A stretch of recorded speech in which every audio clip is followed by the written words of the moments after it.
The Historic and Geographic Maps of Palestine, the National Geographic. The long history and geography of Palestine, ancient, medieval, and modern, are deeply ingrained in the social and cultural memory of Europe and the Arab world. In 1890, German historian Gustav Reinhold Rohricht, in Bibliotheca Geographica Palestine, listed 3,515 books issued in many languages between 333 AD and 1878 AD which dealt with the geography of Palestine. Rohricht's work also contains a chronological list of maps relating to Palestine. Preoccupation with the history, geography, and cartography of Palestine was also evident in the publications of the National Geographic, formerly the National Geographic Magazine, the official magazine of the National Geographic Society, based in Washington, D.C. The NGS is one of the largest nonprofit scientific and educational institutions in the world. Its interests include geography, history, archaeology and natural sciences.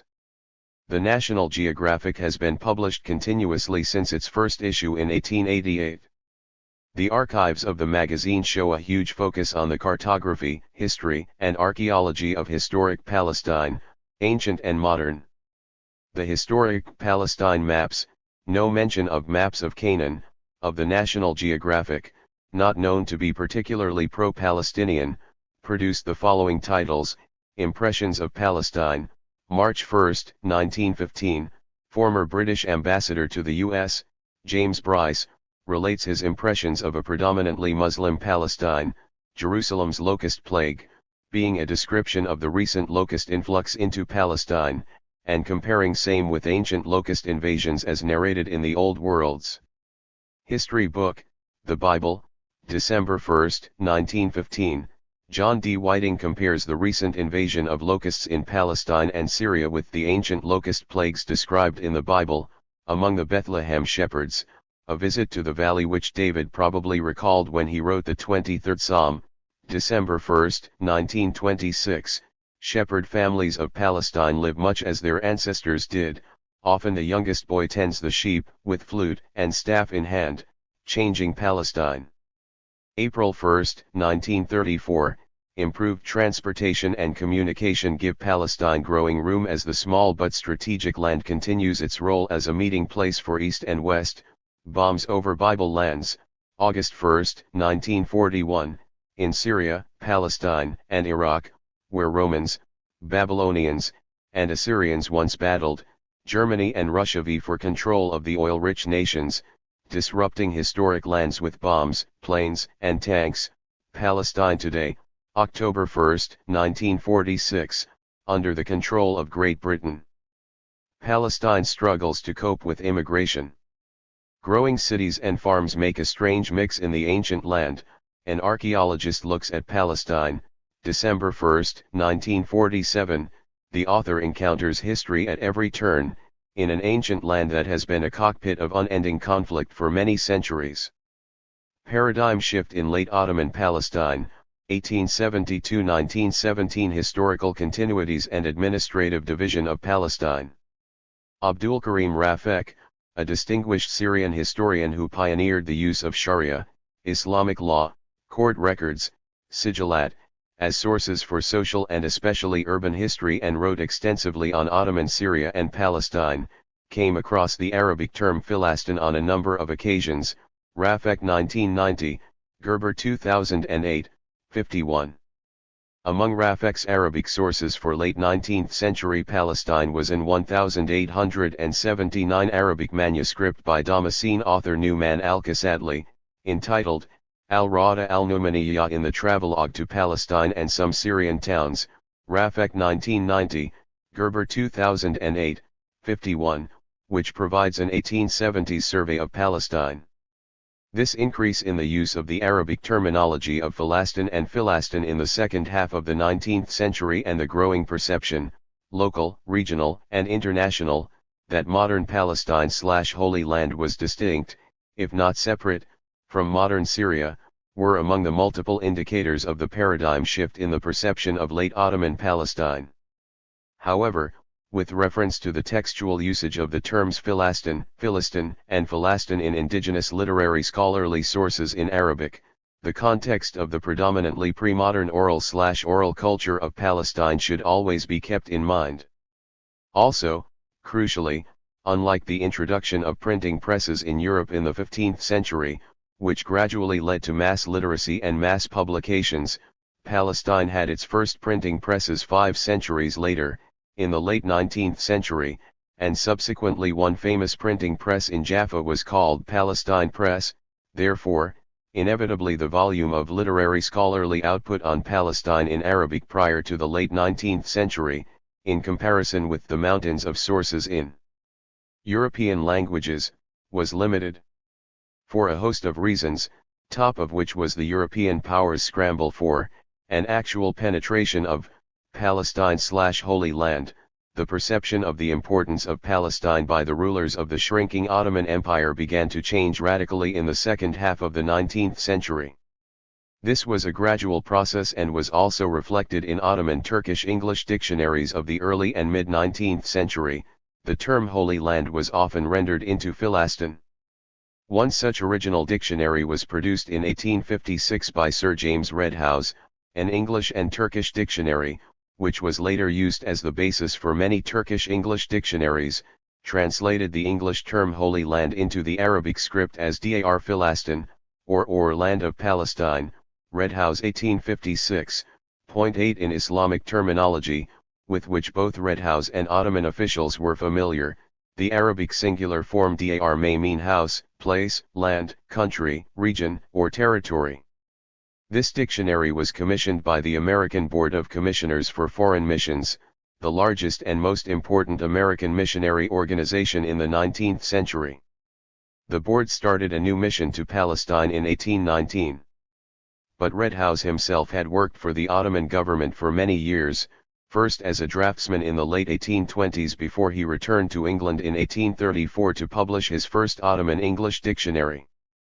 In 1838 Redhouse returned to Istanbul to work for the Ottoman government as an interpreter to the Vezir-i-Azam, effectively Prime Minister, and the Minister for Foreign Affairs.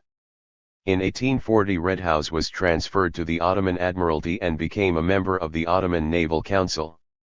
In this capacity, he went to Syria-Palestine to help with communications between the British and Ottoman fleets which at the time were blockading the Egyptian forces in the Levant under the command of Ibrahim Pasha. After the end of Egyptian rule in Palestine and Syria in 1841 Redhouse received the Sultan's Imperial Order Iftar Nisani in 1941, one of the chivalric orders of the Ottoman Empire. He remained in Istanbul until 1853 before returning to London to work for the British Foreign Office.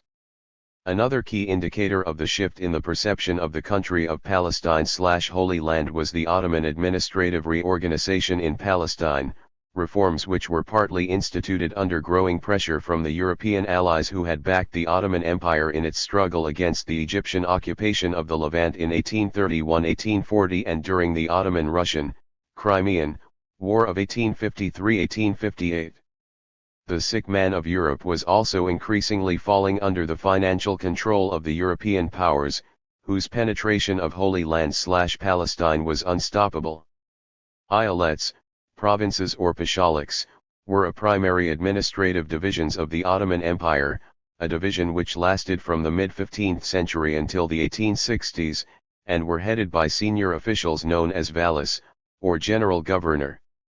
In 1859, in a Gazetteer of the World, or Dictionary of Geographical Knowledge, Volume 1, a member of the British Royal Geographic Society, described Acre as a pashalik of the Ottoman Empire and a part of Palestine. In the 1860s the greatly weakened Ottoman Empire replaced these eyalets with vilayets, Arabic, wilayat. Both the eyalets and vilayets were subdivided into sanjaks or liwas. The sanjaks were divided into qadas, which in turn were divided into nahayas. In the early 1870s the Ottomans also created a special administrative status for Jerusalem, together with 4 other sub-districts, called Mutasarrifiyat, Arabic, or Mutasarriflik, Ottoman Turkish, Busso 2011, 5, Abu Mana 1999, 36. The administrative reforms of the 1860s and 1870s were introduced under the impact of growing European influence, and they followed the devastating Crimean War, 1853-1856, which involved Russia, Britain, France, and the weakened Ottoman Empire. The immediate cause of the war centered on the fierce struggle of European powers for Palestine and over the rights of Christian minorities in the Holy Land.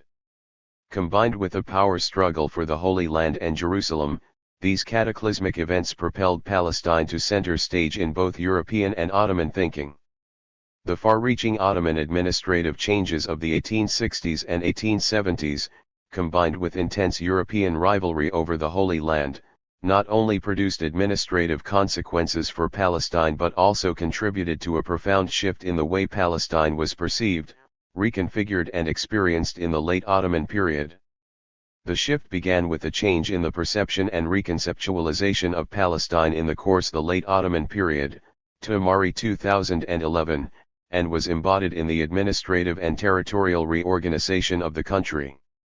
Inspired by the creation of the independent administrative Mutasarrafate of Mount Lebanon in 1861, the autonomous Mutasarrafate of Noble Jerusalem, Arabic, Ottoman Turkish, Kudüs-i Şerif Mutasarrifliği, was established in 1872 and given the special administrative status of Mutasarrifliği or Mutasarriflik. The shift in the perception of Palestine was partly reflected in the scale of the new Mutasarrafate of Noble Jerusalem. To begin with, it was at least 5 times bigger than the Sanjaks of Nablus and Acre put together. This very large Mutasarrafate was never intended to be a Sanjak but rather a kind of super Sanjak, practically a wilaya, an independent province completely separate and remarkably distinct from the historic Ottoman administrative divisions of Al-Sham. Also, the political status of the Mutasarrafate of Noble Jerusalem was unique in another respect. It came under the direct authority of Istanbul, Busso 2011, Khalidi, R 1997, 174.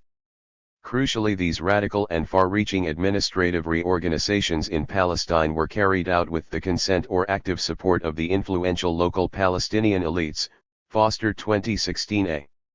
No local Palestinian opposition to administratively separating Jerusalem and much of Palestine from the Al-Sham region was recorded. The Mutasarrafate of Noble Jerusalem consisted of, in addition to the district of Jerusalem, 4 other large districts, Qadis Jaffa, Gaza, Al-Khalil, Hebron, and Beersheba.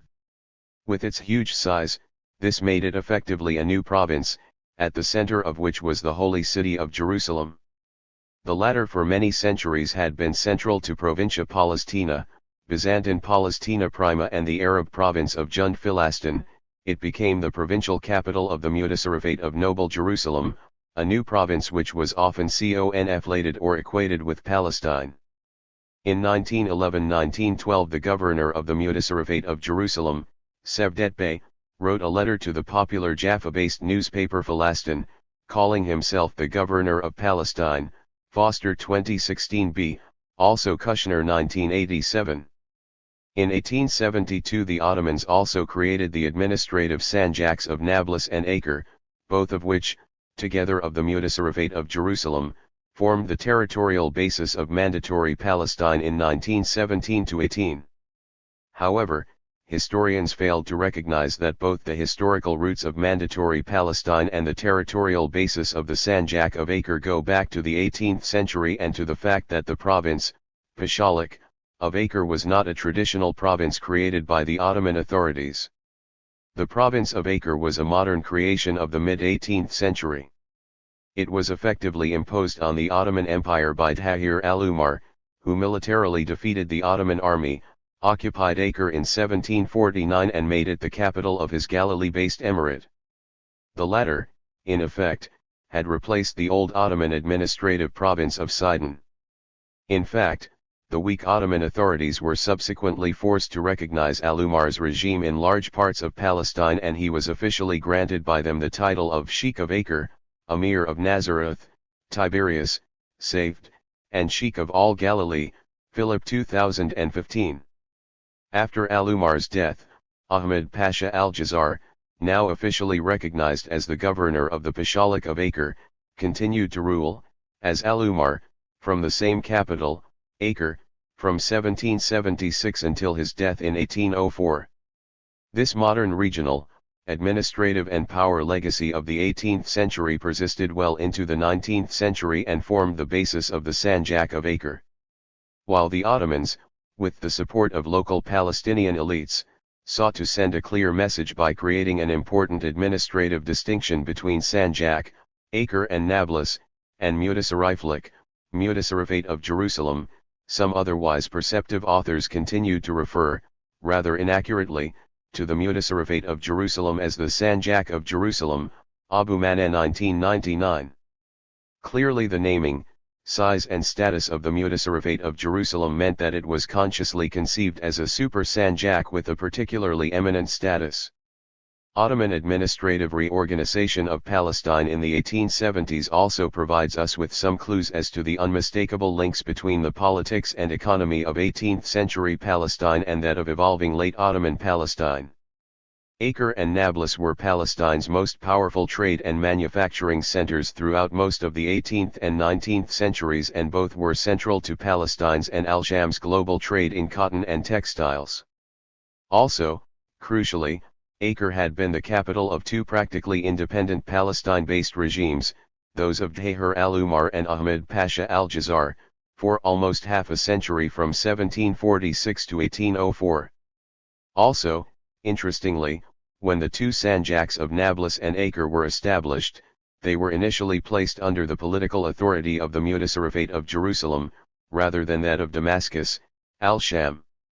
This suggests the beginning of a new conceptualization of Palestine based on the idea of a unified Holy Land, an idea which began to shape European thinking in the 19th century and a discourse with which both Ottoman officials in Palestine and local Palestinian elites were acutely aware, subject to direct rule from an Istanbul-appointed Mutasarrif. The Mutasarrifate and the two Sanjaks of Acre and Nablus were commonly referred to locally and internationally as Palestine. Images and perceptions are always very powerful, and the new South-North division of Palestine/Holy Land inadvertently echoed historic South-Month divisions of the country under both the Byzantines, with originally Palestina Prima and Palestina Secunda, and early Islam, Jund Filastin and Jund al-Urdun.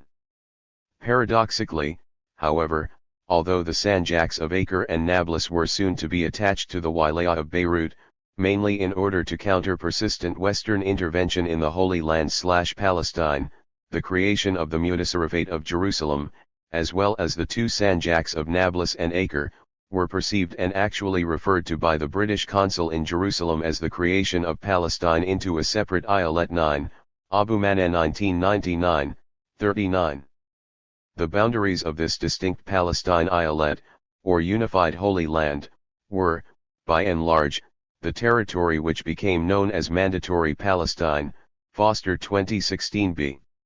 Officially, the Ottoman authorities, deeply concerned about European interference in the Holy Land, sought to confine the geographic term Filastin to the Mutasarrifate of Noble Jerusalem, and a 1913 Ottoman geography textbook, Mikatib-i Ibtida'i, Geographiya-i Osmani, Matba'a Amire, 1332 1913/1914, p. 193, had a map showing the Mutasarrifate of Jerusalem equated with Palestine. Point 10. However, the combination of the Sanjaks of Acre and Nablus with the province or Mutasarrifate of Noble Jerusalem produced a radically different perception of Palestine/Holy Land, and the combination of the 3-in-1 administrative districts was referred to in the register of the Islamic Sharia Court of Jerusalem as Eyalet al-Quds, the province of Jerusalem, Abu Manna 1999, 43. Historical continuities in the geographic division of Palestine should be kept in mind.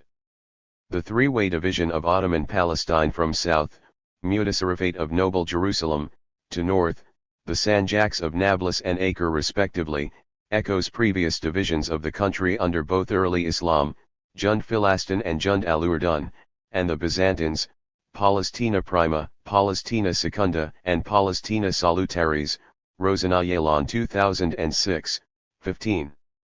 Of course, perceptions are very powerful, and with historical hindsight this perception of late Ottoman Palestine/Holy Land as 3-in-1, 1 Mutasarriflik and 2 Sanjaks in one eyalet, centered on Jerusalem and led by the Mutasarrifate of Jerusalem, is not entirely unjustified or historically unprecedented. Historically, we have already seen this 3-in-1 representation of Provincia Palestina under the Byzantines in late antiquity, during which period the notion of the Holy Land also emerged and was consolidated. Of course, the 3 Sanjaks are equivalent to the 3 Palestines, Palestina Prima, Palestina Secunda, Palestina Tertia. They are based on the creative analogy of 3-in-1. The Ottomans were themselves direct heirs to Byzantium and would have been aware of Byzantine and Arab histories of the Near East and Palestine. After all, the autocephalous and independent All-Palestine Orthodox Church, based on the Church of Jerusalem, operated for centuries under the Ottomans, and its patriarchs were officially approved by the Ottoman government. But from British imperial or colonial perspectives, we can also see the 3-in-1 analogy in the way modern Iraq was constituted by the British after the First World War, and constructed from the 3 Ottoman provinces of Baghdad, Basra, and Mosul, with the capital Baghdad providing the focal point for modern Iraq as well as the historical reference to the great Muslim capital under the Abbasids. In the case of Palestine, for the British, as well as for all European powers in the 19th century, Jerusalem provided the historical reference and focal point for the modern conception of Palestine. 6 important and closely related developments in the second half of the 19th and early 20th centuries contributed towards the unifying factors of 3-in-1, Palestine, eyalet. These Palestine/Holy Land developments deeply affected the Ottoman reorganization and actual administration of Palestine. These developments were large-scale pilgrimage and mass tourism in Palestine, the construction of new road systems to accommodate the influx of Christian pilgrims, the establishment of Palestine/Holy Land missions, both diplomatic and ecclesiastical. The new Palestine/Holy Land photography produced mountains of images and played a unifying factor. Holy Land knowledge production, scriptural mapping, ordnance surveys and archaeological excavations. Palestine archaeology and famous archaeological discoveries related to the extent and splendor of Byzantine Palestina, such as the Medabo mosaic floor map, discovered in 1884. The town of Nazareth became very important at the end of the 19th century as the first modern carriage roads were built to serve the influx of Christian pilgrims, and the main road was constructed in Lower Galilee to connect the Christian holy places of Nazareth, Kafr Qanna, and Tiberias, Carmen 1960, 251. The influx of Christian pilgrims and European tourists to Palestine linked the Galilee very closely with the rest of Palestine.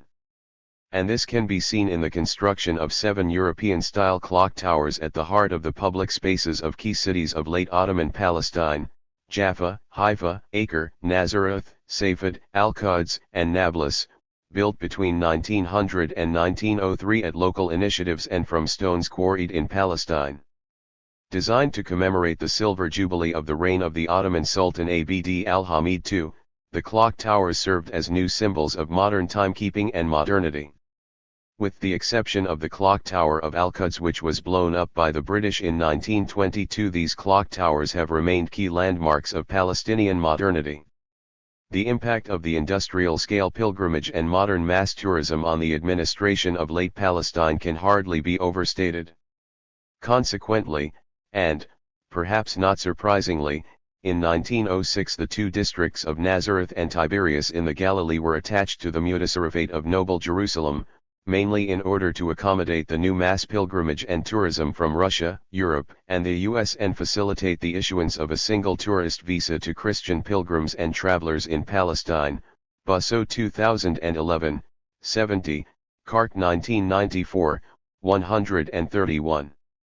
Not only had they reinforced the links between, and unity of, the Christian holy sites of Jerusalem and those of the Galilee, Nazareth and Tiberias included, they also began to have a major impact on the political economy and the new geographical perceptions of the country, perceptions, as we shall see below, shared by European and Ottoman officials in Palestine as well as local Palestinians. Of course, Throughout the second half of the 19th century, Ottoman officials in Palestine were determined to resist European intervention in the Holy Land, while making concessions to European powers either under intense pressures or due to shifting Ottoman alliances with European powers.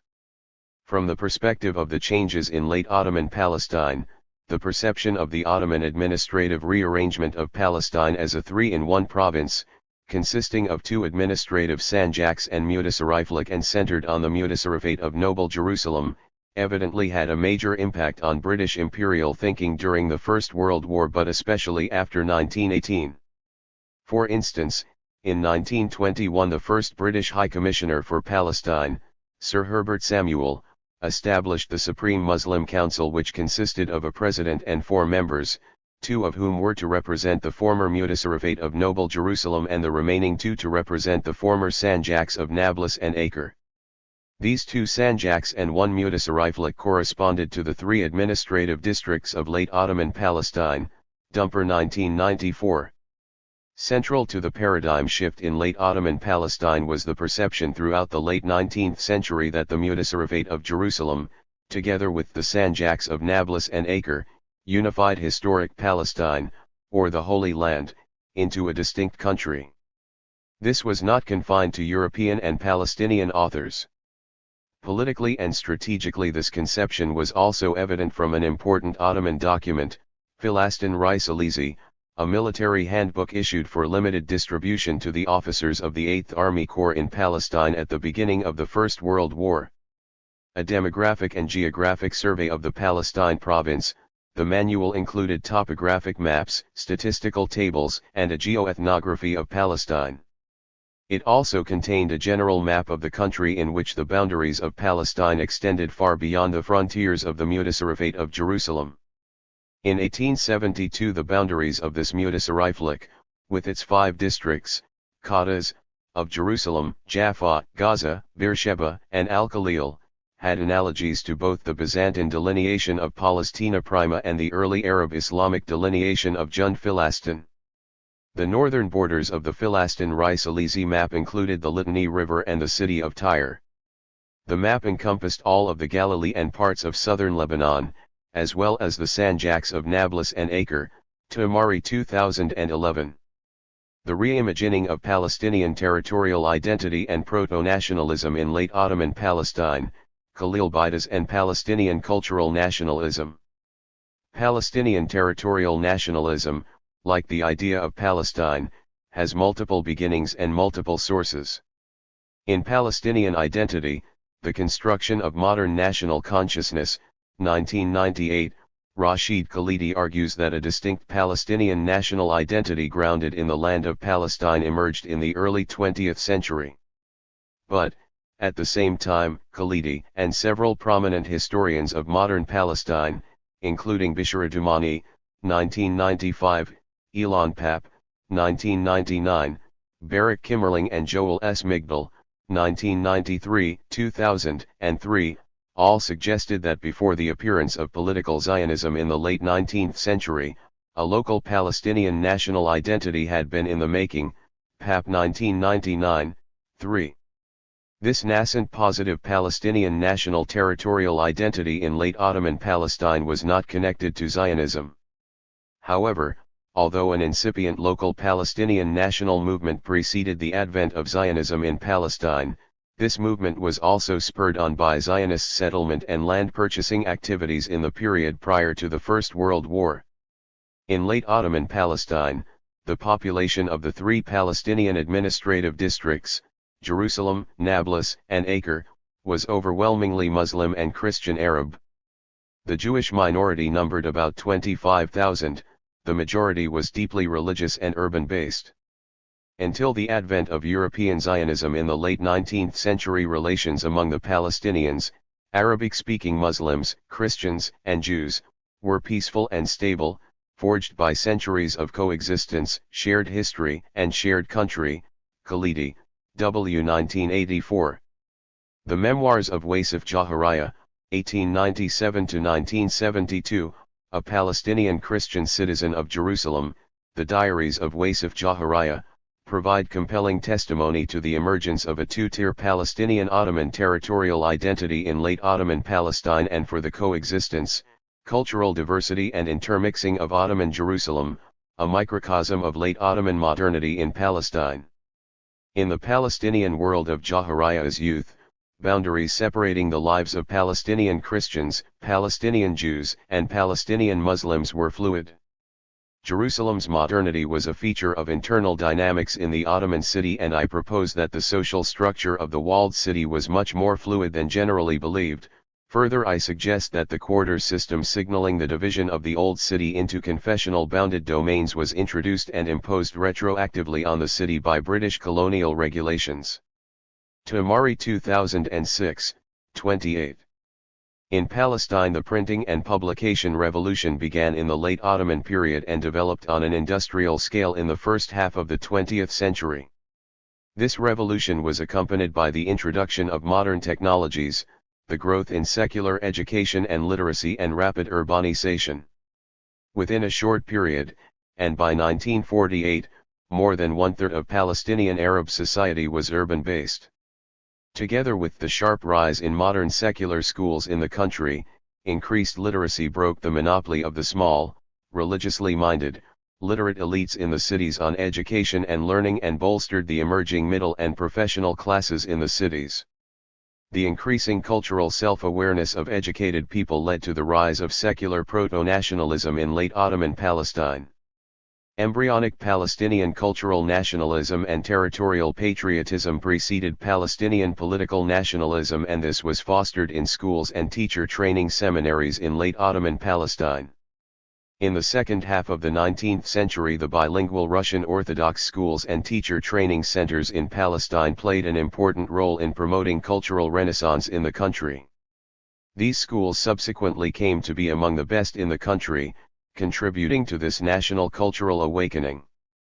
The works of Khalil Ibrahim Baidas, Ru'i al-Khalidi, and Khalil al-Sakakani were the high end of the educational, cultural and literary revolution of late Ottoman Palestine, a modernist civic revolution which was dedicated to self-enlightenment, self-improvement, social empowerment and, politically speaking, self-representation, equal citizenship and regional autonomy within the Ottoman state.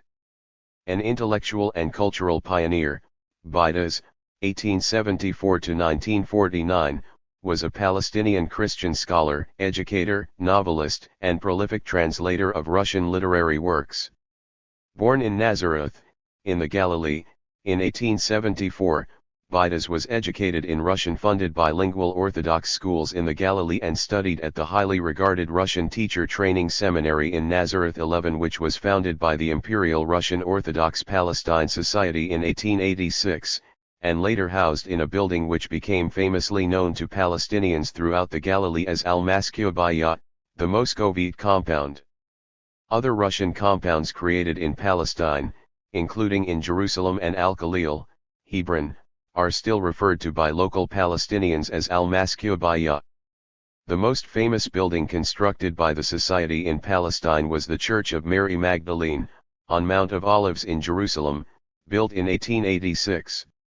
Initially headquartered in Nazareth, between 1882 and 1884, the Society opened 4 schools in the Galilee and employed Orthodox Arab and Russian teachers and Arabic translators to translate school material from Russian to Arabic. By 1899 the Society had 23 modern Maskob schools in Palestine, and 2 teacher training seminaries, including one for women in Beit Jala which opened in 1890.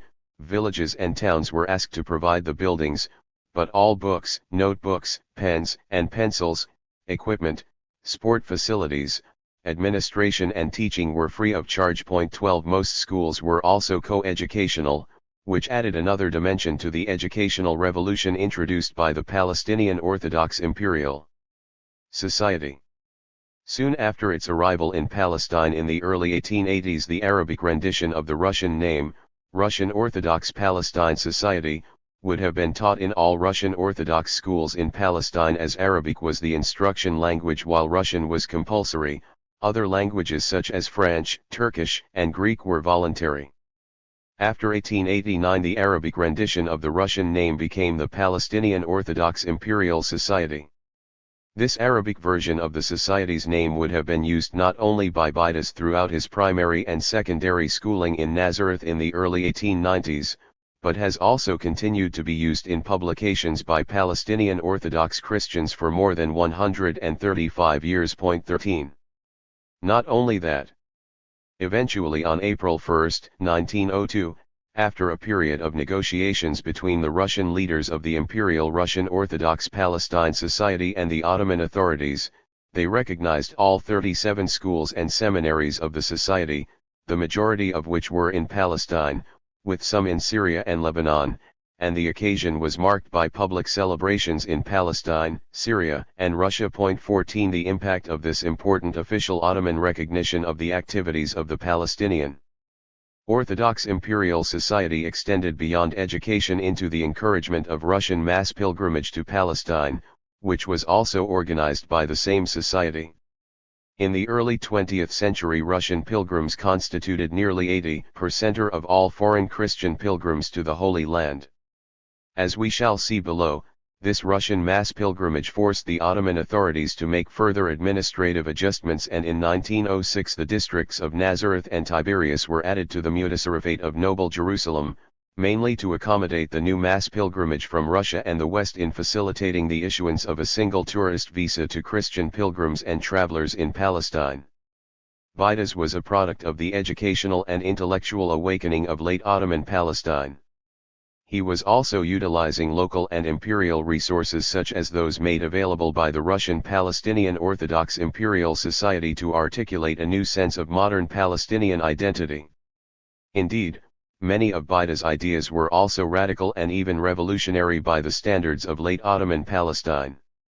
After graduating from the teacher training seminary in Nazareth, Baidas moved to Jerusalem, then the Palestinian intellectual and cultural capital of late Ottoman Palestine. He worked as a senior Arabic teacher at the Anglican St. George's School in Jerusalem and as a translator from Russian to Arabic for the Imperial Russian Orthodox Palestine Society.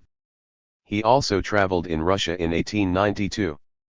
Baidas' exceptional linguistic and cultural talents and translations from Russian into Arabic were influenced by the works of leading Russian novelists and poets, including Alexander Pushkin, Nikolai Gogol, Dostoevsky, Leon Tolstoy, and Maxim Gorky.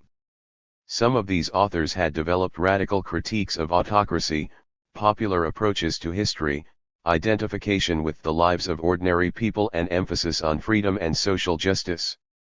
Tolstoy had an idealistic view of the Russian countryside and Russian peasantry, and this had an impact on Baidas' positive views of the Palestinian countryside and peasantry. Baidas had already translated into Arabic and published in Beirut in 1898 Pushkin's historical novel The Captain's Daughter.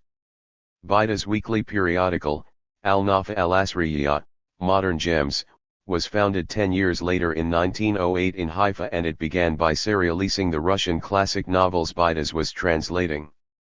Baidas is considered to be the pioneer of the Palestinian short story, Raid al-Qissa al-Filastiniyya, Mazza 2015, 188, and in 1909 he published The Conditions of Tyranny, Awal al-Istibdad, one of the earliest critical accounts of tyrannical rule to appear in the Arabic language.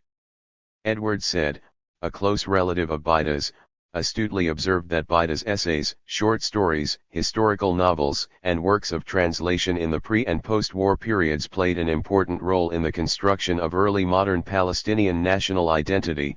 Moore Gilbert 2009, 182. The great flowering of Palestinian and Arab literature and poetry, of novel translations, journalism, educational experiments, and private library collections during the late Ottoman period created a living memory of the period in Palestine, one much stronger in living Arab culture than that of the medieval Al-Andalus period. For example, Baidas' own personal Jerusalem library of more than 6,000 books was plundered, together with other Palestinian private libraries owned by Khalil Sakakini and other Palestinian Jerusalemites, by the Israelis during the 1948 Nakba, and the episode was documented in the Great Book Robbery. 15 Bidas and other Palestinian library collections can shed a great deal of light on the Palestinian intellectual renaissance and national consciousness in the late Ottoman period. An illustration of this new consciousness is found in the 1898 geographic preface to Bida's translation of Akim Alexievich Olesnitsky's A Description of the Holy Land, Volume 1, also Foster 2016 c. The original version appeared in Russian in 187,516, by the Imperial Russian Orthodox Palestine Society. Bidas describes this as a publication of the Palestinian Orthodox Imperial Society. Bidas also talks about the inadequate geographical works available in Arabic on his country Palestine, and about the indigenous sons and daughters of Palestine, Abna Philastin, and their need for an extensive geographic work on their country. Writing to local Palestinian audiences, Bidas knew that many Palestinians would be closely familiar with the indigenous connotations of the term. Bidas describes Olesnitsky's work as follows: an extensive book which describes the country of Palestine with its places, rivers, lakes, mountains, and valleys. He also talks about his use of idiomatic Arabic and his choice of the simple expression which is closely related to our minds. Bida's work and activities present a landmark in the emergence of modern Palestinian nationalism for a variety of reasons. 9 factors distinguish the scholarly, cultural, and geographic contribution of Bidas to the modern notion of Palestine and the emergence of new territorial national consciousness in late 19th century Palestine. Bidas, a native of the Galilee, was working from a modern wider concept of Palestine, and not just from medieval Arab Islamic social memory associated with the historic province of Jund Philastin. Bidas uses the terms Palestinian and Palestine simultaneously and interchangeably, which is a hallmark of modern Palestinian writing. The 2-page preface begins with the Arabic expression Alhamdulillah, praise be to Allah, the Arabic word for God, an expression frequently invoked by Muslims due to its centrality to the first chapter of the Quran and the name and sayings of the Prophet Muhammad. This expression is also used by Arabic-speaking Christians. But the implication is that work is aimed at all Arabic-speaking Palestinians. The complete absence of any reference to Zionism, in contrast with Palestinian national writings a decade later, the most famous examples of which are the newspaper Philastin, 1911, and the writings of Ru'ai al-Khalidi, 1913, see below, and this points to the emergence of a two-tier Palestinian Ottoman identity and the beginnings of the Palestinian cultural renaissance in late Ottoman Palestine, a renaissance which preceded the subsequent national preoccupation with Zionism. The ease with which Bidas uses the terms Palestine and our country and the Palestinian Orthodox Imperial Society without the need to define or explain these terms or introduce the society. This suggests 2 things: 1. Bidas thought that his Arab readers would be familiar with these terms and have a full understanding of what he meant. 2. These terms and this Arabic name of the society were already commonly used and understood. The Palestinian Orthodox Imperial Society ran a translation and publishing house in Jerusalem, and after 1889 it operated in Palestine throughout the 1890s under the Arabic name, the name Bidas uses in his 1898 preface. This late 19th century modern geographic, territorial, concept of Philastin advanced by someone educated in the modern schools of Galilee departed from the traditional regional Islamic concept of Palestine described or referred to by the Muslim scholars al-Maqdisi, Mujir al-Din, Khair al-Din al-Ramli and Solah ibn Ahmad al-Tumurtashian in the 10th, 15th, and 17th centuries respectively.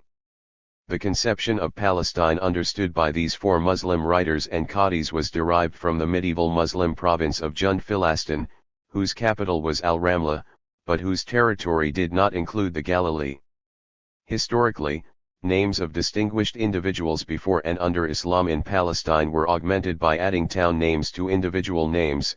Examples of prominent or distinguished Palestinians discussed above included Antiochus of Ascalon, in 2nd century BC Philistia. Jesus of Nazareth, in the 1st century AD.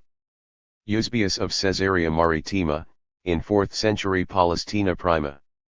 Procopios of Caesarea Maritima, in 6th century Palestina Prima.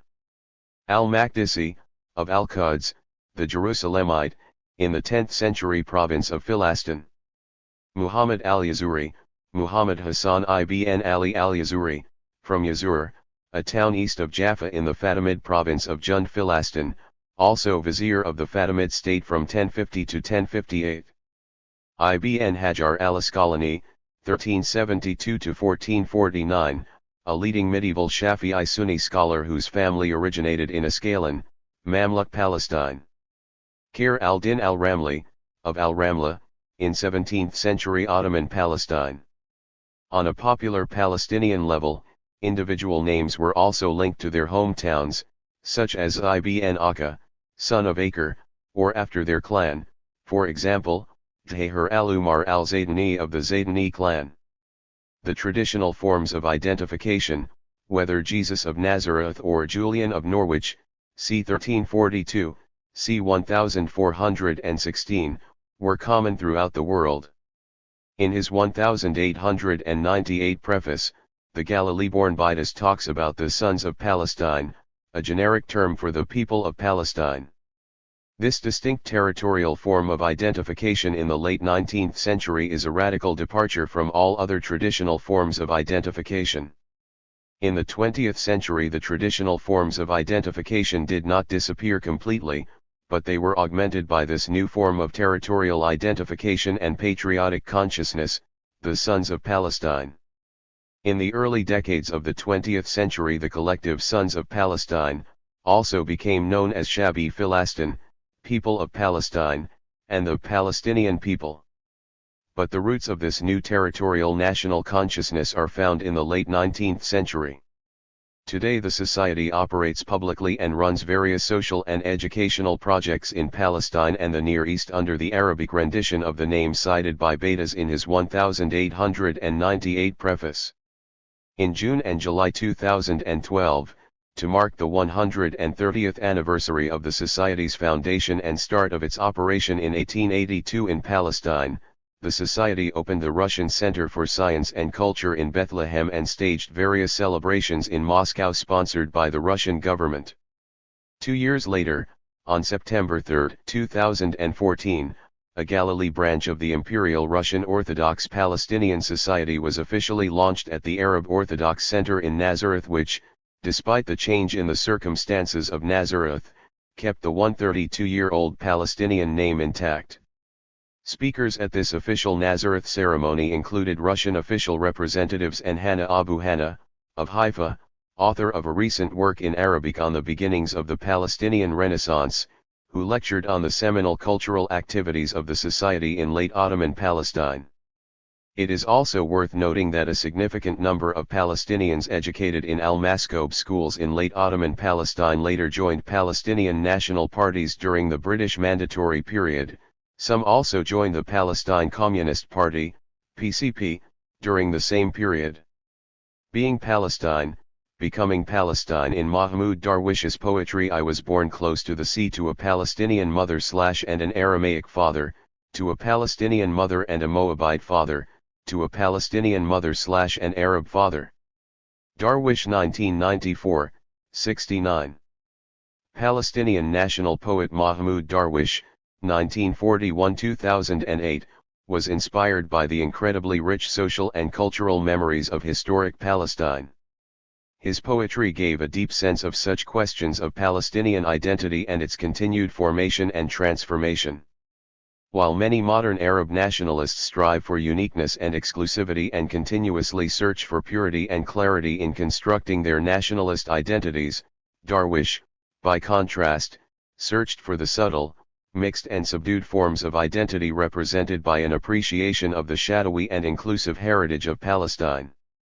This subtle and rich heritage was woven into the fabric of modern Palestinian national identity and the way this identity was particularly framed by Darwish.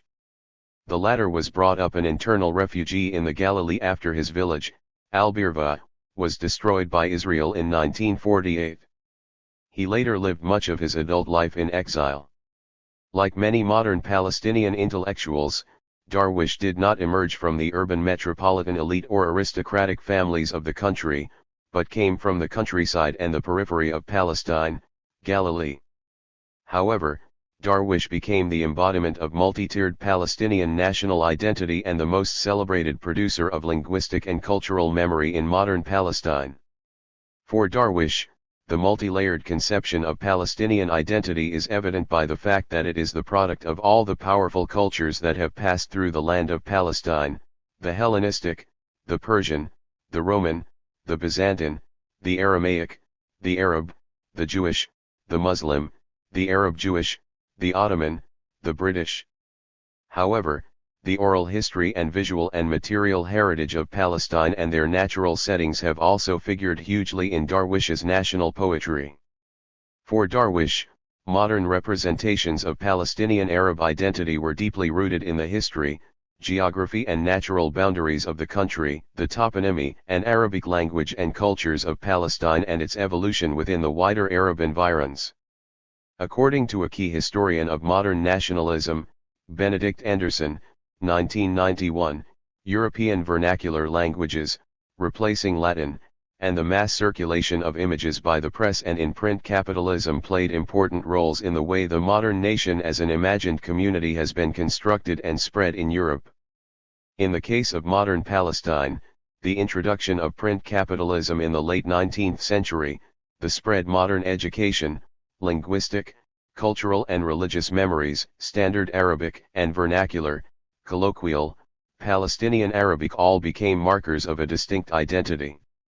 Perhaps it is not surprising that the most influential Palestinian national newspaper of the modern era was called Falastin, 1911 to 1967, not Philastin, emphasizing the local colloquial Arabic name for the country, Falastin, as a way of forging a distinct or separate Palestinian national identity. In addition to the vernacularization of a nascent national identity, the experience of distinct geography, living history, and cultural, linguistic and religious memories of modern Palestine were central to the construction of modern Palestinian national identity. The Palestinian vernacular was certainly important in the visualization of modern Palestine. In 1909 a Manual of Palestinian Arabic, for Self-Instruction was published by H. H. Spoer, Fellow of the American School of Archaeology and Oriental Research in Jerusalem, and Enasr al-Haddad, Teacher of Arabic at the Teacher Training Seminary at the Sirisches Waisenhaus in Jerusalem 17, also known as the Schneller Orphanage. This incipient local nationalism was coupled with vernacularization and interest in local Palestinian folklore, and this was particularly evident in the pioneering work of Tawfik Canaan, 1882–1964, a physician, ethnographer, anthropologist, prolific author and Palestinian nationalist. Born in Beit Jala, Canaan served as a medical officer in the Ottoman Army during the First World War and would later serve as the first president of the Palestine Arab Medical Association founded in 1944. Of course, by the 19th century Palestine had been for many centuries under Islam an Arab land and an Arab country, Balad, with Arabic, vernacular and standard, being a key marker of its cultural identity. Under the impact of modernization, vernacularization and cultural awakening in late Ottoman Palestine during the second half of the 19th century, literary Arabic also went through updating and simplification in the curricula of some schools. In 1909, Palestinian educator Khalil Sakakini, 1878–1953, founded the Dasturiya School in Jerusalem and pioneered a modern progressive education system which not only made the primary language of instruction Arabic instead of Turkish but also introduced new methods of teaching Arabic by updating Arabic grammar and simplifying its basic general rules, Tamari 2003. Later this progressive tradition of simplifying, updating, and bringing literary Arabic closer to vernacular Palestinian Arabic continued in the national poetry of Mahmoud Darwish. Echoing the Heideggerian notion of the becoming of being, self-representation and the becoming of being Palestinian, according to Darwish, are related in some sense to the way modern Palestinian identity was progressively being uncovered, experienced, visualized, and reconfigured. 18 For Darwish, The Arabic language and poetry and collective and social memories of Palestine, in particular, were fundamental to the uncovering and construction of local Palestinian identity. The meters of the rhythmical Arabic poetry are known in Arabic as Cs, Bohr. Darwish's highly evocative poetry also visualized modern Palestine as a space between the Mediterranean Sea and the Arabian Desert, an idea which is deeply rooted in the medieval Arab Islamic conception and social memories of Palestine. But for Darwish, the hinterland of Palestine, Bar Philastin, and the Sea of Palestine, Bar Philastin, symbolized literally and metaphorically by the Mediterranean Sea and the Arabian Desert, represent Palestine as a whole. They are also spaces of experiences, of inner consciousness and subconsciousness, and of consciously unveiled personal and collective identities. Vernacularization, indigeneity, and modern representations of Palestine in the Palestinian Arab press, the newspaper Philastin, 1911–1967. It is widely recognized that the geopolitical conception of Palestine evolved significantly from the experiences of late Ottoman Palestine to those of the British Mandatory period, or from the notion of the sea to the desert to the modern boundaries of the sea to the river. In addition, resistance to Zionist immigration and settler projects from the late Ottoman period onwards played a large part in the national conceptualization of modern Palestine. Palestinian national opposition to Zionism began to crystallize around Zionist settler activities in Palestine in the years before the First World War. It is widely recognized that education, print capitalism, and the modern press played a major role in the formation of modern national identities, Anderson 1991. This was also true in the case of the growth of Palestinian education and the emergence of the Palestinian press in late Ottoman urban Palestine, Basket 2016b. In January 1911, Palestinian Arab Orthodox journalists Issa al-Issa and his cousin Yusuf al-Issa set up in Jaffa, in the Mutasarrifiyya of Jerusalem of late Ottoman Palestine, the daily newspaper Philastin. Why would one of the earliest modern Arabic national newspapers in Palestine be called Philastin, the colloquial, used daily, name for the country, not the standard or literary medieval Arabic names for the country, Philastin or Philistin? Why vernacularize and use the vernacular Arabic form for Palestine for a leading nationalist newspaper, Philastin, rather than using Philastin or Philistin, the traditional standard Arabic names for the country, names which go all the way back to early Islam? Not only were these literary Arabic forms, Philastin or Philistin, remembered in the 19th century, in fact they were used in Palestinian and Arab writings and were synonymous with an administrative geographic unit, Abd al-Hadi 1923, 32. Moreover, the standard form of Philastin was used by Khair al-Din al-Ramli in the 17th century, the Islamic Sharia court of Jerusalem in the 18th century, and Khalil Baidas in the 1890s. In the absence of an explanation by the founding editors themselves, the answer to the adoption of the vernacular form of Philastin is likely to be multifaceted and contextual. A. In modern times, vernacularization, nationness, and the need to establish a distinctive national identity can be seen again and again in early modern Europe, in modern Russia, Turkey, Japan, and a whole range of countries across Asia. B. Vernacularization was seen in late Ottoman Palestine as key to a distinct, and even separate, national identity marker. C. Naming a national newspaper from below, the editors adopted the form Philastin as the common, most widely spoken and most popularly used term by local Palestinians and on the streets of Palestine, as opposed to Philastin, which was largely confined to the writings in Arabic of the educated and cultural elites of the country. Clearly, the editors and journalists of Philastin were intent on popularizing Palestinian nationalism from below and among ordinary people, and not just confining it to educated local elites. Philastin was also founded in Jaffa, away from the prying eyes of the Ottoman authorities in Jerusalem, of which early Palestinian nationalists were deeply suspicious. Both Jaffa and Haifa, which were closely linked to the Ottoman Hejaz Railway and the rising Palestinian middle classes, and began to eclipse the historically powerful port city of Acre from the late 19th century onwards, emerged as major economic and cultural centers in late Ottoman Palestine, competing with the traditionally most powerful cultural center in the country, Al-Quds al-Sharif, Jerusalem. This three-way competition and the dynamic cultural awakening of late Ottoman Palestine would ultimately ensure the emergence of an amazingly rich and culturally diverse but fairly unified predominantly Arab country by the First World War.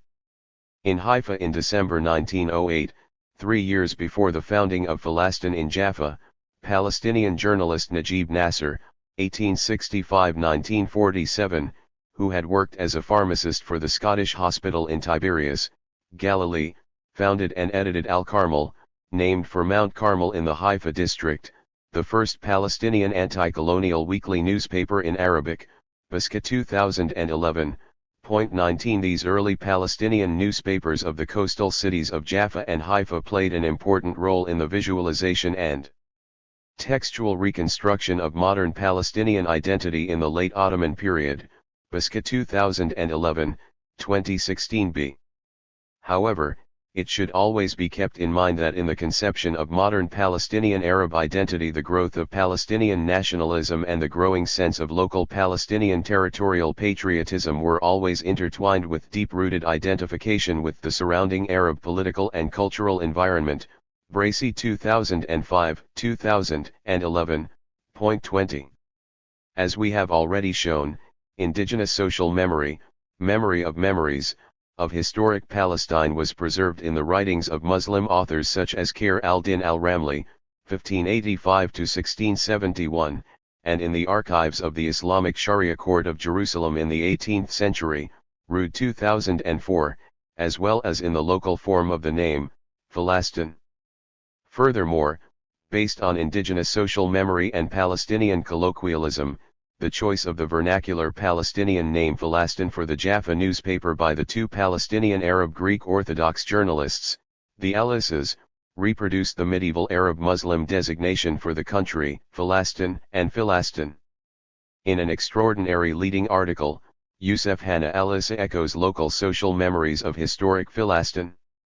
The combative anti-Zionist newspaper Palestine, 1911-1967, contributed significantly to the forging of a new, distinct and separate, Palestinian identity, Tamari 2014. Palestine's editorial policy was also progressive as it defended the Palestinian Fala on the land question and fought against religious fanaticism, sectarianism, and ignorance, Tamari 2014, Basca 2016b, 3. The cultural geography of the editors of Palestine espoused secular Ottoman citizenship and equality combined with local Palestinian patriotism. They also promoted autonomous cultural linguistic nationalism which embraced the Arab religious and cultural heritage of Islam. As for the political geography of Palestine, Alice wrote in January 1912 that the boundaries of his homeland, Watan, extends from the borders of Egypt to the Balka 21 and from the mountains of Moab on the eastern shores of the Dead Sea to the Mediterranean. 22 Contrast this late Ottoman Palestinian nationalist perception of Palestine, which clearly draws inspiration from the memories of historic Palestine, including Greater Palestina under the Byzantines and the Arab province of Jund. Philastin, with post-First World War Palestinian nationalist representations of the country which have since then stuck symbolically to the boundaries of British Mandatory Palestine, 1917-1948. It is not entirely clear whether Orthodox Youssef Alice's geopolitical representations of historic Palestine in 1912 was based on Palestinian Arab Orthodox Christian social and cultural memories which were linked to the independent All-Palestine Orthodox Church of Jerusalem whose ecclesiastical jurisdiction had been widely recognized and exercised over Greater Palestine, the Three Palestines, 4th-7th centuries AD, since the mid-5th century AD. This ecclesiastical jurisdiction, which would have been known to all educated Orthodox Palestine Christians in the early 20th century, has continued until today and it includes the whole of present-day Palestine/Israel and Jordan. In this ecclesiastical context, the remarkable discovery of the Byzantine Madaba floor mosaic map in 1884, discussed in Chapter 4, covering the area between Egypt to Lebanon and between the Mediterranean Sea and eastern Arabia Desert, and with the name Palestina in its Greek inscriptions, and the growing involvement of the Greek Orthodox Patriarchate in Jerusalem in the study of, and local and international publicity surrounding the discovery of, the map in the period between the early 1890s and 1906,23 may be of some relevance to the way Yusuf al-Isa described the boundaries of Palestine in 1912. As for the Medabo map itself, the first known representation of the map was, in fact, created at the Franciscan Printing Press in Jerusalem in 1897, with assistance from the Greek Orthodox Patriarchate in Jerusalem. Moreover, since the late 19th century the Palestine Arab Orthodox community had been involved in a struggle over the Arabization of the Palestine Orthodox Church and the promotion of Arab bishops and senior hierarchs in the Greek-dominated Orthodox Patriarchate of Jerusalem. In fact, for decades under the editorship of the al-Isa cousins, Palestine would remain dedicated not only to Palestinian territorial nationalism within pan-Arab solidarity, but also to the Palestine Arab Orthodox community in its struggle with the Greek-dominated Orthodox Patriarchate of Jerusalem. Therefore, the ecclesiastical Orthodox memories of Greater Palestine under the Byzantines cannot be ruled out, since it has survived in the rhetoric of the Orthodox Patriarchate of Jerusalem until today. In any event, one thing is clear, historically, and according to Palestine Muslim geographers and writers, the Balka region, mentioned by al-Isa, which is located northwest of Amman, present-day Jordan's capital, was not part of the province of Jund Philastin of the Middle Ages. In fact, al-Balka was originally and historically part of, and throughout most of the Umayyad period subordinated to, the Islamic province Jund Damashq, the Damascus province, a massive province which incorporated other territories east of the River Jordan. L.E. Strange 2010, 43-48, Blankenship 1994, 47-48, 292, Note 7. In any case, the newspaper Palestine became the most widely circulated and, consequently, most influential Arabic daily in Palestine during the British Mandate, powerfully shaping the discourse of the Palestine nationalist political movement as it struggled to resist two foreign forces, British imperialism and Zionist settler colonization. Caliph 2011, Jafari 2015, 173, while its discourse after 1918 focused on the geography of mandatory Palestine. From its beginnings in late Ottoman Palestine, Palestine also was the Arab country's fiercest and most consistent critic of European Zionist settler projects. The term Palestine in Ruhi al-Khalidi's unpublished manuscript. Another early Palestinian opponent of Zionism was Ruhi Bey al-Khalidi, 1864-1913, a brilliant writer, liberal thinker, lecturer in Islamic studies at the Sorbonne University, diplomat, and talented politician at the turn of the 20th century. Kazmia 1992, Khalidi, W 1984, 74, Basca 2016 c.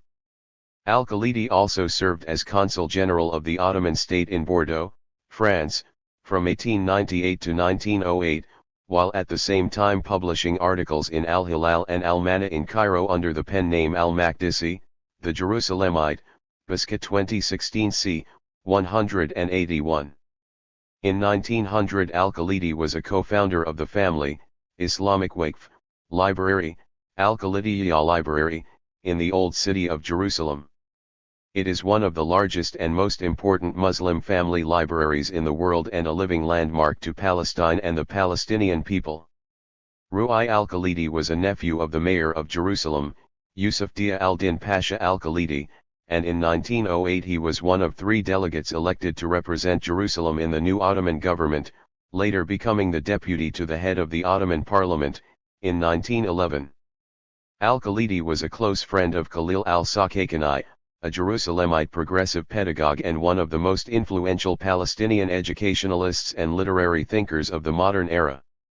Al-Khalidi's work was an example of the emergence of a distinct Palestinian territorial national identity among the educated urban elites in the country at the turn of the 20th century.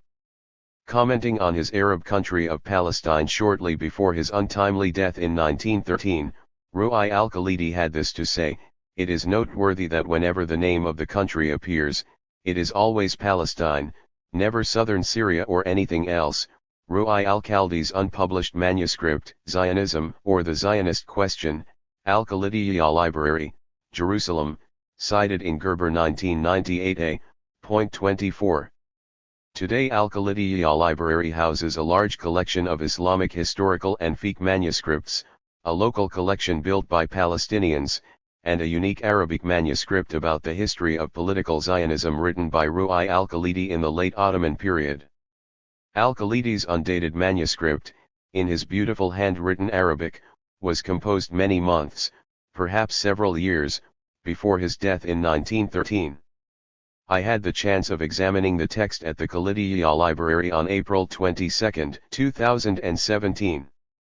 The extraordinary manuscript looks like unfinished draft book which Ru'i al-Khalidi appeared to have been working on long before his death. Crucially, throughout the text repeatedly he uses the terms Philastin, and Turab Philastin, soil of Palestine, to describe Zionist ambitions and settler colonization in his own country of Palestine.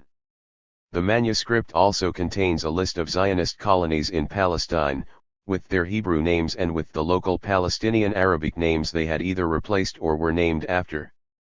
Interestingly, there is no mention in the manuscript of Suriyya al-Janubiyya, southern Syria, as an alternative way of describing Ottoman Palestine. Instead, Ru'i al-Khalidi mentions Roman Palestine and refers to Philastin under the Ottomans. The manuscript was clearly intended for publication, and overall it gives the impression that the Arabic term Philastin had been used by Ru'i al-Khalidi and his compatriot for decades.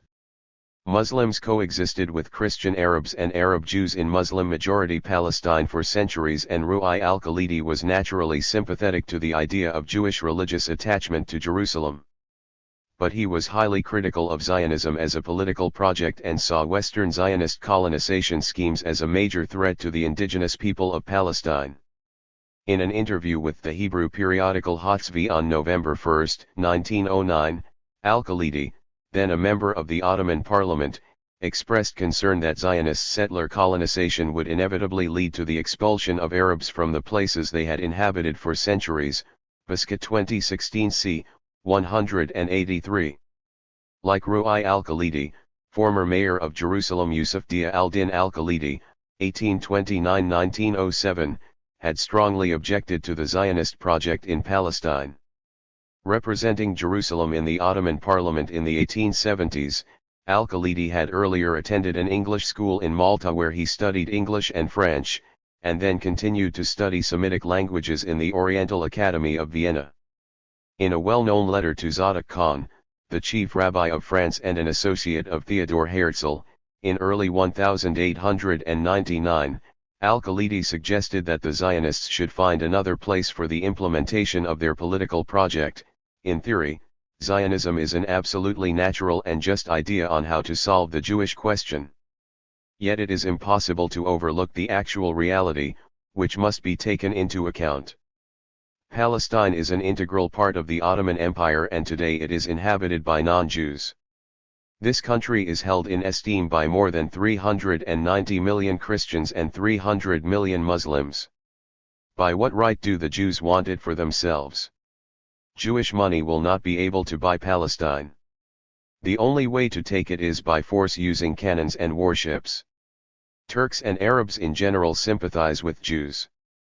But some of them were affected by the fever of hatred for Jews, as it happened to the most advanced of the European civilized nations. Also the Christian Arabs, especially the Catholic and Orthodox, hate Jews very much. Even if Herzl obtained the approval of the Sultan of Abdülhamid II for the Zionist plan, he should not think that a day will come when Zionists will become masters of this country. It is therefore necessary, to ensure the safety of the Jews in the Ottoman Empire, that the Zionist movement, in the geographic sense of the word, stops. Good Lord, the world is vast enough. There are still uninhabited countries where one could settle millions of European poor Jews who may perhaps become happy there and one day constitute a nation. That would perhaps be the best, the most rational solution to the European Jewish question. But in the name of God, let Palestine be left in peace. Quoted in Basket 2007, 28-29, 25. Around the same time, important developments in Arab opposition to Zionism centered on Zionist land purchasing activities in Palestine. Against the background of Arab, Palestinian, Syrian, Lebanese, and Iraqi desire for autonomy, equal citizenship, decentralization and political reforms, not complete independence or sovereignty, within the Ottoman state, the sale of land to, and settler colonization by, European Zionists in Palestine was seen as a real threat to the indigenous people. The international Zionist movement and Zionist settlers in Palestine, in sharp contrast to the then German Templar settlers, made it clear that their ultimate objective was the establishment of a Jewish state in Palestine. According to Charles Smith, 1996, 34, in 1897 an Arab commission was formed in Jerusalem, headed by the Mufti, to examine the issue of land sales to Jews, and its protests led to the cessation of such sales for several years. In reality, however, land sales in Palestine never ceased. Zionist land purchasing activities in the Esdraelon Plain and eastern Galilee continued and centered on some of the most fertile land in the country. These activities included the sale of lands of the Arab village of Al-Fola in the Nazareth sub-district to the Jewish National Fund in 1910. The lands of Al-Fola belonged to Elias Sursuk, a Greek Orthodox banker and absentee landlord from Beirut, who in 1910 reached a deal on their sale with the Zionists. According to Neville Mondell, this was some of the best agricultural land in Palestine, cited in Bracy 2011, 45. When the local Palestinian peasants refused to vacate their village and petitioned the Ottoman authorities, they were backed in their resistance by Shukri al-Asali, 1878-1916, the Kaymakam, district governor, of Nazareth in Galilee and later a deputy in the Ottoman parliament, who became their key supporter in many of his articles in the Arabic press, including the newspaper Falastin. For al-Asali, who wrote under a pseudonym, that of the legendary Salah al-Din who defeated the Latin Crusaders in the Battle of Hattin 26 in eastern Galilee in 1187, the Galilee was integral to Palestine. Entitled Letter of Salah al-Din al-Ayyubi to the commander of the Ottoman expedition to Oran Sami Pasha al-Faruqi, one of his 1910 articles pleaded with the Ottoman governor of Oran to stand up to Zionist plans in Palestine. I beg you, to hurry and repel the Zionist threat from Palestine, whose soil is soaked with the blood of the Prophet's companions and with the blood of my armies, and for the retrieval of which I have sacrificed the lives of my brothers, my people, and commanders. 27. The Al-Fola affair became the subject of an intensive newspaper campaign which had a powerful impact on local Arab public opinion, Basket 2016 b. 4. Echoing the political discourses, terminology, and resistance literature, Adab al-Muqawama, of early Palestinian journalism, the geopolitical term Filastin, popularized initially by the newspaper Falastin, continued to be wedded to the Palestinian national recovery and nation-building in the post-Nakba period. The terminological continuities were evident in the Palestinian journalistic publications which paved the way for the emergence of the resistance movement in the late 1950s and founding of the Palestine Liberation Organization, PLO, in the early 1960s. The first underground magazine of Fatah, Harakat al-Tahrir al-Watni al-Filastini, Palestinian National Liberation Movement, which began to appear monthly in 1959, under the editorship of Khalil al-Wazir, 1935-1988, a Palestinian refugee from Al-Ramla, the old capital of Jund Filastin, was called Filastinana, Nida al-Hayat, or Palestine, the call to life. Also, Filastin was the weekly supplement of the pro-Nasserist newspaper Al-Muharrir, meaning the liberator or the editor, published in Beirut and edited by Ghassan Kanafani, 1936-1972, a Palestinian refugee from Acre, a journalist, novelist, and later a leading member of the Popular Front for the Liberation of Palestine, PFLP, Rabbani 2005, 275. Historic continuities and colonial transformation, Palestine as a single official administrative and territorial entity under the British, 1918 May 1948. Jerusalem was occupied by British forces in December 1917. The League of Nations formally awarded Britain a mandate over Palestine in 1922. Under the British, Palestine was once again a distinct political and administrative entity for the first time in centuries. The sense of continuity between the ancient, medieval, and modern political geography and naming traditions of Palestine eventually came into play in the designation of the British Mandatory Government of Palestine, 1918-1948. This official designation of the country as Palestine was universally accepted by the League of Nations, which came into existence in 1920, and by the United Nations, which was founded in 1945. Following the Palestine Exploration Fund, the British mandatory authorities after 1918 assumed that the Palestinian Arabs, Muslims, Christians, and Arab Jews had also preserved knowledge of the ancient place names which could help identify archaeological sites. Furthermore, in the modern era, and especially during the British Mandate of Palestine, the term Palestinian was used to refer to all people residing in Palestine, regardless of religion or ethnicity, including those European Jewish settlers granted citizenship by the British mandatory authorities. Fully aware of the destabilizing effects of its pro-Zionist commitments and the need to maintain political stability in the country, in the 1920s the British mandatory authorities in Palestine sought to preserve some of the continuities of late Ottoman Palestine in the mandatory system. The British authorities decided not only to link the local name of the country, Palestine, to all the official institutions, units, and documents produced by the British Mandatory Government of Palestine, 1918-1948, they also linked some of the institutions they had helped create in the 1920s with the administrative structure and districts of late Ottoman Palestine. These official Palestine institutions and documents included the Supreme Muslim Council in Palestine, Al-Majlis al-Islamic al-A'la bi Filastin. The SMC was established in 1923 with the support of the British mandatory authorities and with authority over all the Muslim waqfs and Sharia courts in Palestine. The composition of the SMC effectively linked the administrative districts of late 19th century Palestine with the administration of Muslim-majority mandatory Palestine.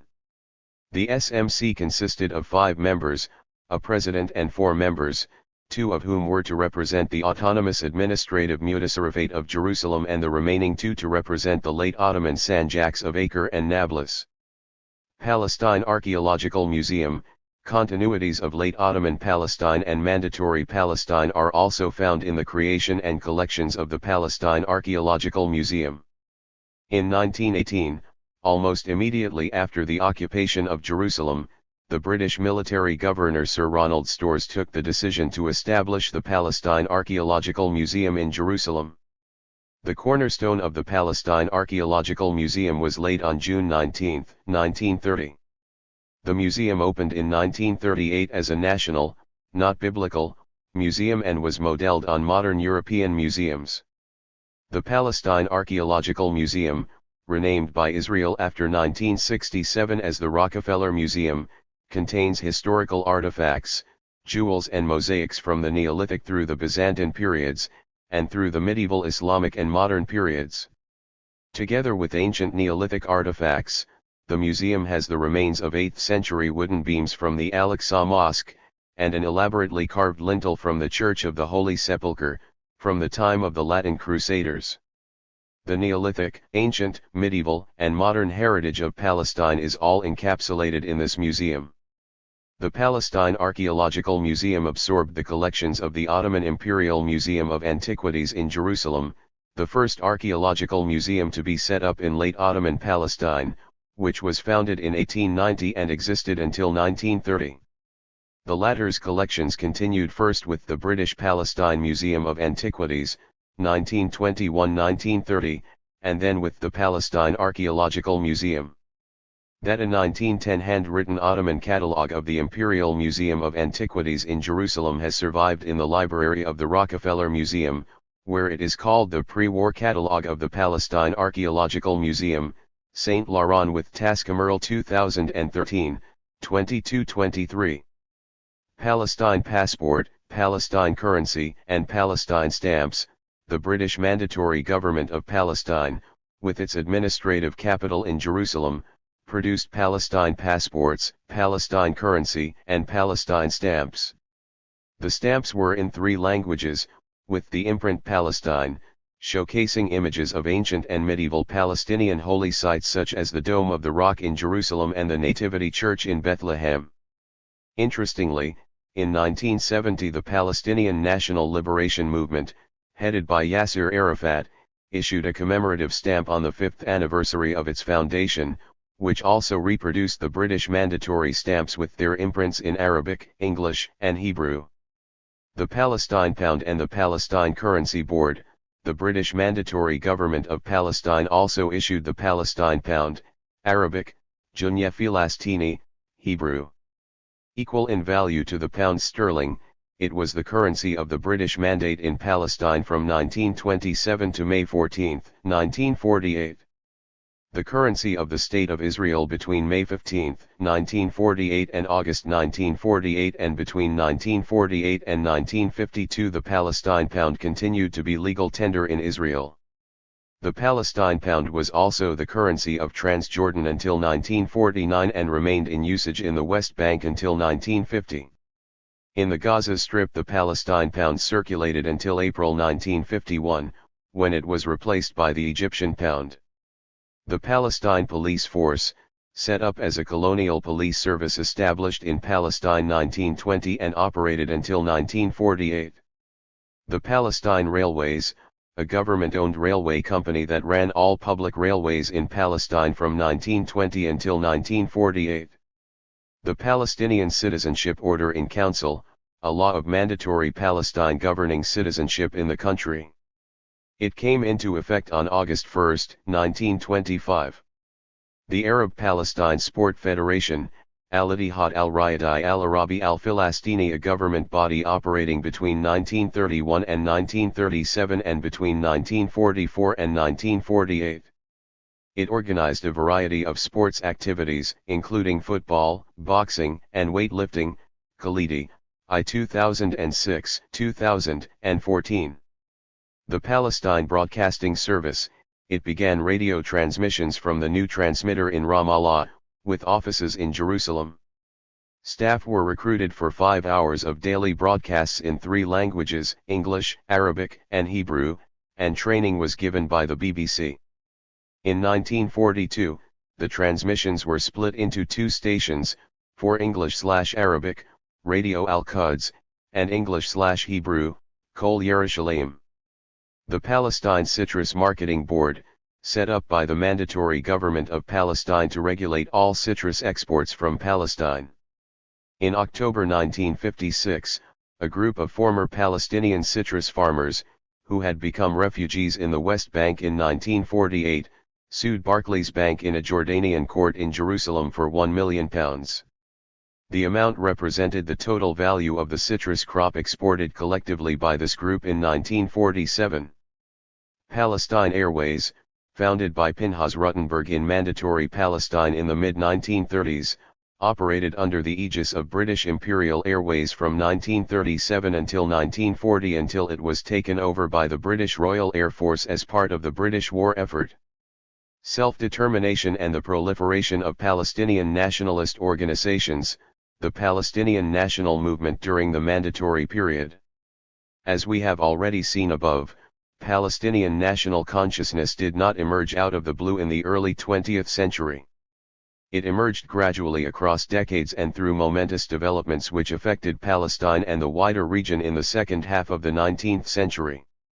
However, the overall goals of Palestinian nationalism in the post-First World War period shifted radically from autonomy and equal citizenship under the Ottomans to anti-colonial struggle, liberation, and independence during the British Mandatory period. 28.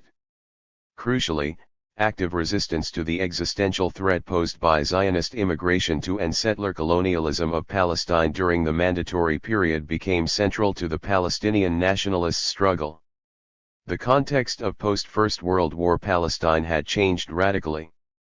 The British, who occupied Palestine in 1917-1918, had committed themselves to Zionist settler goals as framed in the Balfour Declaration of November 1917. In 1920 the San Remo Conference of the four principal Allied powers of the First World War decided to include the words of the Balfour Declaration in the text of the British Mandate over Palestine. In coming face to face with the existential threat of the pro-Zionist Balfour Declaration's commitments, the Palestinian nationalist movement, early on, had to grapple with what was to become a perennial dilemma, whether to emphasize the territorial Palestinian or pan-Arabist dimensions of Palestinian Arab identity. This dilemma bedeviled Palestinian nationalist politics throughout the first half of the 20th century and was carried forward well into the post-Nakba period. In the post-First World War period, Palestinian nationalist resistance organizations began to proliferate. The Palestinian Revival Society, Al-Nada al-Filistiniya, a Palestinian nationalist organization, was founded in Damascus in March 1919. Its first president was Salim al-Tibi, who went from Jerusalem to Damascus in the anticipation of the formation of Emir Faisal's administration in the city. Al-Tibi had been a senior officer in the Arab army of Emir Faisal and his father was the Mufti of Tulkarem. He was later replaced as a president of the society by Salman Abdel Rahman, the son of the mayor of Tulkarem, Tauber 2007, 95. Other leaders of the society were Muhammad Izzat Darwaza from Nablus, Abd al-Qadir al-Muzaffar and Rushdie al-Shawa from Gaza. Al-Shawa traveled frequently between Damascus, Jerusalem, Jaffa, and Gaza, accompanying al-Muzaffar on his trips to Palestine, smuggling arms and encouraging an uprising against the British. In 1919 it was reported he took 100 pistols from Damascus to Jerusalem for the members of Al-Fidaiyya, Tauber 2007, 94. Also in the early days of the mandatory period the Palestinian Arab National Leadership convened the Palestine Arab Congress, Al-Mu'tamar al-Arabi al-Filastini, a series of national congresses organized by a nationwide network of committees and local Palestinian Muslim and Christian associations. Between 1919 and 1928 7 congresses were held in Jerusalem, Haifa, Jaffa, and Nablus, Porath 1974. From 1920 until 1934 the National Executive Committee of the Congress, which coordinated Palestinian opposition to the Balfour Declaration and British pro-Zionist policies in Palestine, was headed by Musa Kazim al-Husseini, mayor of Jerusalem between 1918 and 1920. The Executive Committee and its local committees commanded widespread public support but they were never officially recognized by the British authorities. The resolutions of the Third Palestine Arab Congress held in Haifa on 4-14 December 1920, which were subsequently presented to British Colonial Secretary Winston Churchill in early 1921, were summarized by Elon Papp as follows: the slogan of the conference was "Equality with the Mandate of Iraq." The text of Iraq's mandate stipulated that it would have a parliament elected on the democratic principle of one citizen, one vote. It acknowledged Iraq as a Watani, national entity, that would eventually become independent. Sheikh Suleiman al-Taji al-Faruqi explained to those gathered that these were the most elementary demands, yet they had been denied to the Palestinians because of the Balfour Declaration. Papp 2010, 208. This Third Palestine Arab Congress can be seen as the conceptive venue of the Palestine Arab National Movement, meeting in Haifa in mid-December 1920, called on the new British rulers to establish a government to be chosen by the Arabic-speaking people who had lived in Palestine before the beginning of the World War. It completely, flatly rejected Zionist Jewish claims to Palestine.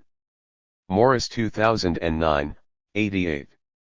Continuities in modern Palestinian national thinking can be seen in some of the institutionalist aspects of the Palestinian national struggle in the pre-Nakba period which re-emerged in the post-Nakba era. For instance, in 1930, following the 1929 Al-Burak uprising, Habat al-Burak, in Muslim-majority Palestine, the Palestinian leadership set up the Palestine Arab National Fund, PANF. Established by the Palestine Arab Executive and led by Fuad Saba, a Palestinian activist and accountant born in Acre, the PANF took some practical financial steps to discourage land sales to Zionist national institutions in Palestine. The PANF was the antecedent to the much larger and more multi-purpose Palestine National Fund, PNF, set up by the PLO in 1964, see below. Understandably, during the mandatory, colonial, period some leading Palestinian personalities continued to view Palestinian identity as part of wider Arab identity of the Al-Sham region and /or pan-Arab identities.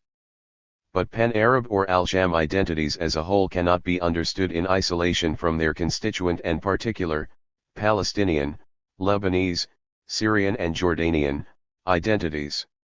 Furthermore, pan-Arab or Al-Sham ideologies cannot negate the existence of historic Palestine or the deeply rooted, distinct and particular Palestinian identity. The short-lived newspaper Suriyya al-Janubiyya, 1919-1920. Palestinian nationalism since 1918 has focused largely on the boundaries of mandatory Palestine. However, the emergence of modern nationalism in the Arab East in the late 19th century spawned the creation of new ideas and several myths, including that of Syrian Qawmi identity and the idea of Suriyya al-Janubiyya, or Southern Syria, as a way of describing a particular modern Palestinian identity which began to emerge in the late Ottoman period. However, although the name Syria is as ancient as the name Palestine and the modern term Syria should not be conflated automatically with the traditional Islamic term of al-Sham, there is no evidence that a Syrian Qawmi identity or a distinct Suriyya al-Janubiyya identity had existed or been used by Palestinians before the late 19th century. At the same time, the rise of modern nationalism in the Arab world has, in fact, resulted the creation of a two-tier Watani/Qawmi nationalism in the Arab East with two distinct and mutually complementary terms, Wataniyya and Qawmiyya, the former referring to country-based territorial nationalism, for instance, Palestine, and the latter to the wider pan-Arab solidarity and unity schemes.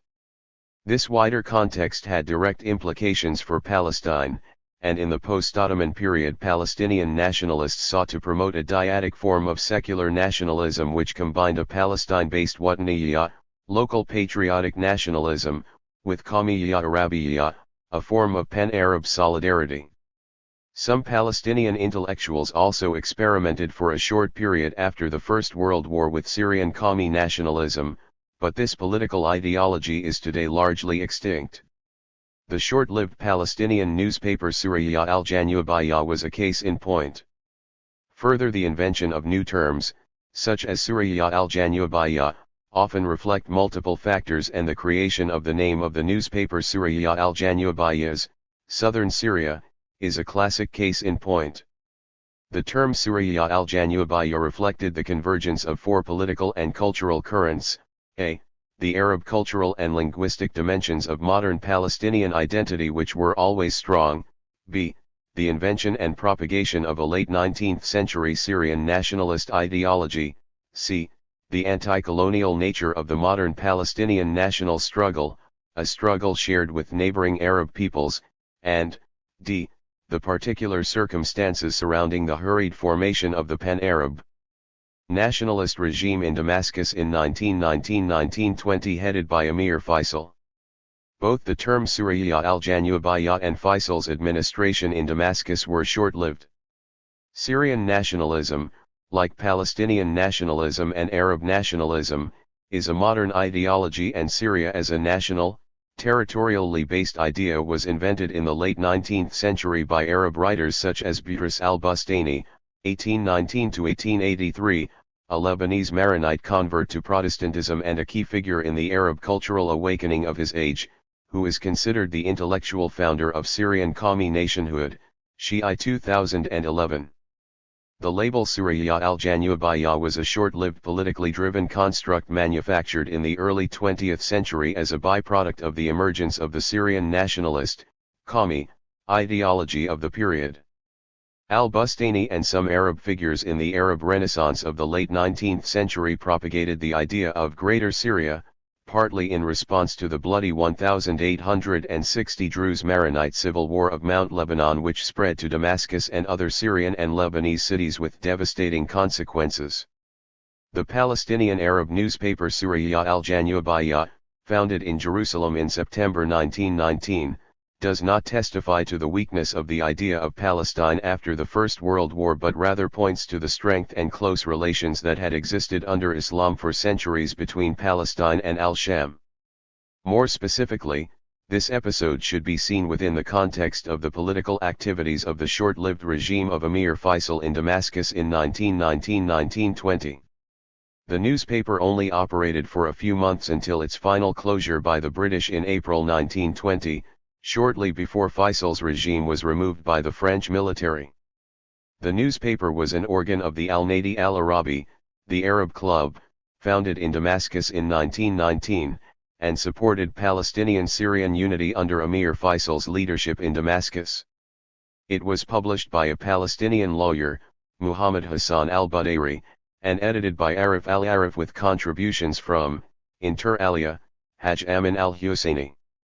Although the term Suriyya al-Janubiyya has almost vanished from Arab and collective consciousness or discourse, it is occasionally resurrected by pan-Arab intellectuals as a way of denying the existence of the Palestinian people. 29.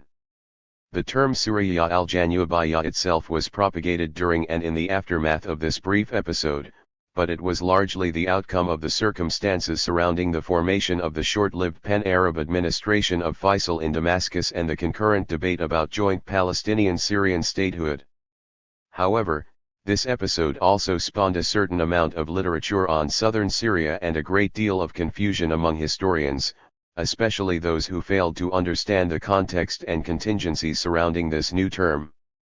Some historians added more confusion by beginning to conflate a new label, Suriyya al-Janubiyya, with al-Sham, an old term associated with the Islamic history of the wider Levant. Other historians also began to translate al-Sham automatically into Greater Syria, thus adding more confusion and little understanding as to the origin of the term Suriyya al-Janubiyya. Yet, in contrast to al-Sham, Suriyya al-Janubiyya was neither rooted in the history of Palestine nor found among Palestinians before the First World War. Also, crucially, the setting up of a newspaper under the name Suriyya al-Janubiyya for several months in Jerusalem is not in itself evidence that the term Southern Syria encapsulated the whole spirit of the age or the lack of a Palestinian national identity in 1919. On the contrary, from the 1920s onwards both Haj Amin al-Husseini and Arif al-Arif emerged as highly influential figures in Palestinian nationalism, and the term Suriyya al-Janubiyya was not used by either of them after Faisal's fall in 1920. Pan-Syrianism was a relatively short-lived ideological phenomenon. Moreover, during its brief existence, the newspaper Suriyya al-Janubiyya advocated Palestinian-Syrian Arab unity schemes with a strong commitment to Palestinian nationalism and strong opposition to Zionist settler colonization. At the time, these political positions were perceived to be complementary rather than contradictory.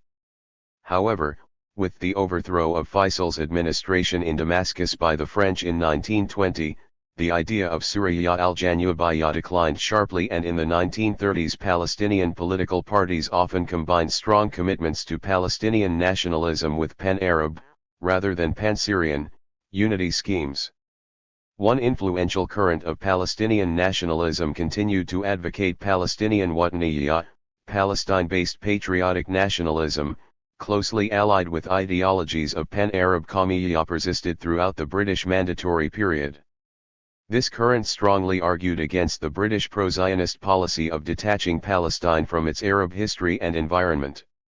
Well-known representatives of this current were leaders of the Istiqlal Party, Ani Abd al-Hadi, 1889-1970, 30, and Muhammad Izzat Darwaz, 1888-1984, who had been one of the leaders of the Palestinian Revival Society, Al-Nahda al-Filistiniyya, a Palestinian nationalist organization founded in Damascus in 1919.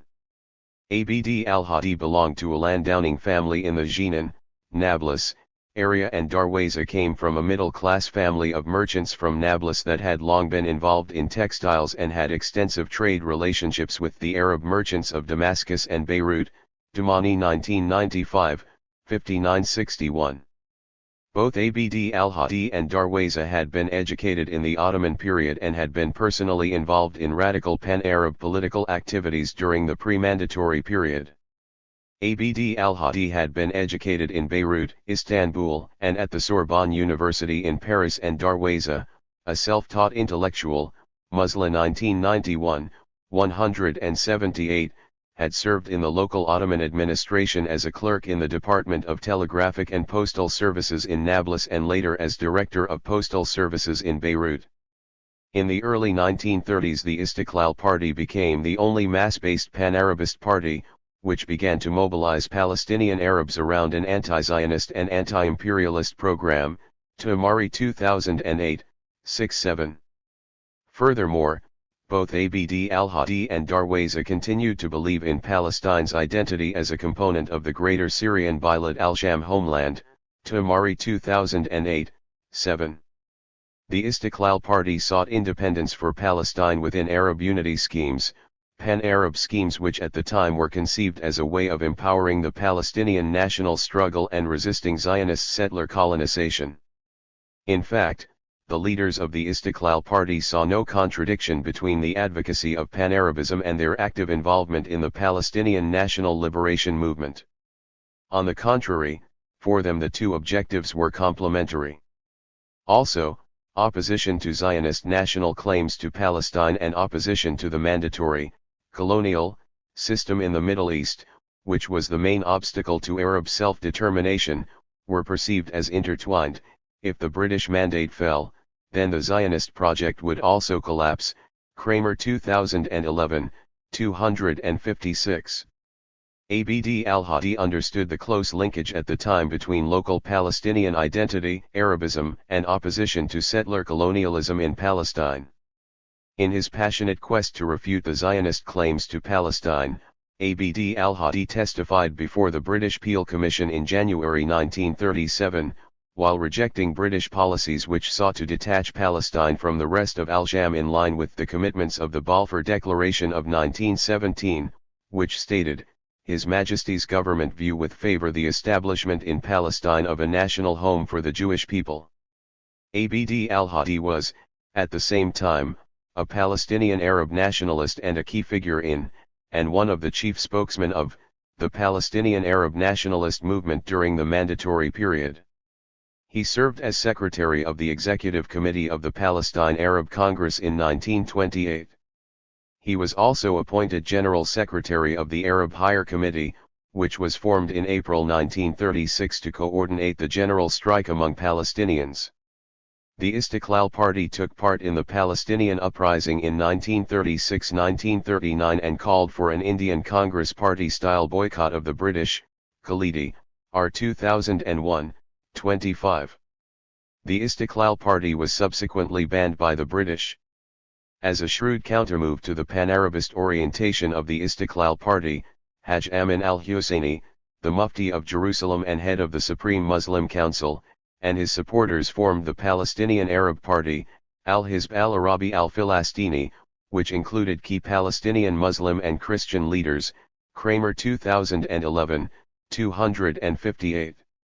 This party, which emphasized the Palestinian agency in, and Palestinian dimensions of, the national struggle in Palestine and dominated the Arab Higher Committee in the period 1936-1948, would subsequently inspire the emergence of the Palestinian National Liberation Movement, Harakat al-Tahrir al-Watani al-Filastini or Fatah, in the post-Nakba period.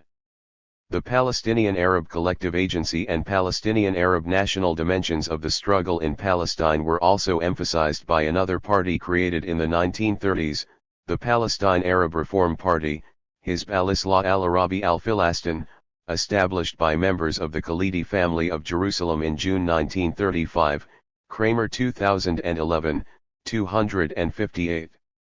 The Palestinian uprising of 1936-1939 had a major impact on the consolidation of the particular components of Palestine's national identity and national struggle in Palestine. This can be best illustrated and symbolized by the nationalist poem Matini, My Homeland, perhaps the most famous and influential Palestinian poem of all time. It was written by Ibrahim Tukin, 1905-1941, in 1934 and became a rallying cry against British colonialism and Zionism in Palestine during the Great Uprising in the 1930s, JUC and Tingley 1977. Tukin belonged to a notable Nablus family that had, under the Ottomans, dominated the politics of the city for much of the 18th and 19th centuries. He had been educated in Nablus, Jerusalem, and at the American University of Beirut from 1923 to 1929. He later worked as a professor at the American University in Beirut and a sub-director of the Jerusalem-based Palestine Broadcasting Service. An excerpt from the poem, which has since then embodied that indomitable Palestinian national struggle for self-determination, reads as follows: "The sword and the pen not talking or quarreling are our symbols, our glory and covenant, and a duty to fulfill it shake us. Our honor is an honorable cause, a raised flag, oh, your beauty in your eminence, victorious over your enemies, my homeland, my homeland." From Palestine to the land of Israel, the Palestine Communist Party, Palästinische Kommunistische Partei. The Israeli Communist Party began as an exclusively Jewish Ashkenazi party in Palestine in 1923. With Yiddish being the historical and literally the mother language, Maim Lashon, of the Ashkenazi Jews and being a language spoken by many East European Jews, the Communist Party was called in Yiddish, Palästinische Kommunistische Partei. With the new Hebrew being in ascendancy, the party became eventually known in Israel by its Hebrew name, Hamiflaga HaKommunisti HaYisraelit.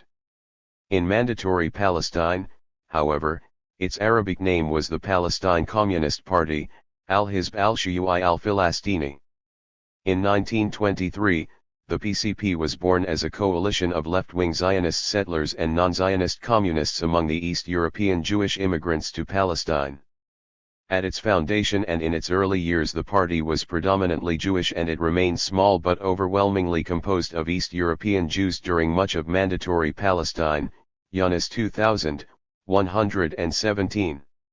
Dominated by Stalinists throughout much of the Mandatory period, in late 1947, following the Soviet Union's support for the UN Partition Resolution, the party embraced a Zionist designation for the country, Eretz Yisrael, instead of Palestine, and were instrumental in securing military assistance from Czechoslovakia for the State of Israel during the toughest stages of the 1948 war. 31 Also in 1948, the leader of the party, Meir Vilner, was a signatory to the Israeli Zionist Independence Charter, Megillat Ha'atzmaut, which repeatedly described the country as the land of Israel, Hebrew, Eretz Yisrael. In the post-Nakba period, the party promoted a collective memory which contributed to the Israelification of the Palestinian citizens of Israel, the so-called Israeli Arabs. At the same time, during this early Mandatory period, the Palestinian Arabs created a labor movement and set up the Palestine Arab Workers' Society, Jamiyyat al-Umal al-Arabiyya al-Filastiniyya, the main Palestinian Arab labor organization, established in 1925 with headquarters in Haifa, and branches in Nazareth, Jaffa, and Magdala Ascalon. From 1937 to 1947 its general secretary was Sami Taha, 1916 to 1947, born in Araba, a town near Jenin. His family later moved to Haifa, who was the main Palestinian Arab labor leader during the Mandatory period, Lochman 1996, 259. He was assassinated in Haifa on September 12, 1947. Throughout the 1920s and 1930s, the Palestine Jewish communists maintained close relations with the Palestine Arab Workers' Society. In the middle of the Second World War, in 1943, the Palestine Communist Party, under pressure to accommodate the Middle Eastern policies of Stalinist Russia, came into conflict with the key aims of the Palestinian national movement. The party split with the more radical anti-Zionist Palestinian Arab members, who formed the National Liberation League in 1944. Coming under Zionist left-wing influences, and endorsing the Soviet notion that Zionism was a form of bourgeois nationalism, the PCP changed its name to Maiki, the Communist Party of Eretz Yisrael, the Communist Party of the Land of Israel, after endorsing the UN Partition Resolution of November 1947, embracing a term central to Zionist thinking. This was the first time the Palestine communists had used the Zionist term Eretz Yisrael, Land of Israel. Furthermore, the leader of Makki, Meir Vilner Kovner, was one of the signatories of the Israeli Declaration of Independence of May 1948, a document whose Hebrew text does not mention the term Palestine and talks only about Eretz Yisrael. The document begins with rehashing some of the founding myths of Zionism. The land of Israel was the birthplace of the Jewish people. Here their spiritual, religious, and political identity was shaped. Here they first attained statehood, created cultural values of national and universal significance, and gave to the world the eternal Book of Books. 32. Also, crucially, the party was involved in arms shipments from Czechoslovakia to the Zionist military organizations in 1948-1949, deliveries which radically altered the military balance on the ground in Palestine in 1948 and proved significant for the establishment of the Israeli state. Since 1948, the Jewish members of the party have also served in the Israeli army. Bedeviled by contradictory tendencies, after 1948 the party took part in Israeli parliamentary politics and became known as Makki. After another internal split in 1965, the main parliamentary faction became known as Rika, an acronym for the New Communist List, Hebrew, Rishima Komunisti Hadasha. By this stage the party was a predominantly Palestinian Arab party within the Green Line with representation in the Israeli Knesset, parliament. Historically, and in particular since 1948, the party's political platform largely focused on equality and civil rights for the Palestinians within Israel. Today the party is known as Hadash, a Hebrew acronym for Ha-Hazid Ha-Demokrati Eli Shalom, Democratic Front for Peace and Equality, Arabic, Al-Jabha ad-Demokrati Yalis Salam wal Musawa, with a political platform committed to the two-state solution. Palestinian national institutions and organizations in the post-Nakba period, the revolutionary politics of the PLO. In the post-Nakba period a large number of Palestinian anti-colonial organizations and secular institutions were established. Several of these revolutionary bodies predated and anticipated the founding of the PLO in 1964, and these included the Palestinian Student Union in Cairo, 1952, the General Union of Palestinian Students, 1959, the first group of Fatah, Palestinian National Liberation Movement, founded in 1959 around an organ called Filastinuna, Our Palestine, the Palestinian Women's League, 1963, and the General Union of Palestinian Workers, 1963. The national bodies created in the post-Nakba period included All Palestine Government, Hukumat Filastin, in Gaza on October 1, 1948. The Palestinian Student Union set up in Cairo in the early 1950s, led by Yasser Arafat. Fatah, Harakat al-Tahrir al-Watni al-Filastini, Palestinian National Liberation Movement, was founded in 1959. Its first underground magazine, which began to appear monthly in 1959, under the editorship of Khalil al-Wazir, 1935-1988, a refugee from Al-Ramla, was called Filastinuna, Nida al-Hayat, Our Palestine, The Call to Life. The General Union of Palestinian Students, GUPS, established in Cairo in 1959, becoming part of the PLO in 1969. The Palestinian Women's League was established in Cairo in 1963, later in 1965 absorbed into the General Union of Palestinian Women. The General Union of Palestinian Workers, GUPW, was established in Hilwan in Egypt in 1963, becoming part of the newly created PLO in 1965. The first Palestinian National Council, PNC, met in East Jerusalem on June 2, 1964 and formally founded the PLO. The PNC became the legislative body of the PLO. The Palestine Liberation Organization was established in June 1964. The Palestinian National Charter, Al-Mithaq al-Watni al-Filastini, of the PLO was first adopted in June 1964.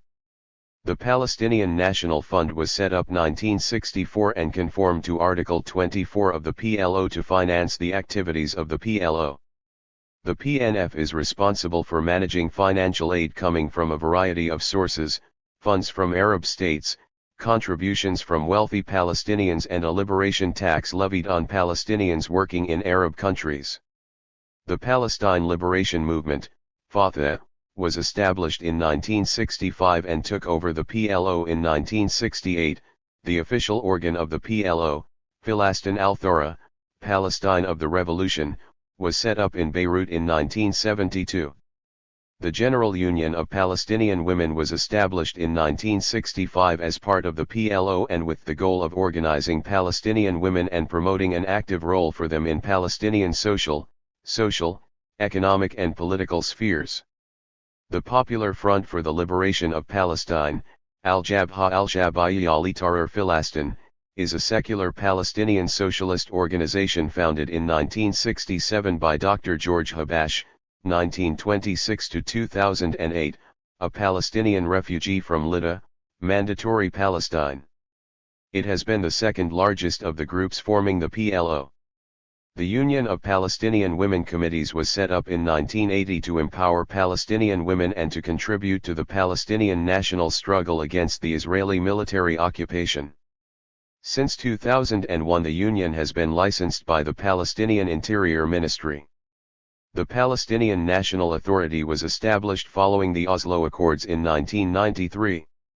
Since then it has internally governed a small part of the occupied Palestinian territories. The Palestinian Broadcasting Corporation, PBC, was established in July 1994 within the jurisdiction of the newly formed Palestinian National Authority. The PBC has a subsidiary radio station, The Voice of Palestine, and a satellite channel, Palestinian Satellite Channel. The Palestinian TV channel first began broadcasting in 1996 in Gaza, Jamal 2005.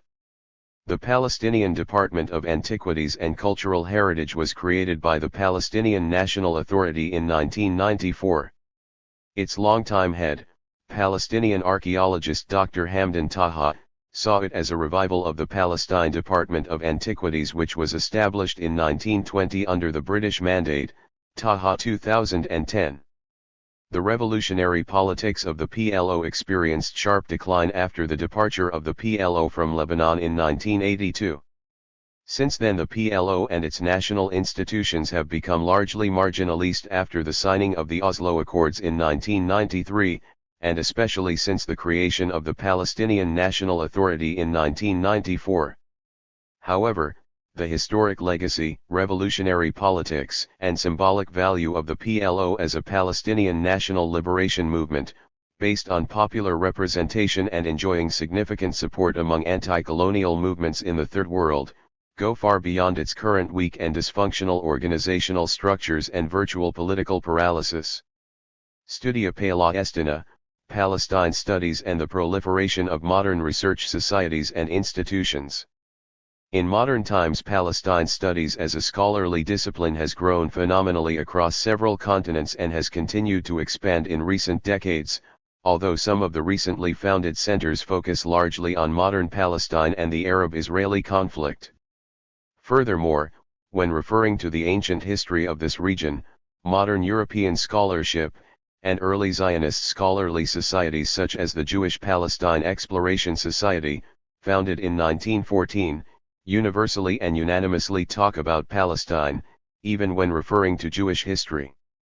The opening of the Holy Land to Europe's political, cultural religious penetration in the 19th century resulted in mountains of publications on Palestine. To cite some of the scholarly societies/centers/projects/museums/journals relevant to Palestine studies and the ancient history and heritage of Palestine. The Palestine Exploration Fund, founded in London in the 1860s with a focus on ancient Palestine, it published the Palestine Exploration Quarterly. The Palestine Pilgrims Text Society, an organization established in 1884, the society operated for 11 years and published translations of medieval texts relevant to the history of pilgrimage to the Holy Land.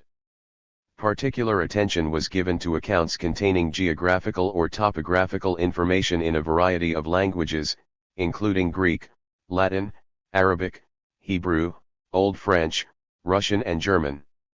Its publications included Guy L. Strange's translation from Arabic and annotation of Al-Muqaddasi's, Al-Maqdisi's, work under the title, Description of Syria, including Palestine by Muqaddasi, 1986, Nasir Khusraw's Diary of a Journey Through Syria and Palestine, 1888. Deutsche Verein für die Erforschung Palästinas, German Society for the Exploration of Palestine. The Society's annual publication was Zeitschrift der Deutschen Palästiniervereins, Journal of the German Society for the Exploration of Palestine. The Deutsche Verein zur Erforschung Palästinas, German Association for the Study of Palestine, was established in 1877 at the initiative of the Swiss geographer Karl Zimmermann's Association for the Promotion of Bible Studies and Research on the History and Culture of Palestine. From 1877 it regularly published Zimmermann's Zeitschrift. Imperial Orthodox Palestine Society, Russian, was founded in 1882 as a scholarly and political organization for the study of Palestine. Following the Bolshevik Revolution of 1917, the society was renamed the Russian Palestine Society, Russian, and was attached to the Academy of Sciences of the USSR. Its original Russian name was restored in Zeitschrift der Deutschen Palästiniervereins, Journal of the German Society for Exploration of Palestine, is the official bulletin of the German Protestant Institute of Archaeology in the Holy Land, Deutsches Evangelisches Institut für Altertumswissenschaften des Heiligen Landes, founded in 1900. It covers topics such as archaeology, topography, iconography, religion, social anthropology, philology, and literature. Palestine Archaeological Museum, Al-Quds/Jerusalem, was initiated in 1918 and officially opened in 1938. It was renamed Rockefeller Museum by Israel after the 1967 occupation. Palestine Folklore Museum, Al-Quds/Jerusalem, was set up in Al-Khalileh in the 1930s. Jewish Palestine Exploration Society was founded in 1914 with a focus on ancient Palestine. It was renamed after 1948 as the Israel Exploration Society. The Journal of the Palestine Oriental Society was published in Jerusalem by the Palestine Oriental Society from 1920 to 1948 and focused on ancient history and antiquities. The Institute for Palestine Studies, founded in Beirut in 1963, publishes the Journal of Palestine Studies. Palestine Research Center was founded by the PLO in Beirut in 1965. It published a periodical entitled Palestinian Affairs, Shu'un Filastiniyat. Journal of Holy Land and Palestine Studies was founded in 2002. It is published by Edinburgh University Press. The European Centre for Palestine Studies, Exeter University, was established in 2009. Center for Palestine Studies, Columbia University, New York. Center for Palestine Studies, SOAS, London, was established in 2012. The Palestinian Museum opened in Birzeit in May 2016. Chapter 10. Settler Colonialism and Disinheriting the Palestinians. The appropriation of Palestinian place names by the Israeli state. The four great powers are committed to Zionism. And Zionism, be it right or wrong, good or bad, is rooted in age-long traditions, in present needs, in future hopes, of far greater import than the desires and prejudices of the 700,000 Palestine Arabs who now inhabit that ancient land. Arthur James Balfour, cited in Nutting 2013. Zionist settler colonialism is at the heart of the conflict in Palestine. Settler colonialism is a structure, not an episode. Wolf 2006. Zionist settler colonialism is deeply rooted in European colonialism. Ignoring the existence and rights of indigenous peoples, British colonialists often saw large parts of the earth as terra nullius, nobody's land. This, originally Roman legal, expression was used to describe territory which was not subject to the sovereignty of any European state. Sovereignty over territory which is terra nullius may be acquired through occupation and/or settler colonization. When in the late 19th century European Zionism nationalism arose as a political force calling for the settler colonization of Palestine and the gathering of all Jews, little attention was paid to the fact that Palestine was already populated. Indeed, the Basel program adopted at the First Zionist Congress, which launched political Zionism in 1897, made no mention of a Palestinian indigenous population when it spelled out the movement's objective, the establishment of a publicly and legally secured home in Palestine for the Jewish people. Moreover, in the early years of their efforts to secure support for their enterprise, the Zionists propagated in the West the racist myth of a land without a people for a people without a land, a slogan popularized by Israel Zangwill, a prominent Anglo-Jewish writer often quoted in the British press as a spokesman for Zionism and one of the earliest organizers of the Zionist movement in Britain. Even as late as 1914, Chaim Weizmann, who was to become the first president of Israel and who, along with Theodor Herzl and David Ben-Gurion, was one of the three men most responsible for turning the Zionist dream into reality, stated, in its initial stage, Zionism was conceived by its pioneers as a movement wholly depending on mechanical factors. There is a country which happens to be called Palestine, a country without a people, and, on the other hand, there exists the Jewish people, and it has no country. What else is necessary, then, than to fit the gem into the ring, to unite this people with this country? The owners of the country, the Turks, must, therefore, be persuaded and convinced that this marriage is advantageous, not only for the Jewish people and for the country, but also for themselves. 1. Neither Zangwill nor Weizmann intended these demographic assessments in a literal fashion. They did not mean that there were no people in Palestine, but that there were no people worth considering within the framework of the notions of racist European supremacy that then held sway. In this connection, a comment by Weizmann to Arthur Ruppin, the head of the colonization department of the Jewish Agency, is particularly revealing. When asked by Ruppin about the indigenous Palestinian Arabs, Weizmann replied, "The British told us that there are some 100,000 niggers, Hebrew, Cushim, Negroes, and for those there is no value to." In the English language, the word nigger is a white racist slur directed at black and African people. Its derogatory connotations echo another pejorative English word, Philistine, which White Britain borrowed from biblical prejudices and popularized in daily parlance. However, in the white racist colonial culture within which Weizmann and co-operated, the reference to the indigenous people of Palestine as nigger would have been instinctive and natural. Echoing Weizmann's demographic racism and Shaftesbury's biblical Orientalism, Zangwill himself spelled out the actual meaning of his slogan with admirable clarity in 1920. If Lord Shaftesbury was literally inexact in describing Palestine as a country without a people, he was essentially correct, for there is no Arab people living in intimate fusion with the country, utilizing its resources and stamping it with a characteristic impress. There is at best an Arab encampment. Zangwill 1920, 104, see also Camel 2015.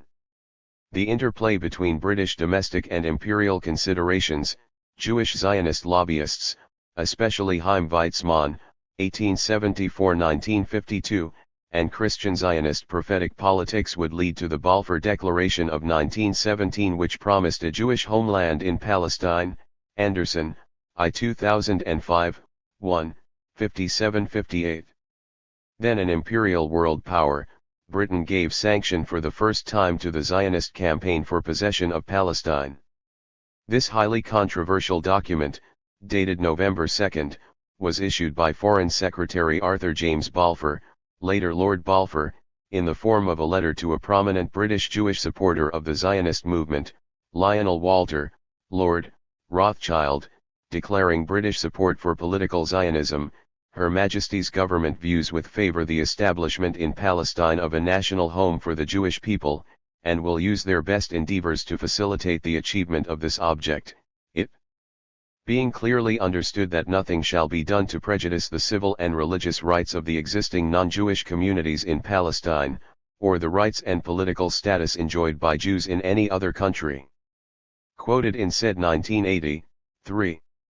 Although the Zionist Jewish movement had already initiated a series of international congresses and established small Jewish colonies in the early 20th century, Palestine, It was the sponsorship of Zionism by the leading imperial power of the age that would transform the Zionist project into a major European settler colonial project in Palestine.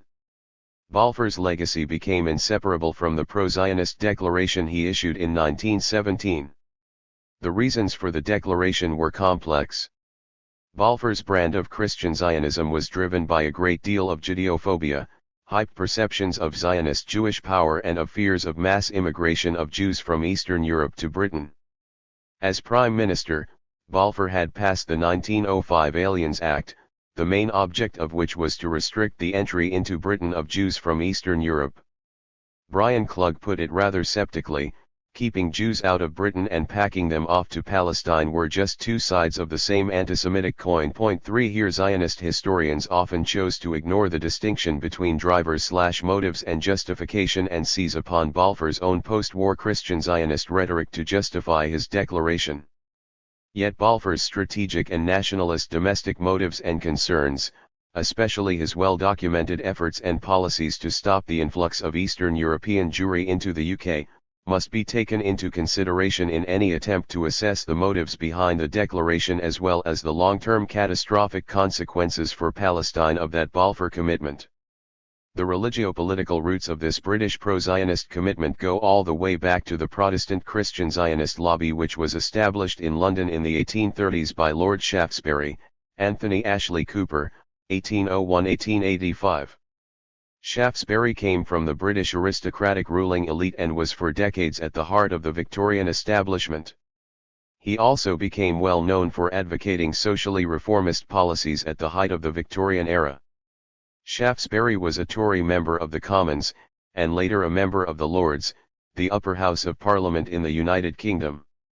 He was the nephew-in-law of Lord Melbourne, Prime Minister through most of the period from 1834 to 1841, and the stepson-in-law of Lord Palmerston, Foreign Minister for most of the 1840s and early 1850s, and then Prime Minister for most of the period 1855-1865, Merkley 1998, 13. Palmerston, 1784-1865, served twice as Prime Minister in the mid-19th century. For most of 1830 to 1865 he dominated British foreign policy when Britain was at the height of its imperialist power. Shaftesbury was offered positions of power by successive British governments. Palmerston encouraged and financially supported him, and both men were instrumental in the establishment of the British consulate in Jerusalem in 1838, a consulate which in the 19th century was dominated by Christian Zionists and was at the center of British imperial schemes which led to the Balfour policy in Palestine, Skalch 1992. In particular, crusading Protestant Christian Zionist Shaftesbury was the most ardent propagator and lobbyist of the restoration of God's ancient people, as he styled the Jews, Tuckman 1982. He and the influential circle he dominated were under the influence of the end of times prophetic politics, evangelizing politics based on the Old Testament's book of Daniel, which they believed would be fulfilled by the literal return and restoration of the Jews to Palestine. As the demise of the Ottoman Empire appeared to be approaching, the Protestant advocacy of Jewish restorationism and settler colonization of Palestine increased in the UK and was seen as highly beneficial to the expanding British Empire in the Middle East.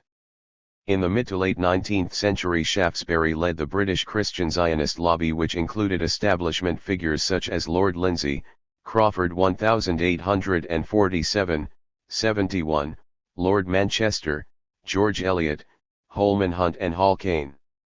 Epitomizing Victorian Protestant imperialism, Bible-bashing Shaftesbury was also a myth-maker.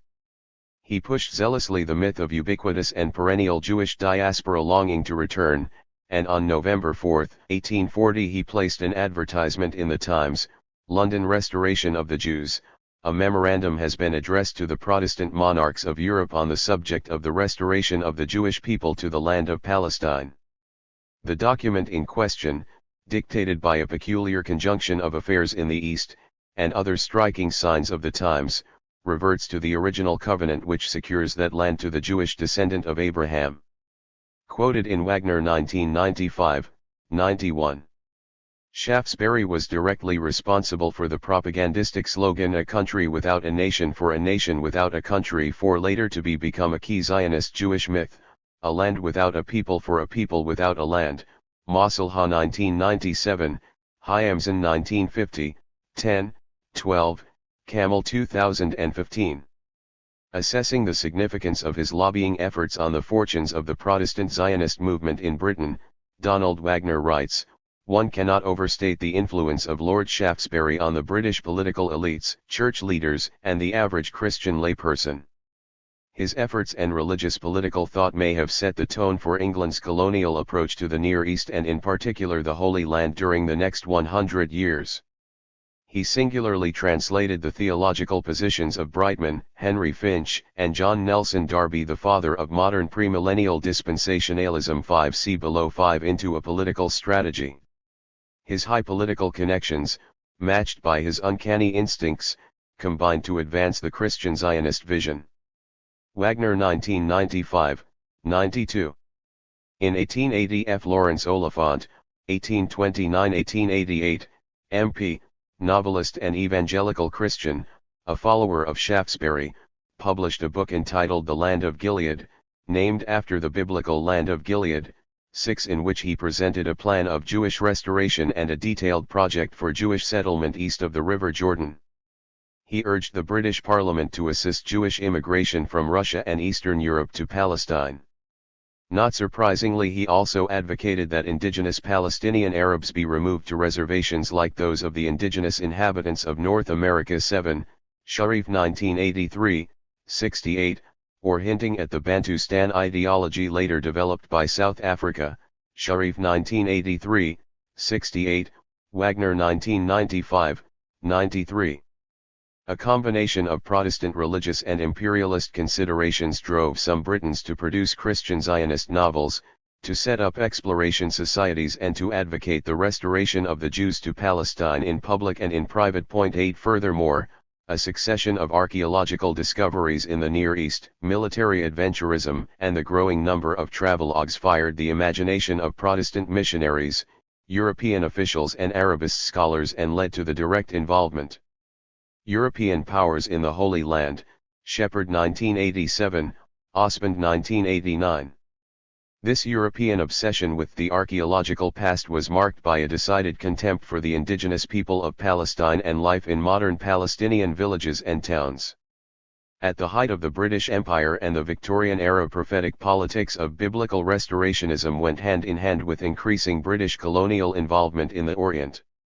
The Holy Land in the 19th century was an attractive target for several European nations which were flexing their colonial muscles around the globe.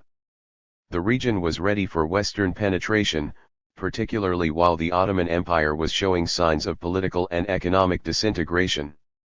The race for a European national presence and colonial commercial interests in the East, and in the Holy Land in particular, was masked by scholarly activities and Oriental studies, said 1978. Coinciding with the European scramble for Palestine, various sectors of the Western Academy, and most of the Western Christian churches, displayed an increasing interest in Palestine. Invariably foreign interest took the form of establishing Christian institutions. The Ottoman reforms after the Crimean War, 1853-1856, granted equal rights, including property rights, to non-Muslims, thereby uniting Christian missionary endeavor with national influence. The interests of God and country ran in parallel. The British moved early 9 and were soon emulated by the Russians 10, Germans 11, Austrians, RBA 1996, and others, marking the beginning of extensive Western influence in Palestine, an influence which the Ottomans feared might be a prelude to attempting to recover Palestine as a Christian state. 12 Such was the degree of Western penetration that the Austrian consul, the Count de Cabaga, reported in 1880 that Jerusalem had become a European city, and Captain, later General Sir Charles Warren, 1840. 1927, of the British Royal Engineers and one of the key officers of the British Palestine Exploration Fund, who was sent to map the Old Testament topography of Jerusalem and investigate the site of the Temple, noted, British King Consul James Finn rules supreme, not over the natives of the city, but over strangers, but yet these strangers for the most part are the rightful owners, the natives, for the most part, are usurpers. Shepherd 1987, 127-128. Protestant Zionists and British imperialists believed that a Jewish Palestine would be convenient for a British protectorate there along the main route to India. From the late 19th century to the middle of the 20th century, three famous British prime ministers were closely associated with Gentile Zionism in Britain: Benjamin Disraeli, 1804-1881, who was successful in securing for Imperial Britain control of the Suez Canal; David Lloyd George, 1863-1945, whose government issued the Balfour Declaration of 1917, and Sir Winston Churchill, who for nearly half a century in and out of office was devoted to political Zionism and the British Empire. Sykes. 1973, 45, 52, 207. Both Disraeli and Lloyd George were fascinated by the theories of amalgamation or affinity between Christianity and Judaism. Anderson, I. 2005, 60. Lloyd George, a Protestant Zionist, was once quoted as saying, "I was taught far more history about the Jews than about the history of my own people," quoted by Stein 1961, 142, and Disraeli was Baptist a Protestant, but he remained fascinated by his Jewish background. Describing Protestant Christianity as completed Judaism, he, like many Christian Zionists, delighted in describing himself as the missing page between the Old and New Testaments. Johnson, p. 1993, 324.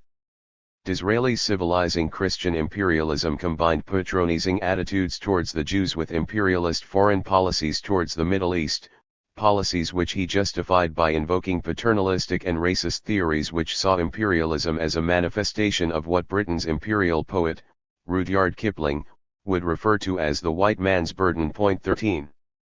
For centuries, and for more than 80 years of political Zionism, the Palestinian Arabs were an absolute majority in Palestine.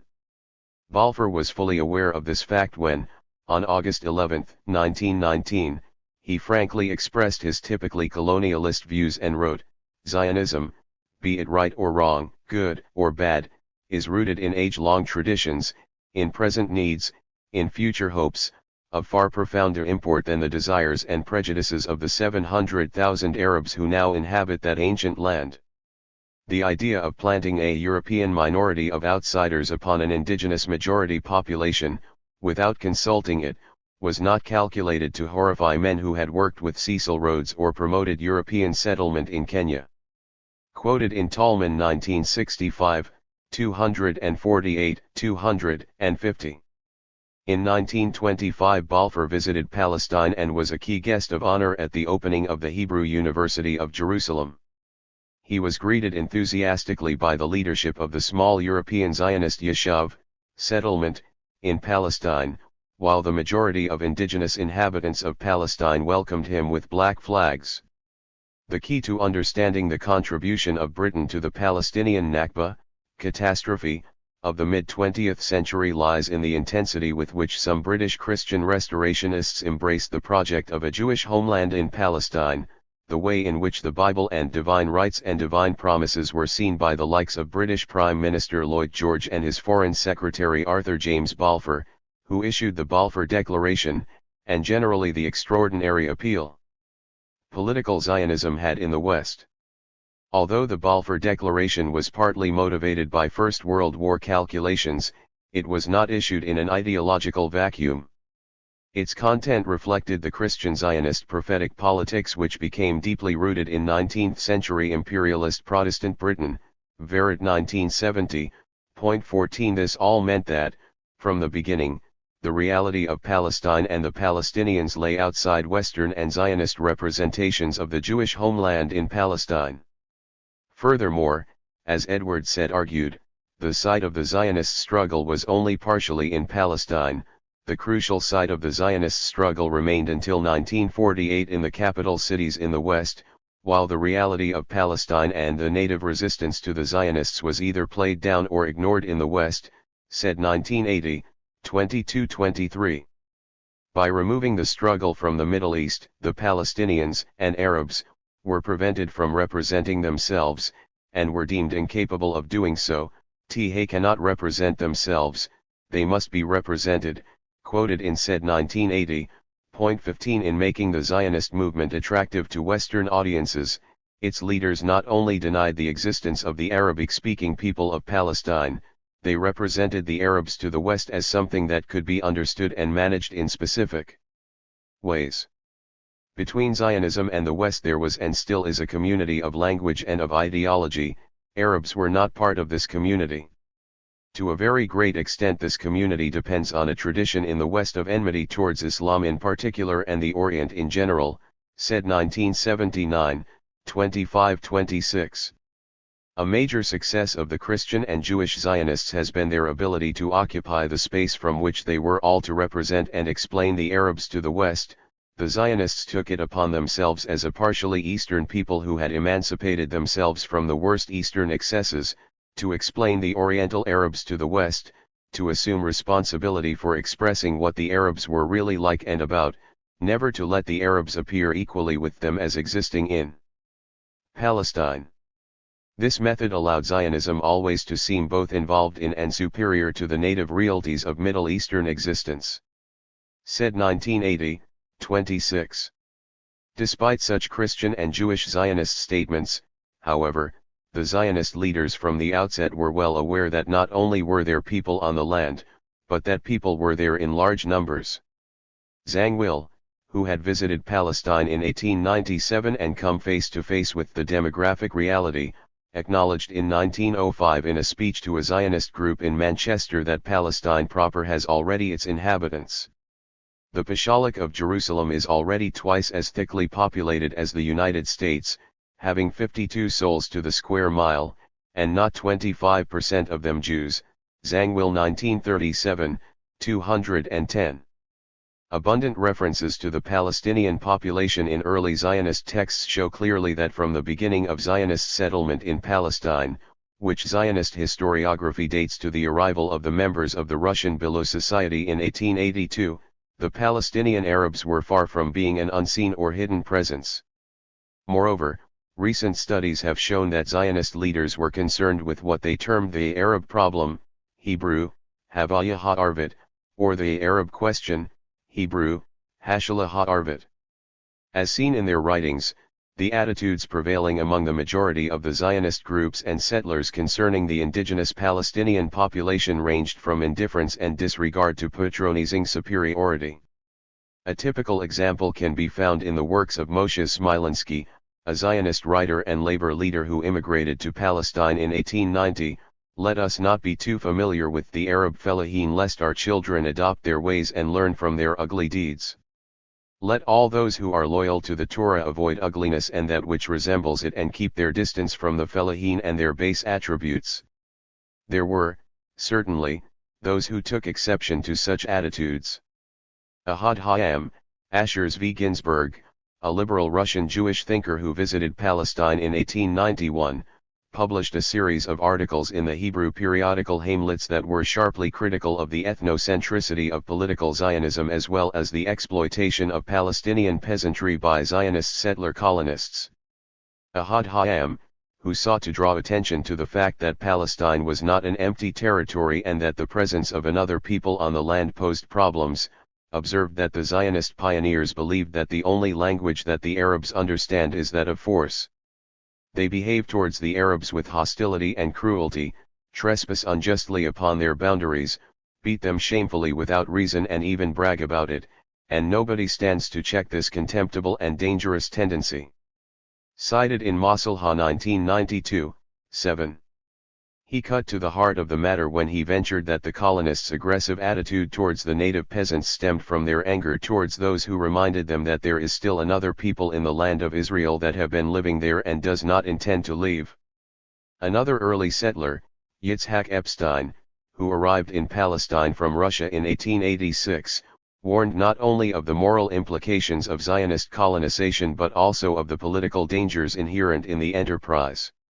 In 1907, at a time when Zionist land purchases in the Galilee were stirring opposition among Palestinian peasants forced off land sold by absentee landlords, Epstein wrote a controversial article entitled The Hidden Question, in which he strongly criticized the methods by which Zionists had purchased Arab land.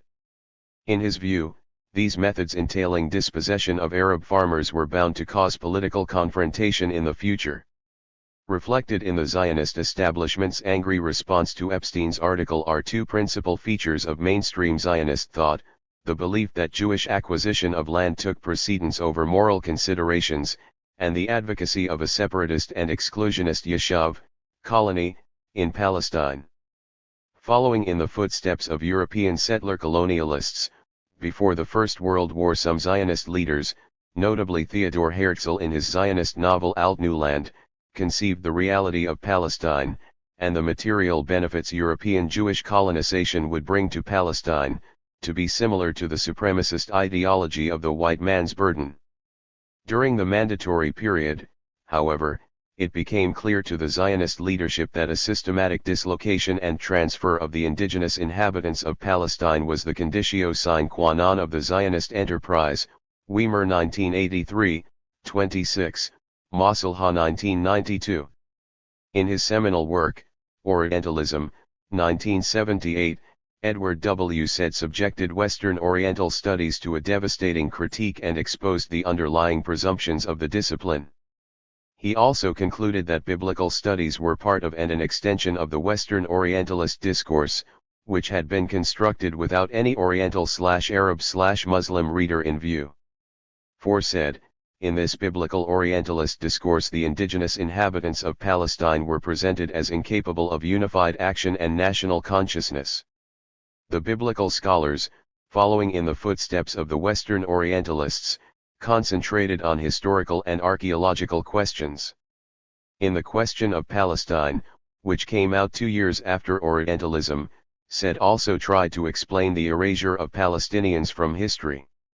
For him, the deletion of the reality of Palestine centered on 3 key issues: first, understanding the representation of Palestine, the Palestinians, and Islam in the West.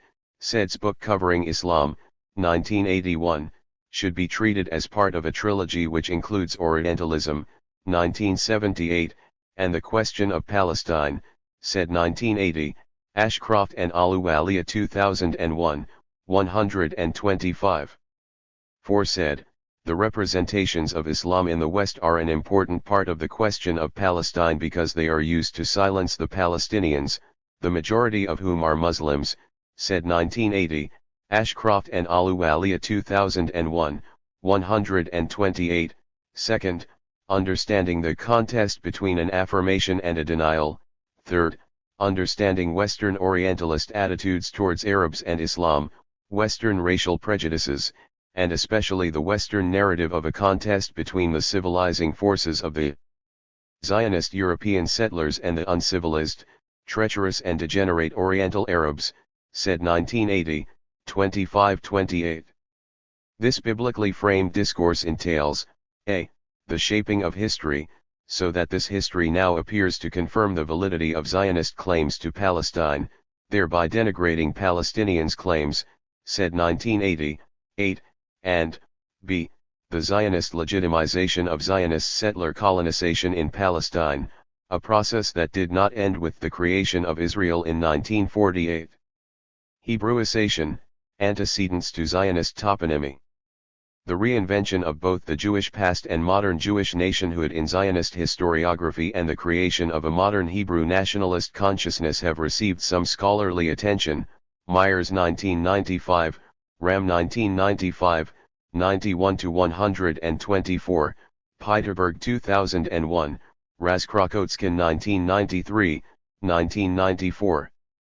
Toponymic and remapping projects were also deployed extensively and destructively by the European colonial powers and European settler colonial movements. In Palestine, the Zionist Hebrew renaming projects were critical to the ethnicization of the European Jews and nationalization of the Hebrew Bible.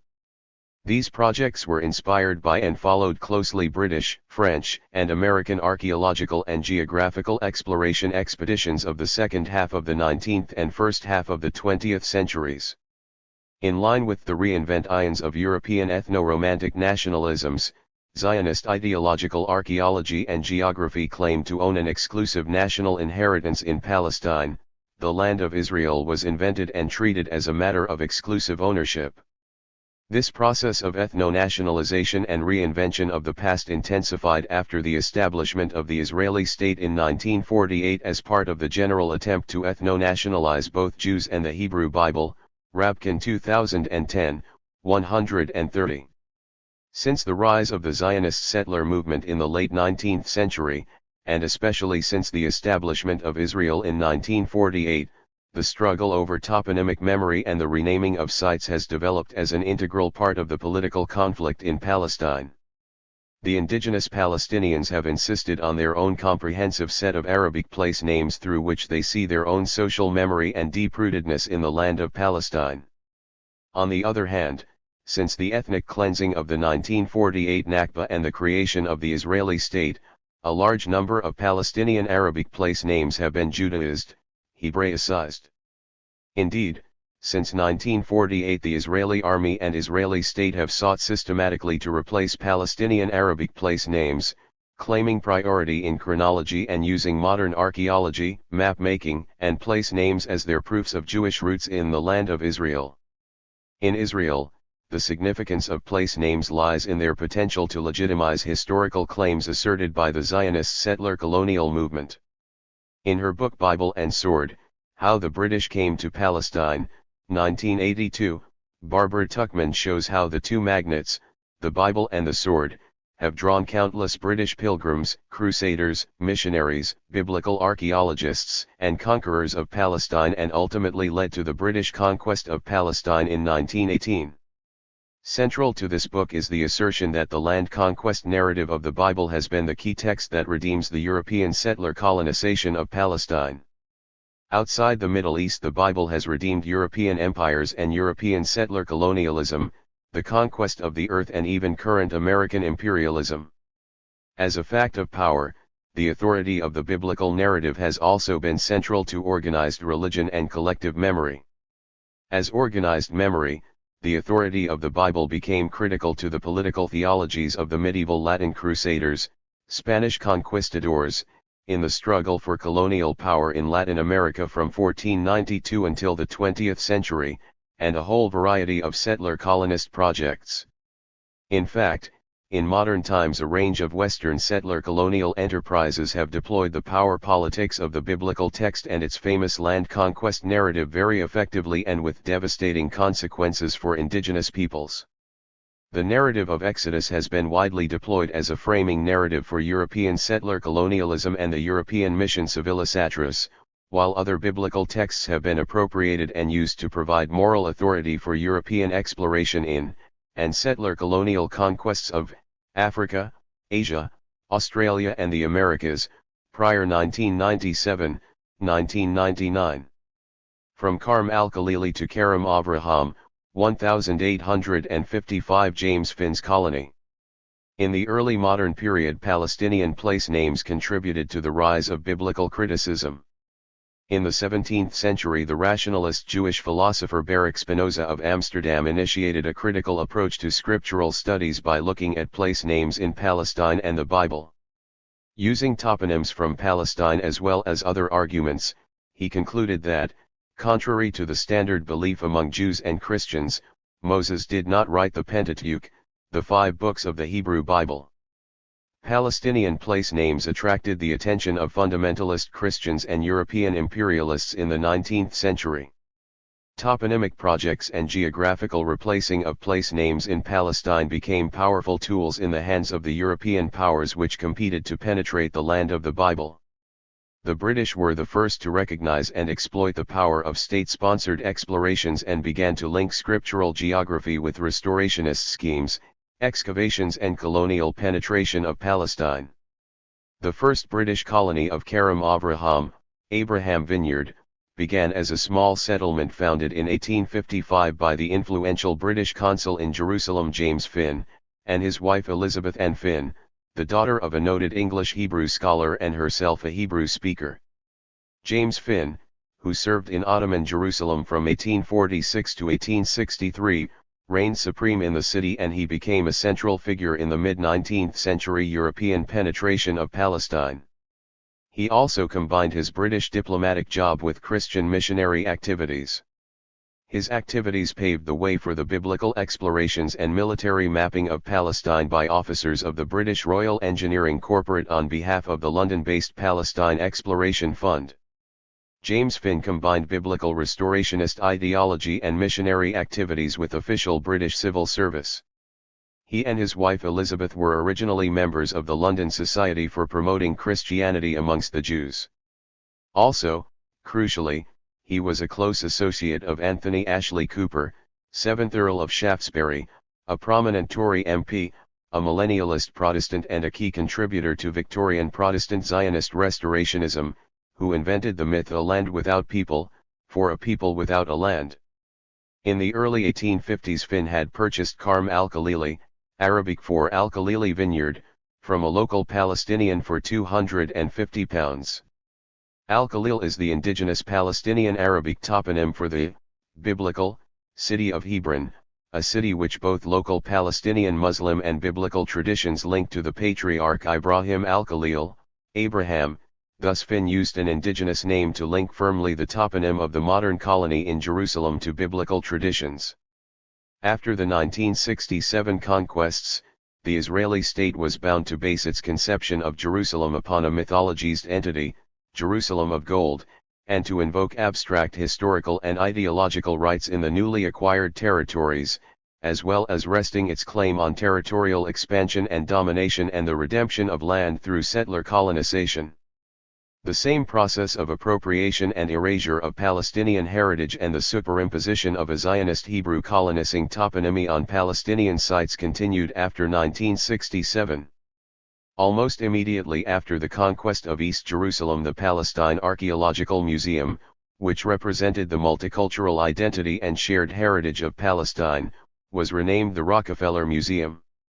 Some items were taken to the Shrine of the Book, Hebrew, Hikkel Hosfer, a wing of the Israel Museum in West Jerusalem, which houses parts of the Dead Sea Scrolls discovered in 1947-1956 in the Qumran caves.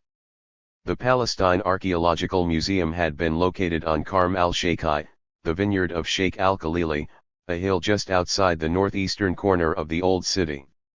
The museum had been conceived and established during the Mandatory period, with financial support from the Rockefeller family.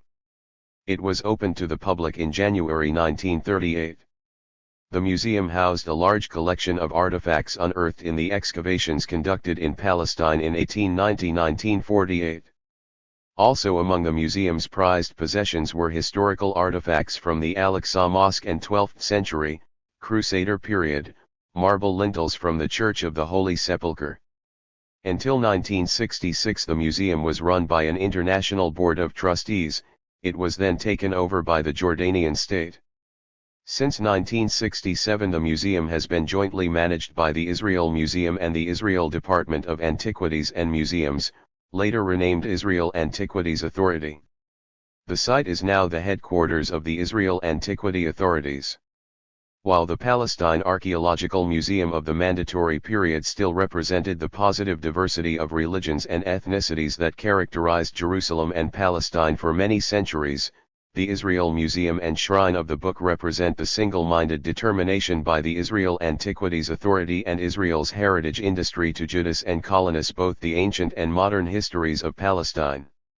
Disappearing Palestinian villages and place names before 1948.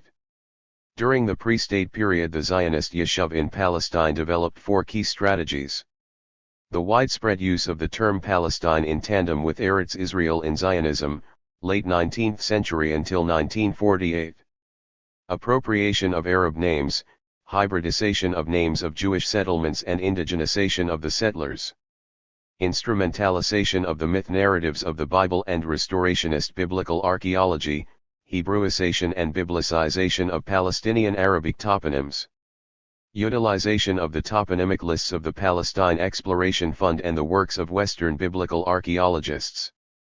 Appropriation of Arabic place names, indigenization of the European settlers and hybridization strategies. Subterfuge and the widespread use of the term Palestine in combination with Eretz Israel in Zionism, late 19th century until 1948. The multicultural identity and diversity of Palestine was always in sharp contrast to the anachronism of monocultural Zionism, a latecomer European settler colonial movement.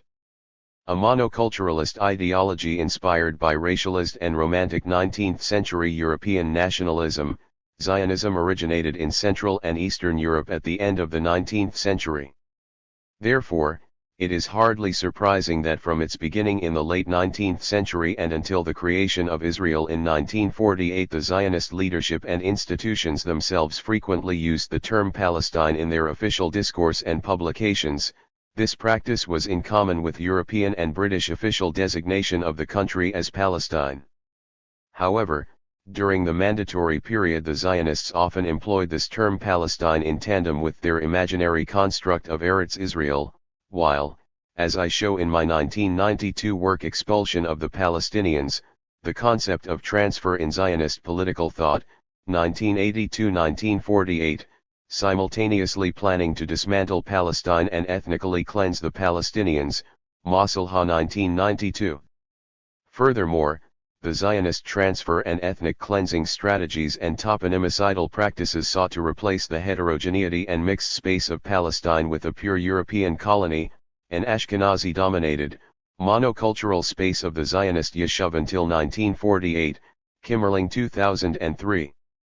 In a microcosmic and typical fashion, the heterogeneity of the thousands of years old Jaffa was ethnically cleansed and culturally destroyed in 1948. This historic, culturally mixed Palestinian city was replaced after 1948 and subsumed by the European pure Jewish city of neighboring Tel Aviv, the capital of the pre-state Yeshuv/colony, subsumed and subordinated ancient Jaffa under the post-1948 Hebrew designation of Tel Aviv-Yaffo. This Zionist memoricidal and toponymicidal project was institutionally, cognitively, and emotionally built within an exclusionary Jewish bubble. The plans for the new Jewish state were similarly exclusive. The Jewish state was supposed to be purely Jewish and no political and bureaucratic tools were prepared for the possibility, mentioned in all partition proposals, that large Arab minorities would remain within the boundaries of the Jewish state. Kimmerling 2003, 22, see also Yiftikel 2006, 54, Schaefer 1996a, 1996b, 1999. During the mandatory period, the Zionist organizations in Palestine employed a variety of methods of subterfuge designed to conflate Palestine with Eretz Yisrael. One such example of concealment and subterfuge was the insertion of the Hebrew abbreviation of Eretz Yisrael, Land of Israel, after the Hebrew word for Palestine, on the official mandatory government stamps which would have been handled by tens of thousands of Arabs in Palestine and neighboring countries, most of them not knowing Hebrew and unable to decipher the Zionist Hebrew abbreviation. Although Palestinian leaders protested in the 1920s at this inclusion of Eretz Yisrael in the official documents, stamps and currency of the British Mandatory Government of Palestine, a government which was committed to the pro-Zionist promise of the 1917 Balfour Declaration, they were incapable of dissuading the mandatory authorities from pursuing their pro-Zionist policies. However, the extensive use of the official term Palestine by the Zionist organizations until 1948 is not surprising for two main reasons. All governments and millions of people across the world, and especially readers of European languages, identified the country as Palestine or the Holy Land. The only exceptions were the Zionist Jewish advocates, who also identified the country as Eretz Yisrael, Land of Israel. Following the pro-Zionist Balfour Declaration commitments of November 1917, the Zionist settler colony in Palestine, the Yeshuv, evolved both as settler colonialism within British colonialism and as a settler colony with British colonialism. This allowed the emerging European Yeshuv to pursue a double strategy of a. Shadowing, and operating from within, the official terminology of British mandatory system in Palestine, and b. Of creating a parallel autonomous Zionist Hebrew discourse.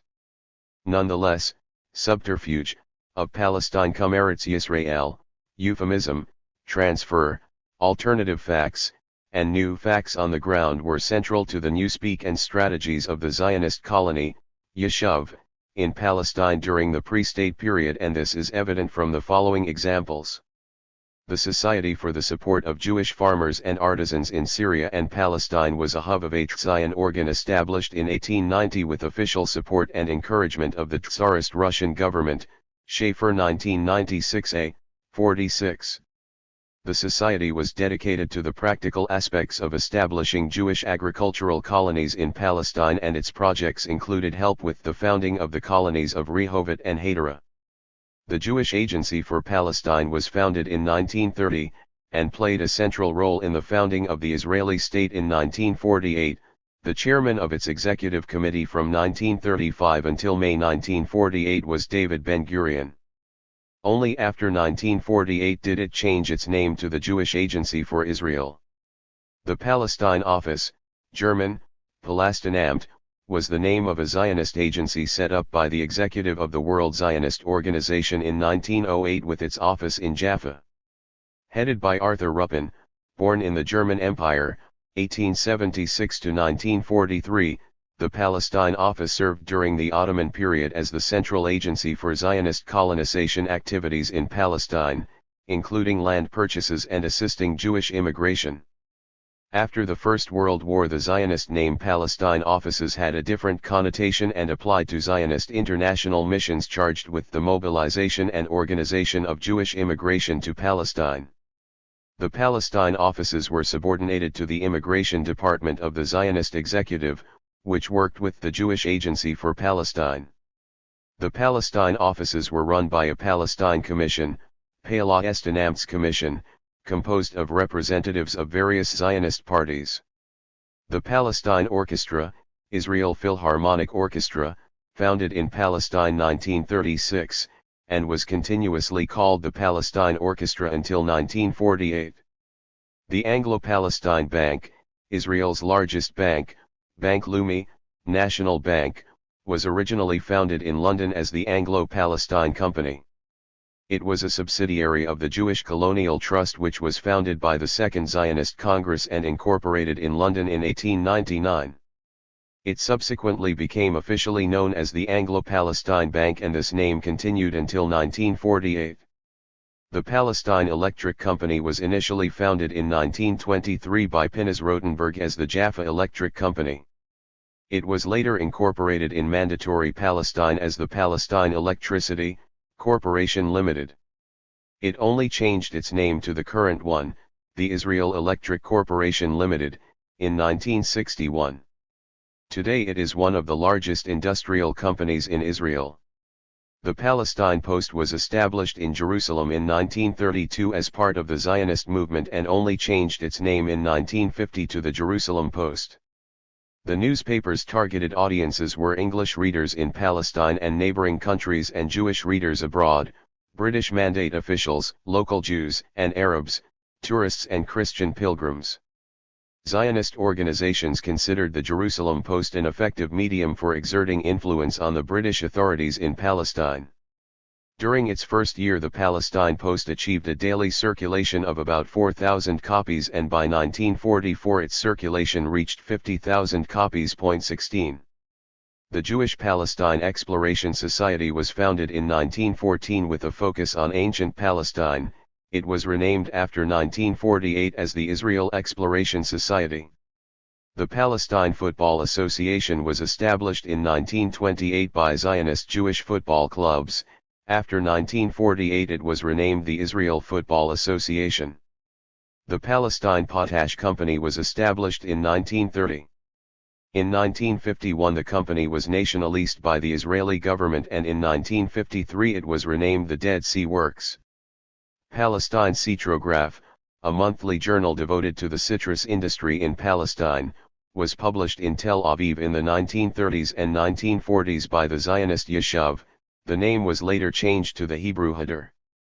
The Palestine Economic Corporation, now the Israel Economic Corporation, was founded by American Zionist investors in 1922 as a public company and incorporated in the U.S.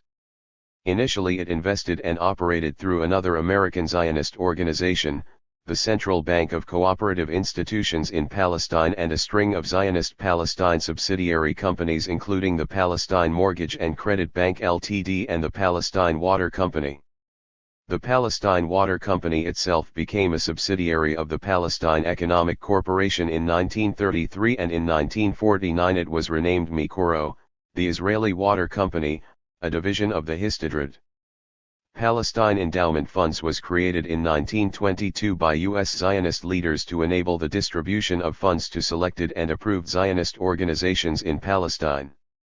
Many years after Israel was established, it was renamed Israel Endowment Funds. Its grants now total over $1 billion. The Palestine Automobile Corporation Ltd. was founded in 1934 and began its activities as a Chevrolet dealer for Tel Aviv and Haifa. In 1937 the company took over the sole distributorship of Ford products, marketing Ford cars and commercial vehicles manufactured in the US and in Europe. The company continued to operate under the Palestine name for several years after the establishment of Israel. Flora Palestina is a publication by the Israeli Academy of Sciences and Humanities, first appeared in 1966. It encompasses the Palestina plant taxonomic and floristic data in the geobotanical area between the Mediterranean coast in the west and the Transjordan deserts in the east, the mountains of Lebanon in the north and the desert of Sinai in the south. An updated version, Distribution Atlas of Plants in the Flora Palestina Area by A. Danon, was published in 2004. Appropriation, hybridization, and indigenization, the appropriation of Palestine place names by European Zionist settlers. From Malal to Nalal. Palestinian place names began to be replaced by biblical and Hebrew-sounding names during the late Ottoman and Mandatory periods, and small Palestinian villages began to disappear from the map, although local Palestinians continued to use the indigenous names for the new Zionist colonies. These practices of reclaiming by renaming, while displacing the indigenous names, were pivotal to the colonization of the land of Palestine and as a language of creating an authentic collective Zionist Hebrew identity rooted in the land of the Bible. Referring candidly to the gradual replacement of Arabic place names, and of Palestinian villages, by Hebrew place names, and Jewish settlements, during the Mandatory period, Israeli Defense Minister Moshe Dayan, the author of Living with the Hebrew Bible, 1978, had this to say in an address in April 1969 to students at the Technion, Israel's prestigious Institute of Technology in Haifa. Jewish villages were built in the place of Arab villages. You do not even know the names of these villages, and I do not blame you because geography books no longer exist. Not only do the books not exist, the Arab villages are not there either. Nalal arose in the place of Malal, Kibbutz Gvat in the place of Yibta, Kibbutz Sarid in the place of Hanefis, and Kfar Yehoshua in the place of Tal al-Shuman. There is not a single place built in this country that didn't have a former Arab population. 17.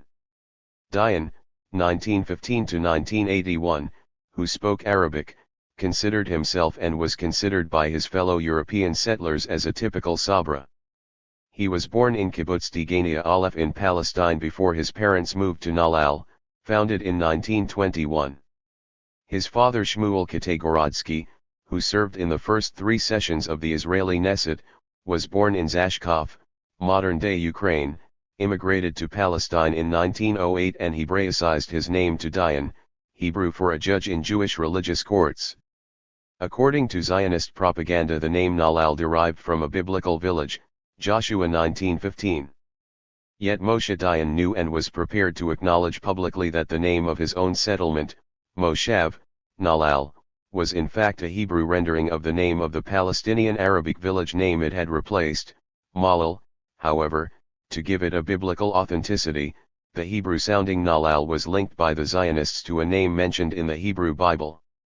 Also, Kibbutz Gvat, set up in 1926, was a Hebrew rendering of the former Arabic place name, the Palestinian village Yibta, Vat also echoed the Aramaic name Vita, meaning hill, and a biblical name in the Galilee. Central to the construction of Zionist collective identity, and subsequently Israeli identity, based on biblical memory was the Yishuv toponymic projects established in the 1920s to restore biblical Hebrew or to create new biblical-sounding names of symbolic meaning to Zionist redemption of the land and colonization of Palestine, Ra'ad 2010, 189.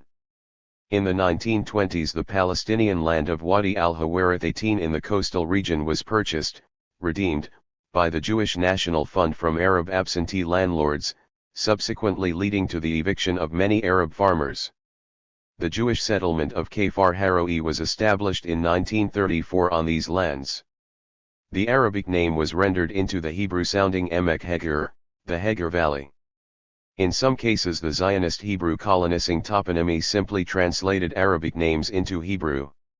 In the 1920s a JNF naming committee was set up to name the newly established Jewish colonies in Palestine to compete with the overwhelmingly Arabic map of the country. Its renaming efforts were appreciated by the British mandatory authorities and were incorporated into the Palestine government's official gazette, Benvenisti 2002, 26. In the pre-1948 period many new Hebrew place names displaced the Arabic names. For instance, the first Zionist settlement in Palestine, Petah Tikva, was originally set up in 1878, deserted and then re-established in 1882, on the lands of, and eventually replacing, the destroyed Palestinian village of Mlabis.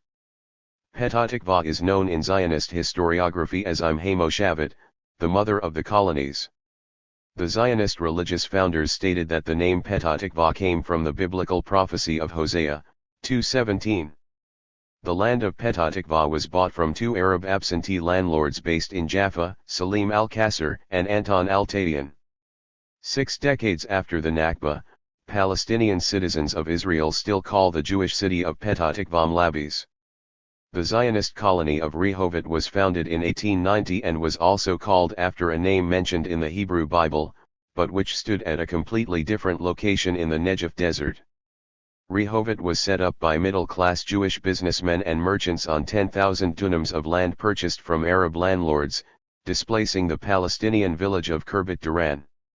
Secular Jewish Zionism was a classic case of the invention of a people in late 19th century Europe and a project for synthesizing a nation. This invented tradition considered the Jews as a race and a biological group, and borrowed heavily from Romantic nationalisms in Central and Eastern Europe.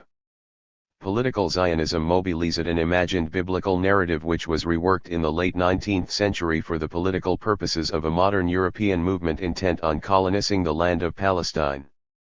As an invented late modern, European, tradition, Zionism was bound to be a synthesizing project.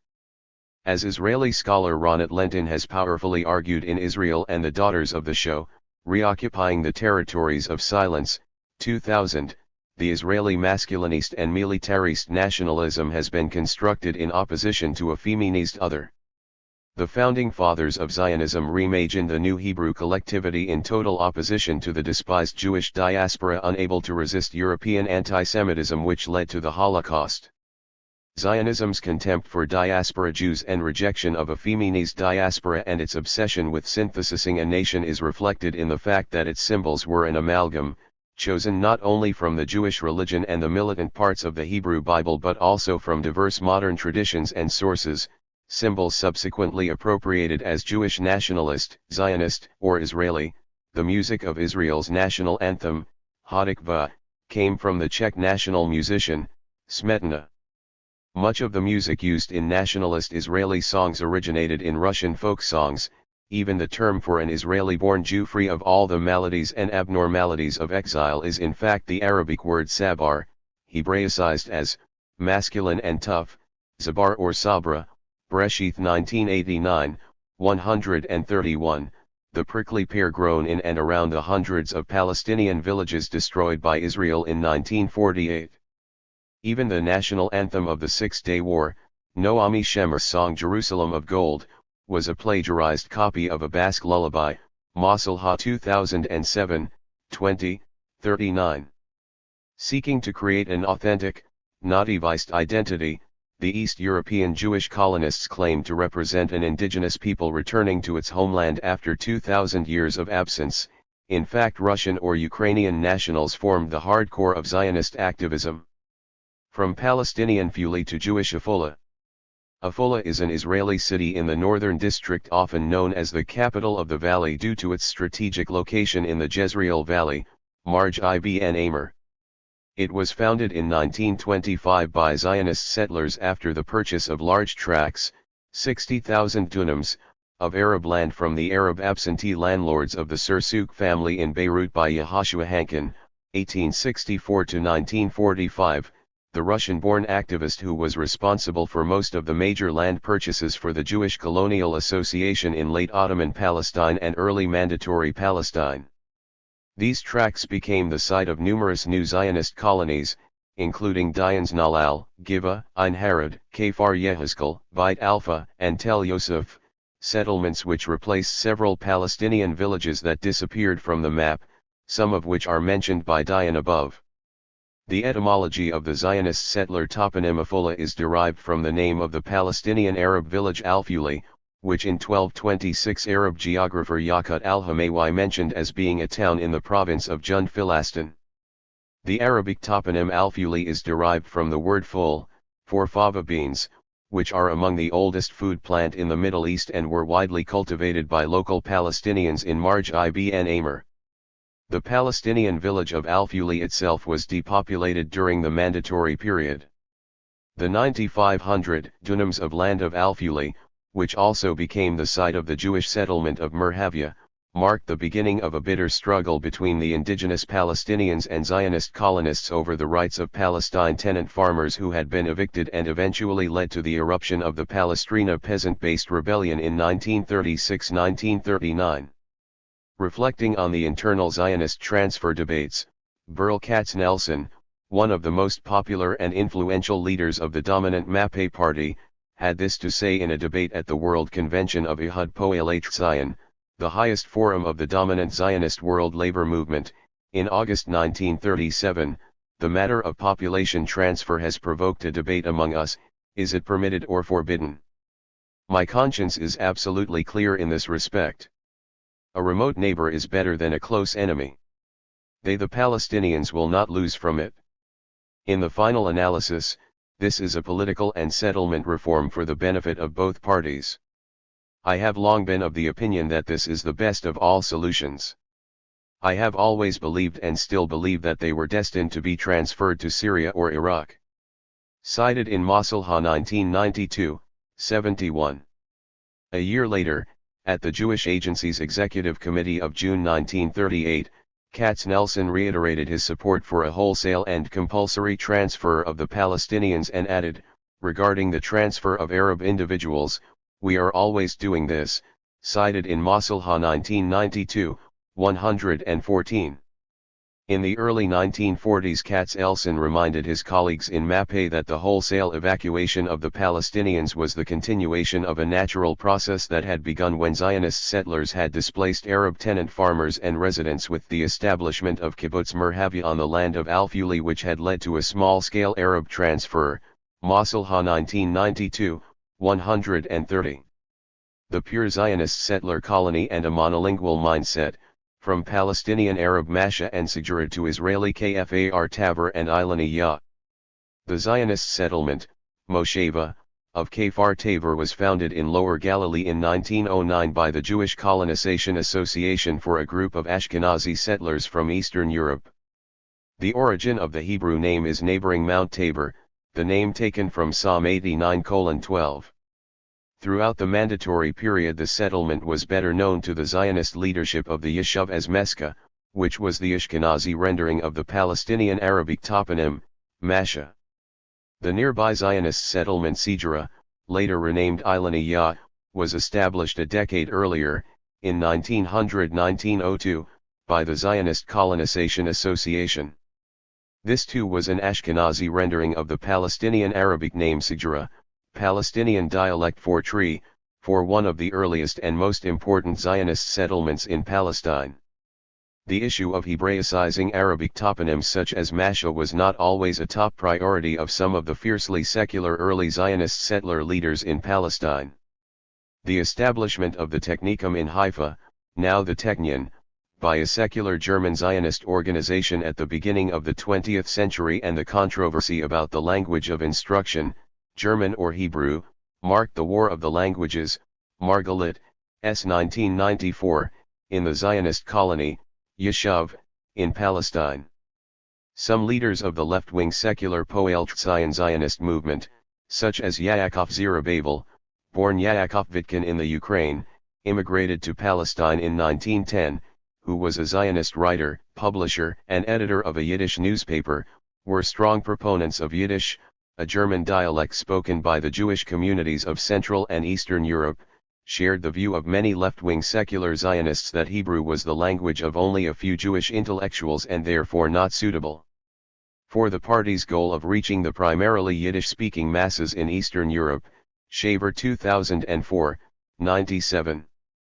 Yiddish is the historical and literally the mother language, Maim Lashon, of the Ashkenazi Jews, distinguishing it from the Holy Tongue, Lashon Kodesh, meaning Hebrew and Aramaic. Yiddish takes most of its syntax and vocabulary from German but has loans from Slavic languages and Hebrew and Aramaic. However, for most early Zionist settler leaders, Yiddish was closely associated with the despised and feminized diaspora Ashkenazi Judaism, while modern Hebrew represented the new masculinist settler colonizing Hebrew man.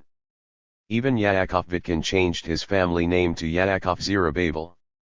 Thus the War of the Languages in the early Yishuv ended in victory for the new Hebrew, whose ascendancy was central to the formulation of the politico-social myths of Zionism, Azar Yahu 1995, of political Zionism and the construction of the militant Zionist Jewish national identity of the Yishuv colony.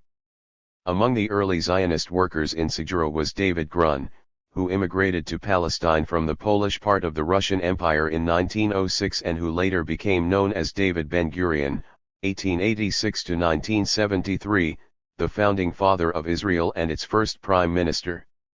The early Zionist settlers, workers, and leaders of Segura and Mesca, mostly Russian or East European nationals, created a Jewish defense organization in Palestine, Hashmer, Hebrew for the Guard, which was organized in 1909 by socialist Zionists.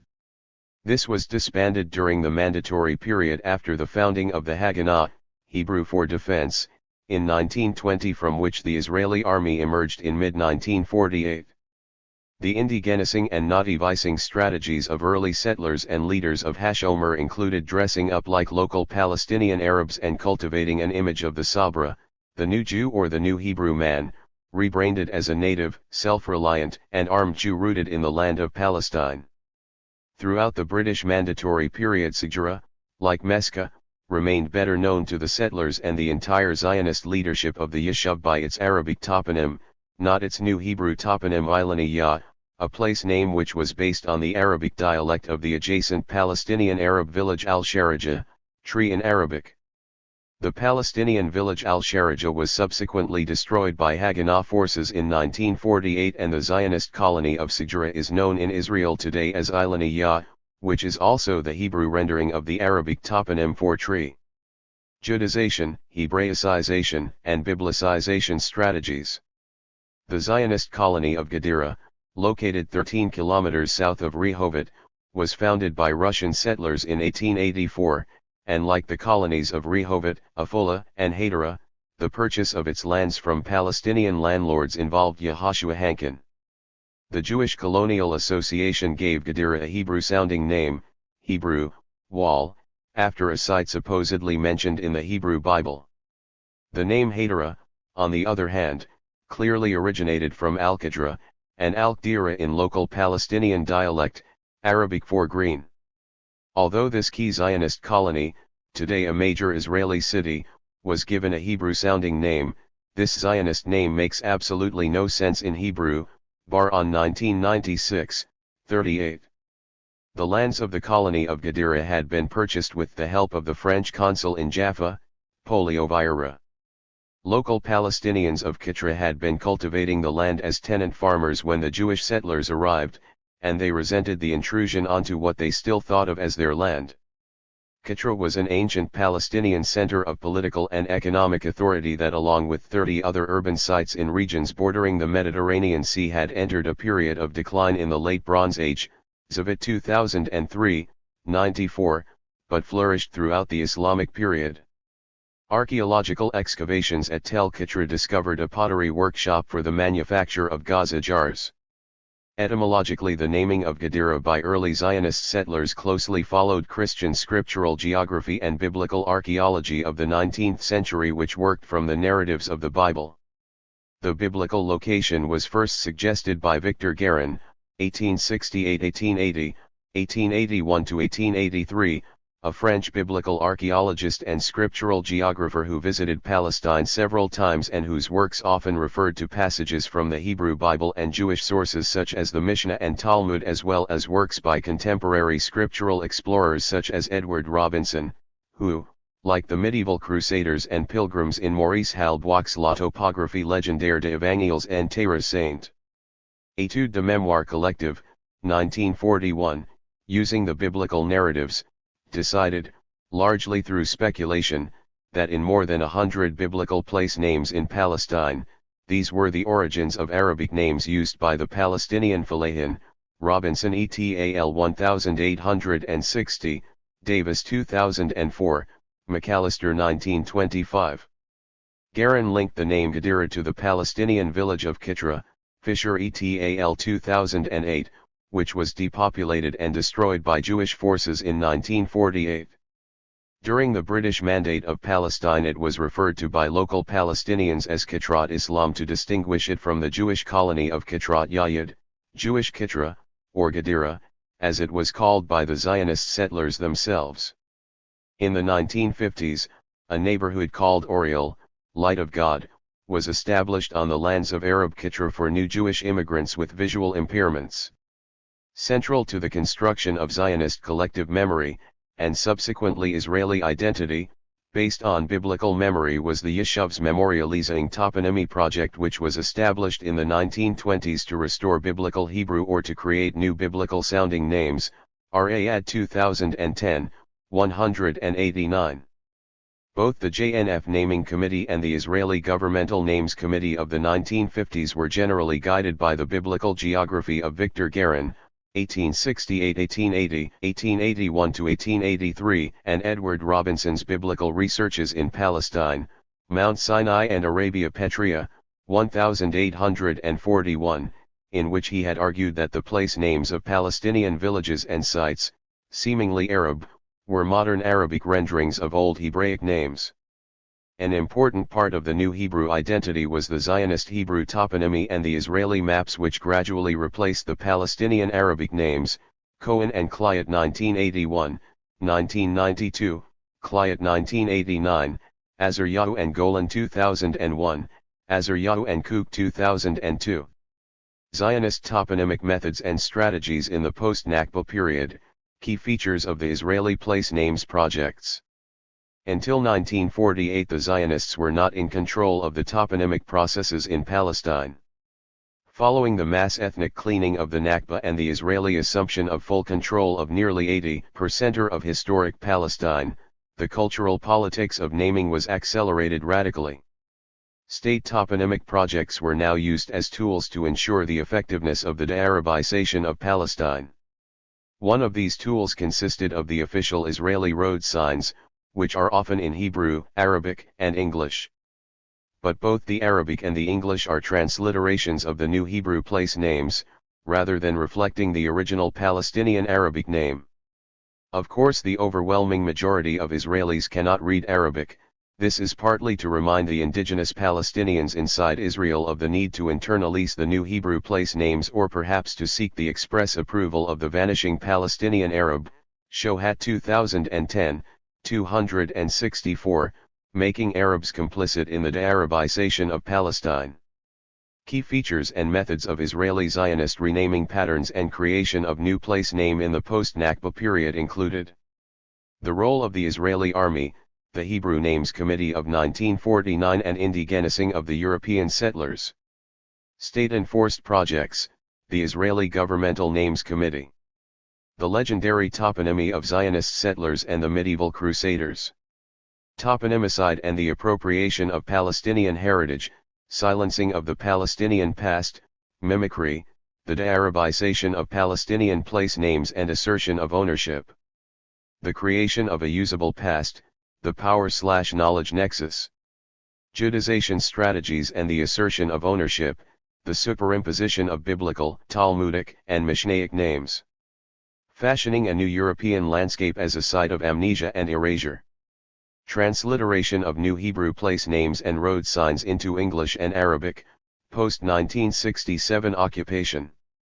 The Israeli Army's Hebrew Names Committee of 1949, indigenizing the European settlers and self-renaming. British Jewish historian Sir Lewis Bernstein Namier, 1888–1960, who immigrated to the UK in 1907, was a longtime Zionist and a close friend and associate of Chaim Weizmann. He also worked as political secretary for the Jewish Agency in Palestine, 1929–1931. Namier was born Ludwik Niemirowski in what is now part of Poland, and his devotion to Zionism did not prevent the Anglicization of his name. While name changing among British or American Zionist Jews who emigrated from Eastern Europe became part of the process of Anglicization or Americanization, name changing in Palestine among Zionist settlers began during the mandatory period and became an integral part of the Hebraization and Biblicization of the immigrant settlers. Brisman 2000, 129. The initiative was begun by Yitzhak Ben-Zvi, the second president of Israel, and by a directive written by Ben-Gurion to army officers that it was their moral duty to Hebraicize their names as an example. As a result, the army set up a Hebrew Names Committee to propose Hebrew names to officers and soldiers in the army. A booklet was compiled by Mordecai Nimtzabai, 1903–1949, the head of the Names Committee. The compilers offered 4 groups of suggested Hebrew name, family names, names of Tannaim 19 and Amoraim 20 biblical names and Hebrew personal names. A similar list was compiled a few years later by Yaakov Arika under the title, Bir Lakashem Mishpaha Iviri, Select for Yourself a Hebrew Family Name. The booklet, published in Jerusalem in 1954 by the Israeli Academy for the Hebrew Language, which had replaced the Hebrew Language Committee of Eliezer Ben Yehuda, see below, included advice on how to change family names, and lists of Hebrew names serving as an example. Brisman 2000, 129. Hybridity, Hebraicizing, and the Myth of Restoration, Eliezer Ben Yehuda, the Committee of the Hebrew Language and Founding Myths of Modern Hebrew. Although Eastern European Jewish settlers claimed to represent an indigenous people returning to its homeland after 2,000 years of absence, in fact Russian nationals formed the hardcore of Zionist activism. This self-re-indigenization and copying from the Arabic language and Palestinian Arab toponyms required a great deal of effort to create the mythological new Hebrew Sabra man and construct a new Jewish identity. No wonder, for the early Zionist settlers were intent not only on inventing a land, and inventing a nation, Rabkin 2010, 130, but also on inventing a new language and identity. Reinventing their own new, Hebrew imagined biblical identity, the post-1948 period saw top Zionist leaders, army commanders, biblical archaeologists, and authors changing their names from Russian, Polish and German to authentic Hebrew-sounding, biblical, names. Despite the Semitization of European Jews by linguistic and racial theorists in the second half of the 19th century, in fact modern Hebrew was invented by Ashkenazi Zionists in the early 20th century not as a Semitic language, but rather as a hybrid language, with European vocabulary and strong European connections, a cultural space with which new settlers of the Zionist colony, Yeshuv, in Palestine felt at home. The Zionist Yeshuv, pure colony, Kimmerling 2003, 22, in Palestine became a new form of exile for which a new, strongly European, New Hebrew provided one of the key links to the old European cultural space. However, for early European Zionist leaders, to build a new homeland/state in Palestine required the invention of a new language and the founding national myths and something altogether different, a new secular modern Ashkenazi Hebrew language. Many early Zionists called themselves New Hebrews and not Jews, and, as we shall see below, deliberately changed their European Yiddish, Russian, Polish or German names to sound more Hebraic, more biblical. For a well-known example, David Grun initially became David Green after immigrating to Palestine, and subsequently David Ben-Gurion. However, the key inventor and father of modern Hebrew was Eliezer ben Yehuda, formerly Lazar Perlman, 1858–1922, who became a legendary hero of Zionism on a par with the founding father of political Zionism, Theodor Herzl. As a cultural Zionist, Ben Yehuda regarded modern Hebrew and Zionism as symbiotic. He was hugely influential in the fashioning of a new Hebrew collective identity rooted in an invented ancient consciousness. This was based on the transformation of liturgical Hebrew from a dormant, almost dead, language to a new language spoken today by millions of Israelis. Today Ben Yehuda is revered in Israel as the instigator of the Hebrew language resurrection and revival and the creator of a modern Zionist vernacular. Today Rehov Ben Yehuda Street, in central West Jerusalem, commemorates the creator of Israeli Hebrew. But Ben Yehuda was also the founding father of modern Hebrew, and he was responsible for its two myths. The myth of Hebrew restoration. The myth that modern Hebrew is a Semitic language. As we shall see below, modern Hebrew was in reality a new language, a Semito-European hybrid. Ben Yehuda himself saw himself not only as the inventor of modern Hebrew but also as an inventor of the Jewish people. 21 He wrote, "There are two things without which the Jews will not become a people: the country Haaretz, i.e. Palestine, and the language Ha-Lashon. Hybridization and patterns of early Zionist borrowing from, and modeling on, Arabic and Aramaic. Believing that Arabic and Aramaic have preserved the ancient character of Proto-Semitic language, Ben Yehuda favored a strong reliance upon Arabic and Aramaic in the creation of modern Hebrew in Palestine, although in reality modern Hebrew became a new Semito-European hybrid language borrowing many words from Yiddish, Arabic, Aramaic, Ladino, Latin, Greek, Polish, Russian, English, and other European languages.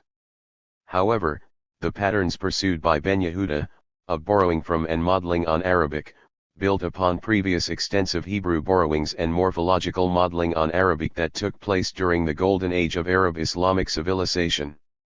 Although the influence of Arabic on modern Hebrew cannot be attributed entirely to Ben Yehuda or his Hebrew Language Committee 22, many of the new words coined by Ben Yehuda under the influence of Arabic became part of the standard Hebrew language of today. 23 Examples of the Hebrew words coined by Ben Yehuda on the basis of Arabic words included qatar, locomotive, which he borrowed from the Arabic qatar, tariq, date, from the Arabic tariq, history, dating, and adib, polite, which comes from the Arabic adib, cultured.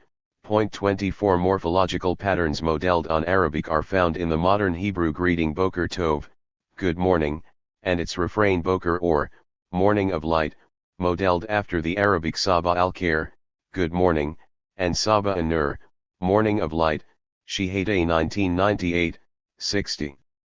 It should be borne in mind that the reference here is not only to patterns of direct borrowings from Arabic, but also to loan translation, words modeled closely after Arabic, consisting of the speech material of Arabic.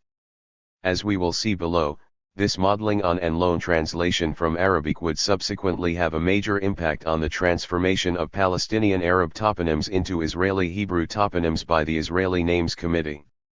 Ben Yehuda was born Lazar Perlman, in the Lithuanian village of Luzki, and attended a Talmudic school in Belarus in the Russian Empire.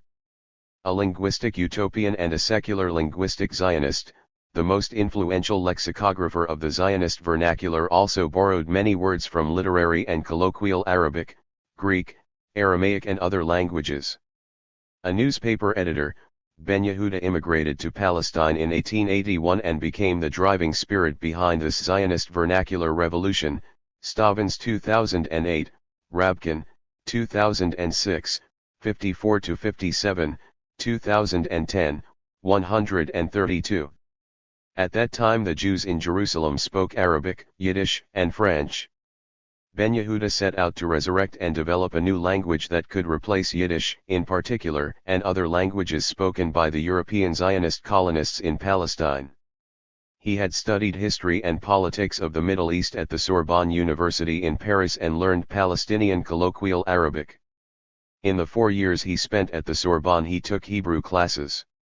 It was this experience in Paris, and his exposure to the rise of French linguistic nationalism at the end of the 19th century, that inspired Ben Yehuda, Perlman, to attempt the resurrection of Hebrew as a practical and Zionist nationalist cultural project. After arriving in Palestine in 1881, Lazar Perlman changed his name to Eliezer Ben Yehuda, son of Judah, and became the first to use modern Hebrew as a vernacular and transform it from a biblical language and a language of liturgy, Lashon HaKodesh, into a secular nationalist modern language. Ben Yehuda's second wife Paula Bila took the Hebrew name Hemda, and he raised his son, Ben Zion, son of Zion, speaking only modern Hebrew by totally isolating him and refusing to let him be exposed to other languages during childhood. Ben Yehuda served as editor of a number of Hebrew-language newspapers, including Hatzvi, the Deer. The latter was closed down for a year by the Ottoman authorities following fierce opposition from the Orthodox Jewish community of Jerusalem, which viewed his work as sacrilegious. Jerusalem was a predominantly Arabic-speaking city, whose Jewish residents spoke both Arabic and Yiddish and objected to the use of the Holy Tongue, Lashon HaKodesh, Hebrew, for everyday conversation. Other local Jews ridiculed the new Hebrew as a fabricated, hybrid language. In Jerusalem Ben Yehuda became a central figure in the establishment of the Hebrew Language Committee, V'ad HaLashon HaIvrit. It was initially set up in 1890, operated for 1 year, disbanded and then revived in 1904. Ben Yehuda was its first president. Ben Yehuda's linguistic efforts were crowned with success when the British colonial authorities in Palestine decided in 1922, under a Zionist Jewish High Commissioner, Herbert Samuels, to recognize modern Hebrew as one of the 3 official languages of British Mandatory Palestine, alongside Arabic and English. Ben Yehuda's committee was replaced by the Israeli Academy of the Hebrew Language, which was established following an act of the Israeli Knesset, passed on August 27, 1953, as the Supreme Institute of the Hebrew Language and located in the Hebrew University of Jerusalem.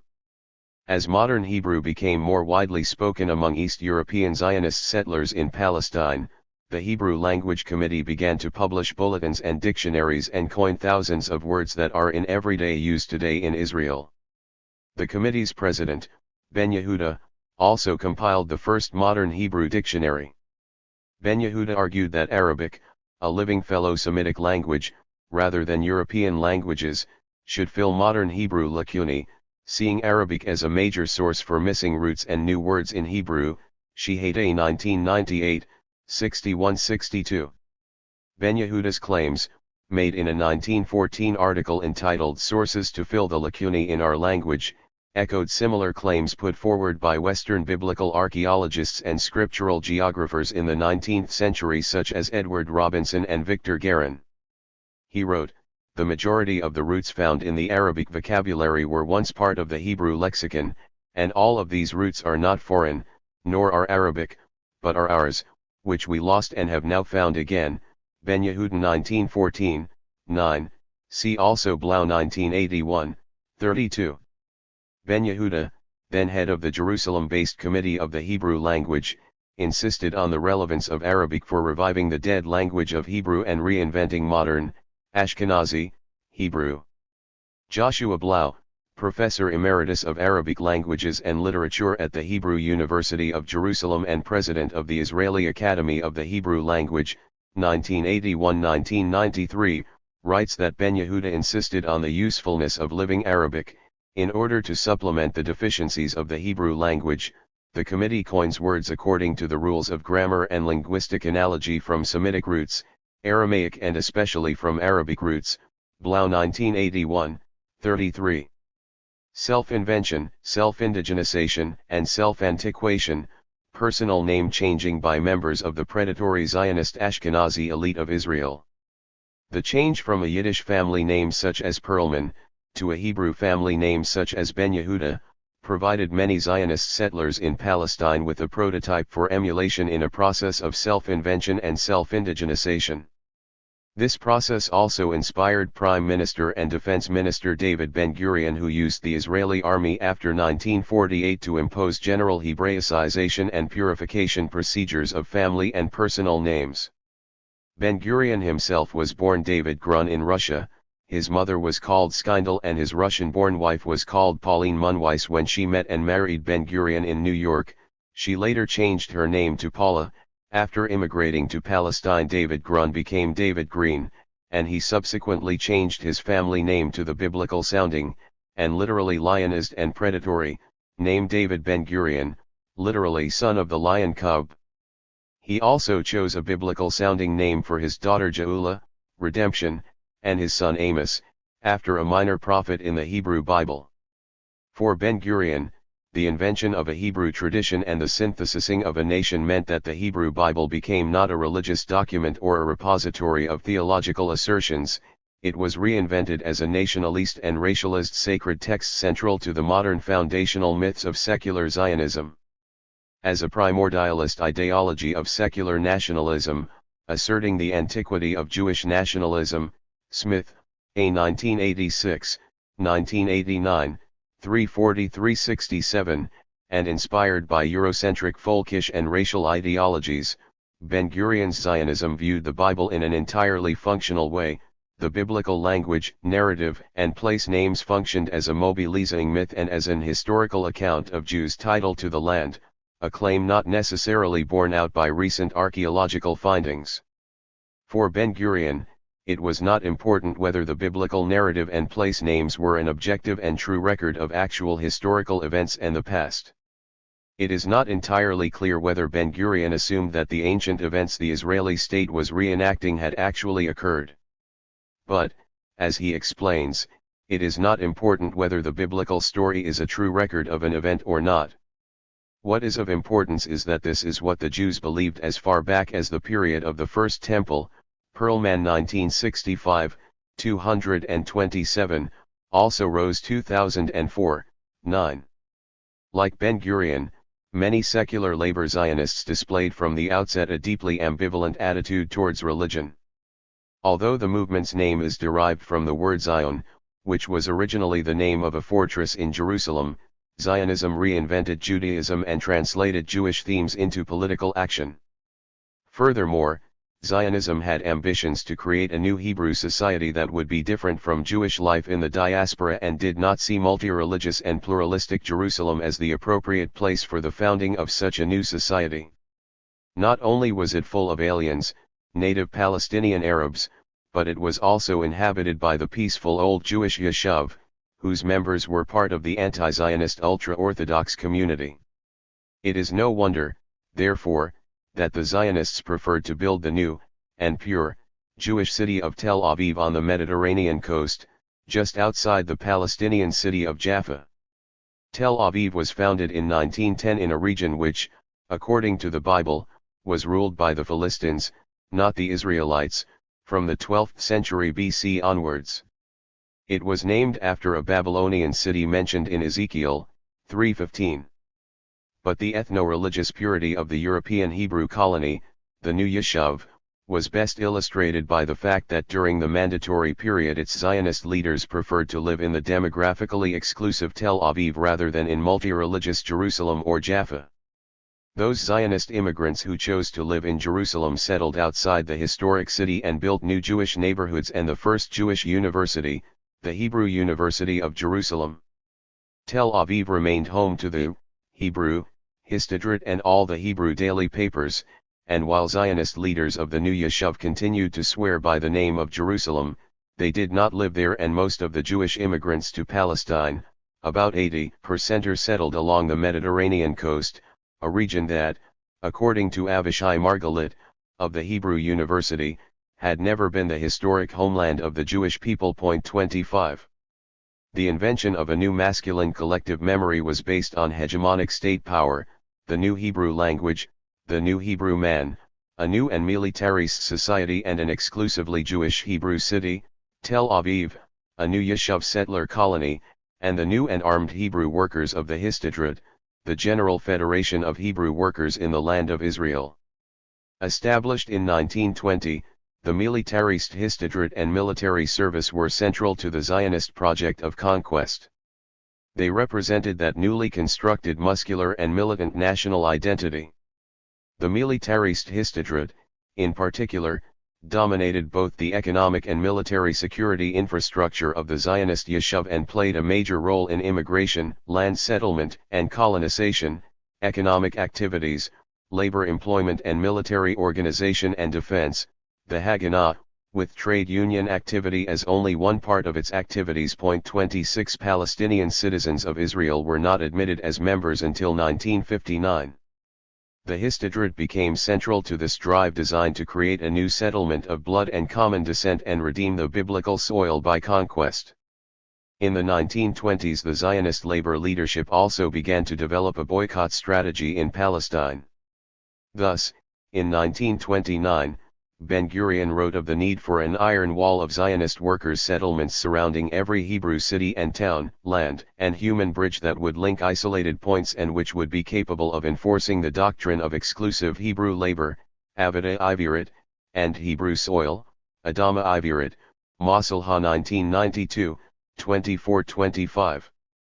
Although deeply secular, Ben-Gurion's Zionism instrumentally emphasized Jewish religion and Jewish ethnicity, promoted the cult and mythologies of ancient Israel and biblical battles, promoted the revival of a seemingly dead language, Hebrew, built up what became a powerful army, surrounded its ethnically exclusive, pure colony, the Yishuv, with an iron wall, Shlaim 2000, Masalha 2000, and waged a bitter struggle for political independence and territorial expansion throughout the land of Palestine.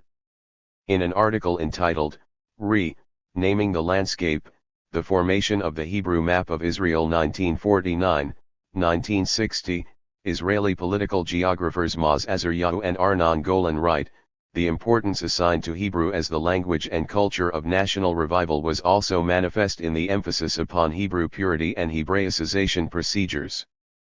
Hebraicization included the introduction of Hebrew nomenclatures in various fields of scientific knowledge, e.g. botany or zoology. Of special political bearing and with far-reaching personal consequences was the Hebraicization of family names of Jewish immigrants. This measure belonged to the construction of a new Hebrew identity. In the first years of Israeli independence, Ben-Gurion, the founding father of modern Israel, used his authority to promote Hebrew family names. In his capacity as a defense minister, he made the Hebraicization of family names obligatory for Israeli officials serving in representative positions, e.g. high-ranking army officers and diplomats. Azaryahu and Golan 2001, 182. Anthroponomastics, or anthroponymy, is the study of personal names. Zionist toponymic and anthroponymic projects were central to Zionist settler colonization strategies in Palestine, and these included not only Hebraicization, Biblicization, and Judaization of the country, but also self-indigenization, self-antiquation. Personal names such Alon, oak, Arabic, Balut, and Alani, my oak, became very popular in Zionist settlers' indigenizing strategies. Palestine oak, Quercus calaprinos, and Pistacia palestina are internationally famous, indigenous trees common to Palestine, the eastern Mediterranean region and the Levant, especially Palestine, Syria, and Lebanon. Pistacia palestina adds brilliant red to the Galilee landscape. Of the three species of oak found in modern Palestine, the prickly evergreen oak, Quercus coccifero, is the most abundant. It covers the rocky hills of Palestine with dense brushwood of trees. And for many centuries the traditional Palestinian plough, used in preparation for sowing seeds or to loosen or turn the soil, was made of oak wood. Like the Palestinian olive tree, Oak Palestine is another key symbol of Palestine and Palestinian life. The oak tree of Palestine played a major part in Palestinian stories for children and generally in Palestinian cultural memory and folklore. Within the Zionist strategies, There is a long list of Zionist leaders who formally changed their names from Russian and East European to Hebrew-sounding names. Many changed their names following Ben-Gurion's military directives after the establishment of Israel in 1948. While only a small minority of East European Jews who had migrated to the US or Britain chose voluntarily to anglicize their names, members of almost the entire Zionist elite of Israel were pressurized after May 1948 to change their European names to authentic-sounding biblical ones. In fact, this intense pressure was applied almost immediately after the establishment of Israel in May 1948. It was applied top-down by Prime Minister and Defense Minister David Ben-Gurion, who effectively ordered all senior officers of the Israeli army to change their European surnames.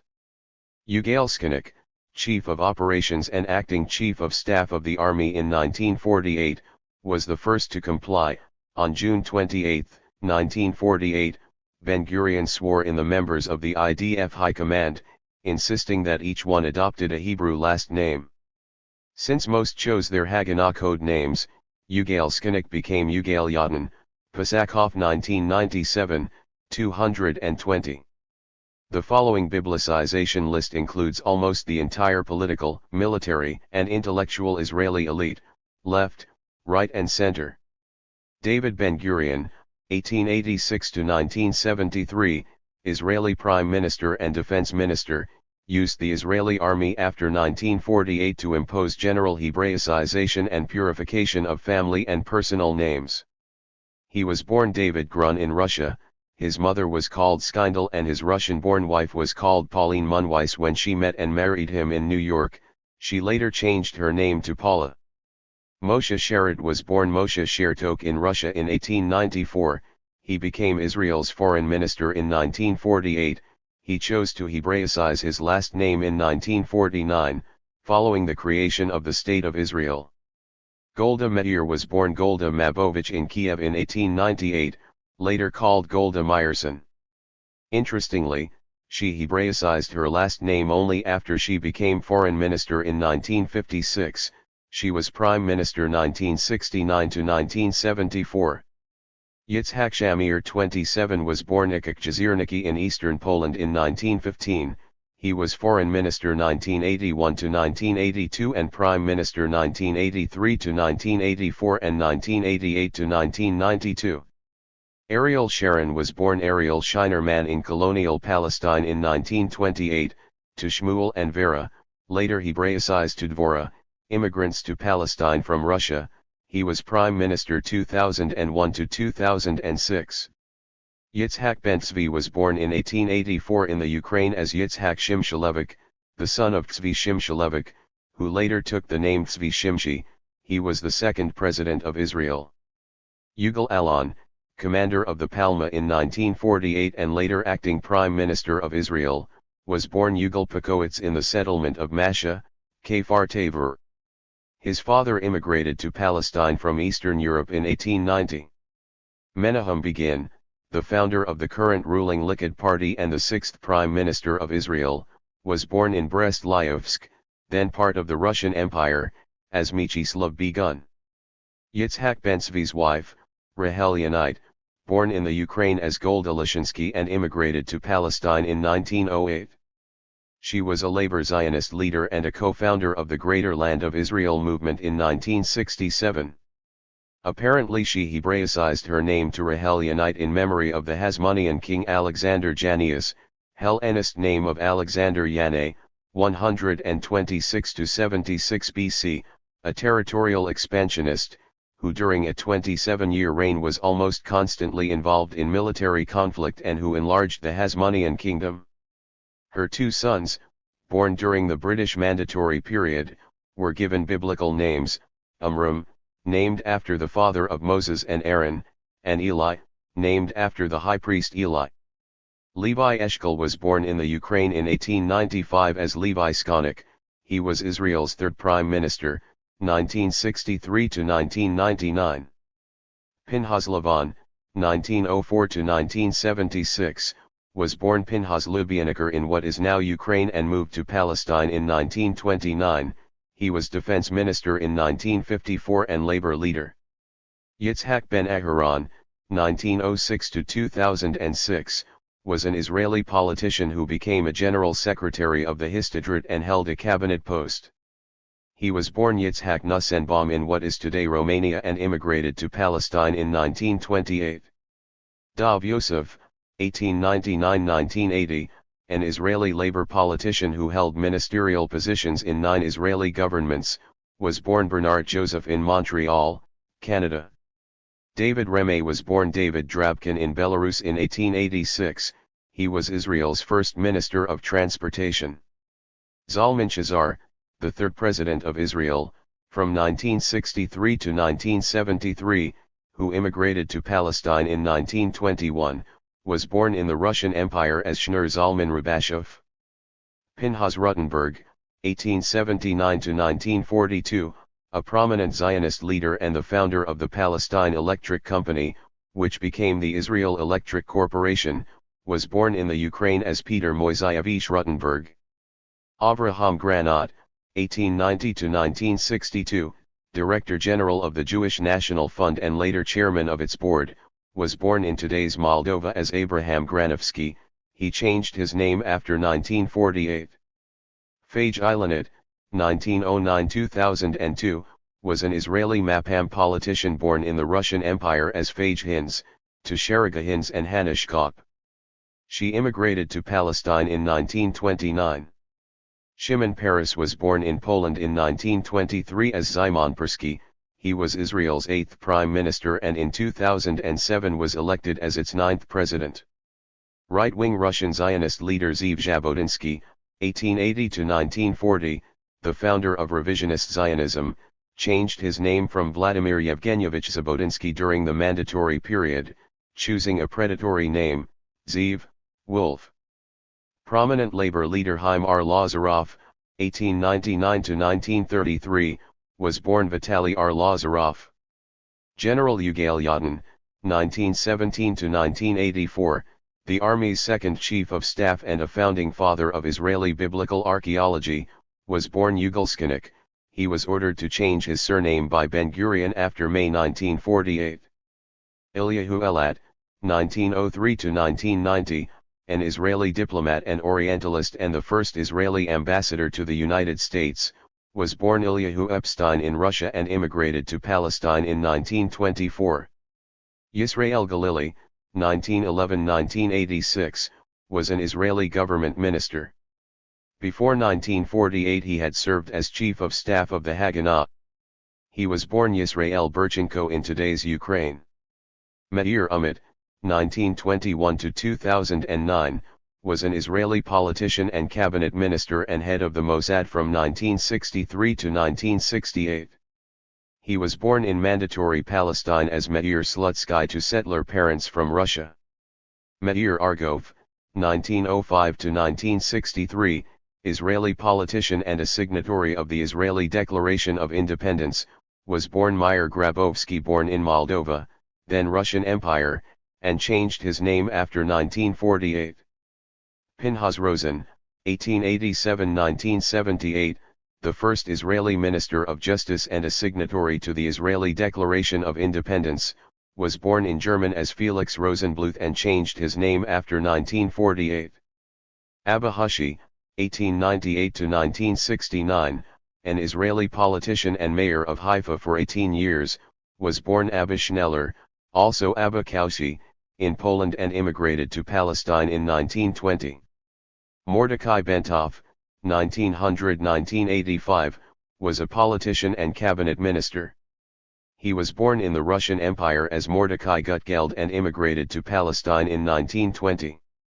Peretz Bernstein, 1890-1971, was a Zionist leader, Israeli politician, and one of the signatories of the Israeli Declaration of Independence in 1948.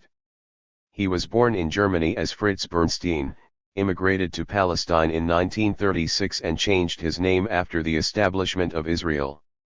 Avraham Granat, 1890-1962, Israeli politician, chairman of the JNF Board of Directors and a signatory of the Israeli Declaration of Independence, was born in, today, Moldova as Abraham Granovsky. He immigrated to Palestine in 1924, and changed his name after 1948.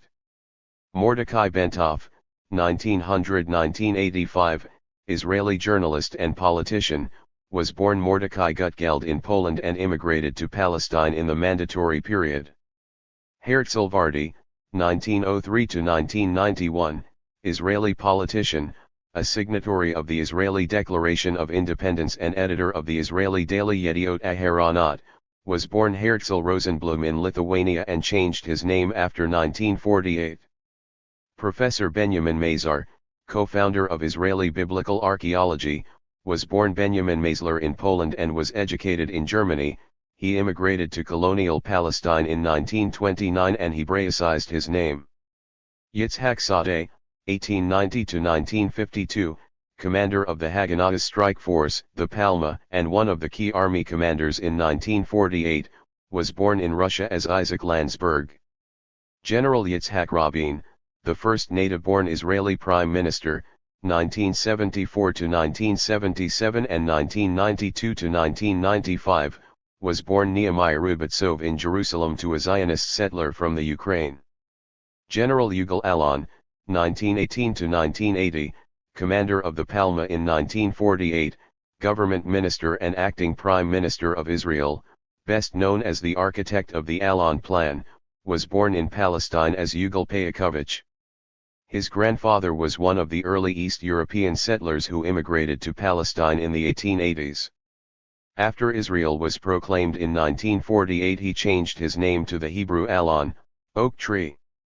Ephraim Katzir, 1916–2009, the fourth president of Israel from 1973 to 1978, was born Ephraim Kachalski, son of Yehuda and Tzila Kachalski, in Kiev and immigrated to Mandatory Palestine in 1925. Abba Eban, 1915–2002, Israeli foreign minister and deputy prime minister, was born Aubrey Solomon Meir Eban in Cape Town, South Africa, to Lithuanian Jewish parents. In 1947, after immigrating to Mandatory Palestine, he changed his first name to Abba, Hebrew, father, Solomon Meir Eban. General Tzvi Tzur, 1923–2004, the Israeli Army's sixth chief of staff, was born in the Zaslav in the Soviet Union as Chiracherdunko.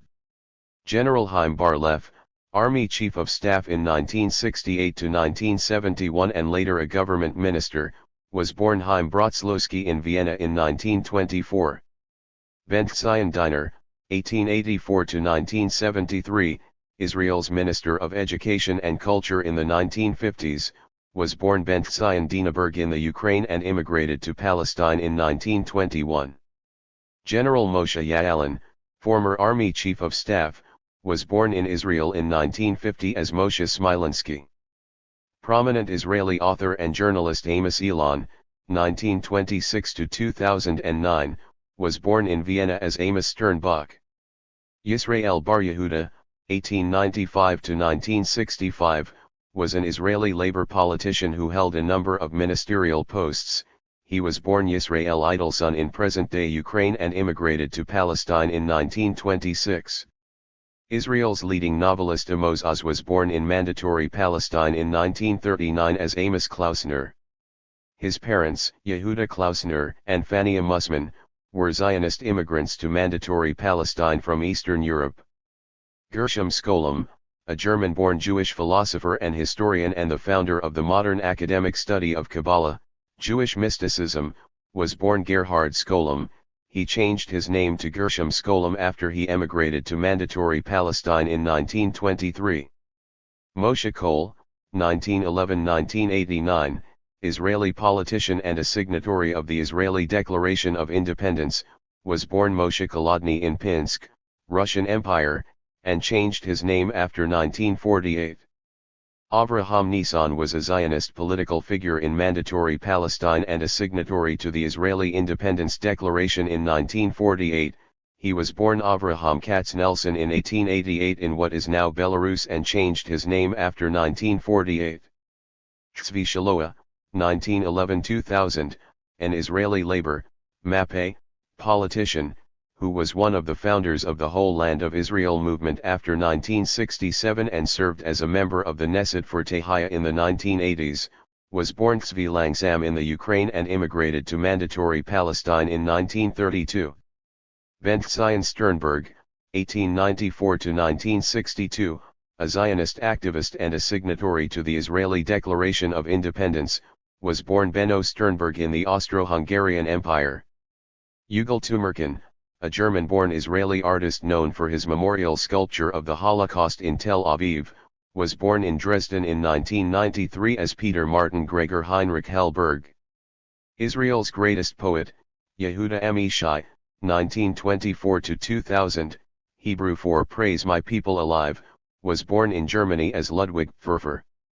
He immigrated to colonial Palestine in 1935 and subsequently joined the Palma and the Haganah. In 1947 he was still known as Yehuda Pfeffer. Amos Keenan, 1927–2009, an Israeli columnist and novelist, was born Amos Levine in Tel Aviv in 1927 and changed his family name after 1948. Peretz Bernstein, 1890–1971, Israeli politician and one of the signatories of the Israeli Declaration of Independence in May 1948, was born in Germany as Fritz Bernstein and changed his name after 1948. Israeli Jewish communist leader, Meir Vilner, 1918–2003, who began his political life as one of the leaders of the Zionist left-wing group Hashmer Hatzair and became a signatory to the Israeli Declaration of Independence in May 1948 under the name Meir Vilner Kovner, was born Ber Kovner in Lithuania and immigrated to Palestine in the late 1930s. Abba Kovner, Meir Vilner Kovner's cousin, was a well-known Israeli Zionist poet born in the Crimean city of Sevastopol. Abba Kovner's mother, Rosa Taubman, changed her name to Rachel Kovner after immigrating to Palestine. Yaakov Zerubbabel, Zionist writer, publisher, and one of the leaders of the Polt Zion movement, was born Yaakov Vitkin in the Ukraine. Historian Ben-Zion Netanyahu, a Polish immigrant to the United States and the father of the current Israeli Prime Minister, Benjamin Milyakowski Netanyahu, was born in Poland as Ben-Zion, son of Zion Milyakowski in 1910. Reuven Alani, 1919–1988, founder of the Israel Land Administration, an Israeli government authority responsible for managing land in Israel which manages 93% of the land in Israel, was born Reuven Rolanitsky. He was also the husband of Shulamit Alani, born Shulamit Adler. Shulamit Alani, 1928–2014, born Shulamit Adler, was an Israeli politician and leader of the Meretz Party and served as education minister from 1992 to 1993. Adler's father descended from a Polish family. Yosef Aharon Amagi, 1910–1991, a labor politician who served as a member of the Knesset between 1955 and 1977 and held several ministerial posts, was born Joseph Karlenbaum in the Russian Empire, today in Poland, and immigrated to Palestine in 1930. David Magan, born David Montenegro in 1945, is a former Israeli politician who held a number of ministerial posts in 1990s. He arrived from Morocco in 1949. Zalman Aron, 1899–1970, was an Israeli politician. He was born Zalman Aharonowitz in the Ukraine and arrived in Palestine in 1926. Aharon Barak, President of the Israeli Supreme Court from 1995 to 2006 and the Attorney General of Israel, 1975 to 1978, was born Aharon Brick in Lithuania in 1936. His father, Tzvi Brick, arrived in Palestine in 1947. Yitzhak Modai, 1926 to 1998, was an politician and Knesset member. He was born Yitzhak Madzovich in Mandatory Palestine. Yehuda Amadal, 1924 to 2010, was a Zionist rabbi, cabinet minister, and head of Yeshivat Har Etzion in the West Bank, established in 1968. He born Yehuda Klein in Romania and arrived in Palestine in 1944. Ehud Barak, born in 1942, is an Israeli politician who served as prime minister from 1999 to 2001 and earlier as chief of staff of the army. He was the son of Yisrael Mendel Brog, 1910 to 2002, born to a family which immigrated from the Russian Empire. Ehud Brog Hebraized his family name from Brog to Barak in 1972. Joseph, Tommy Lapid, 1931 to 2008, was born Tomislav Lampel, in Serbia. He was an Israeli journalist, politician, and government minister. Naomi Chazan, born Naomi Harman in Mandatory Palestine in 1946, is an Israeli academic and politician. She is the daughter of Avraham Harman, an Israeli ambassador to the U.S. Harman was born in London and immigrated to Palestine in 1938. Rachel Cohen Kagan, 1888 to 1982, was an Israeli politician, and one of only two women to sign the Israeli Declaration of Independence in 1948. She was born Rachel Lubersky in today's Ukraine and immigrated to Palestine in 1919. Yehuda Karman, 1912-1995, professor of geography at the Hebrew University, was born Leopold Kaufman in Poland and moved to Palestine in 1938. Hanak Bartov, died in 2016, a prominent Israeli author and journalist who also served as a cultural advisor in the Israeli embassy in London, was born Hanak Helfgott in Palestine in 1926, a year after his parents immigrated from Poland. Evidently many of these name changes took place around or shortly after 1948.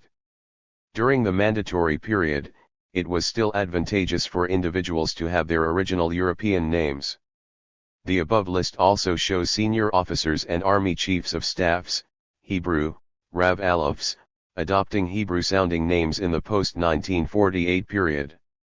Ironically, although in the Hebrew Bible the Philistines are constructed as the other and arch-enemy of the Israelites, since 1948 a Philistine term such as Saran, a lord, has been used by the Israeli army as a rank equivalent to captain. Also, the terms Aleph and Rav Aleph, Major General and Lieutenant General, respectively, which have been used for the two highest ranks in the army, are apparently from the New Testament. In the New Testament Aleph, chief, the one who commands 1,000 people, was a rank of nobility among the Edomites, identified by some scholars to be of Nabatean Arab origins, and often depicted as the Israelites' inveterate enemies whom the Hebrew prophets denounced violently. Since 1948 the Israeli state has encouraged a conception of an ethnocentric identity on the basis of the traditions of land and conquest of the Hebrew Bible, especially the Book of Joshua, and those dealing with the biblical Israelites' origins that demanded the subjugation and destruction of other peoples. It is hardly surprising, therefore, that the Book of Joshua is required reading in Israeli schools.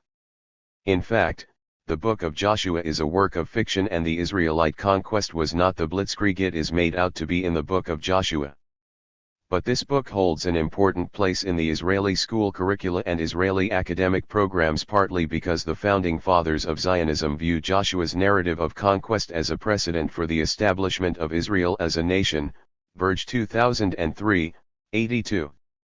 Although the account of the Israelites' enslavement in ancient Egypt as described in the Book of Exodus is generally recognized as a myth, in Israeli schools and universities this is treated as actual history. Furthermore, since 1948 Israeli academic institutions have continued the same colonialist tradition of intelligence gathering and data collection. The Israeli Army and Israeli Biblical Academy, in particular, have always been intimately connected to and close partners in nation building.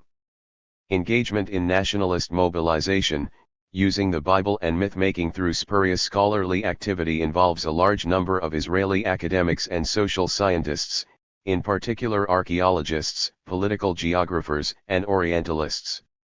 The involvement of Israeli academic institutions with the Governmental Names Committee, below, which has operated since the early 1950s, and continues to do so, from the Israeli Prime Minister's office, is perhaps the best example of academic complicity in the production of knowledge through myth-making. Toponyms from above and state-supervised projects, the Israeli Governmental Names Committee. Post-1948 Zionist projects concentrated on the Hebraicization/Judization of Palestinian geography and toponymy through the practice of renaming sites, places, and events. The Hebraicization project deployed renaming to construct new places and new geographic identities related to supposed biblical places. The new Hebrew names embodied an ideological drive and political attributes that could be consciously mobilized by the Zionist hegemonic project. The official project began with the appointment of the Governmental Names Committee, Va'adat Hamamshalti, by Prime Minister Ben-Gurion in July 1949.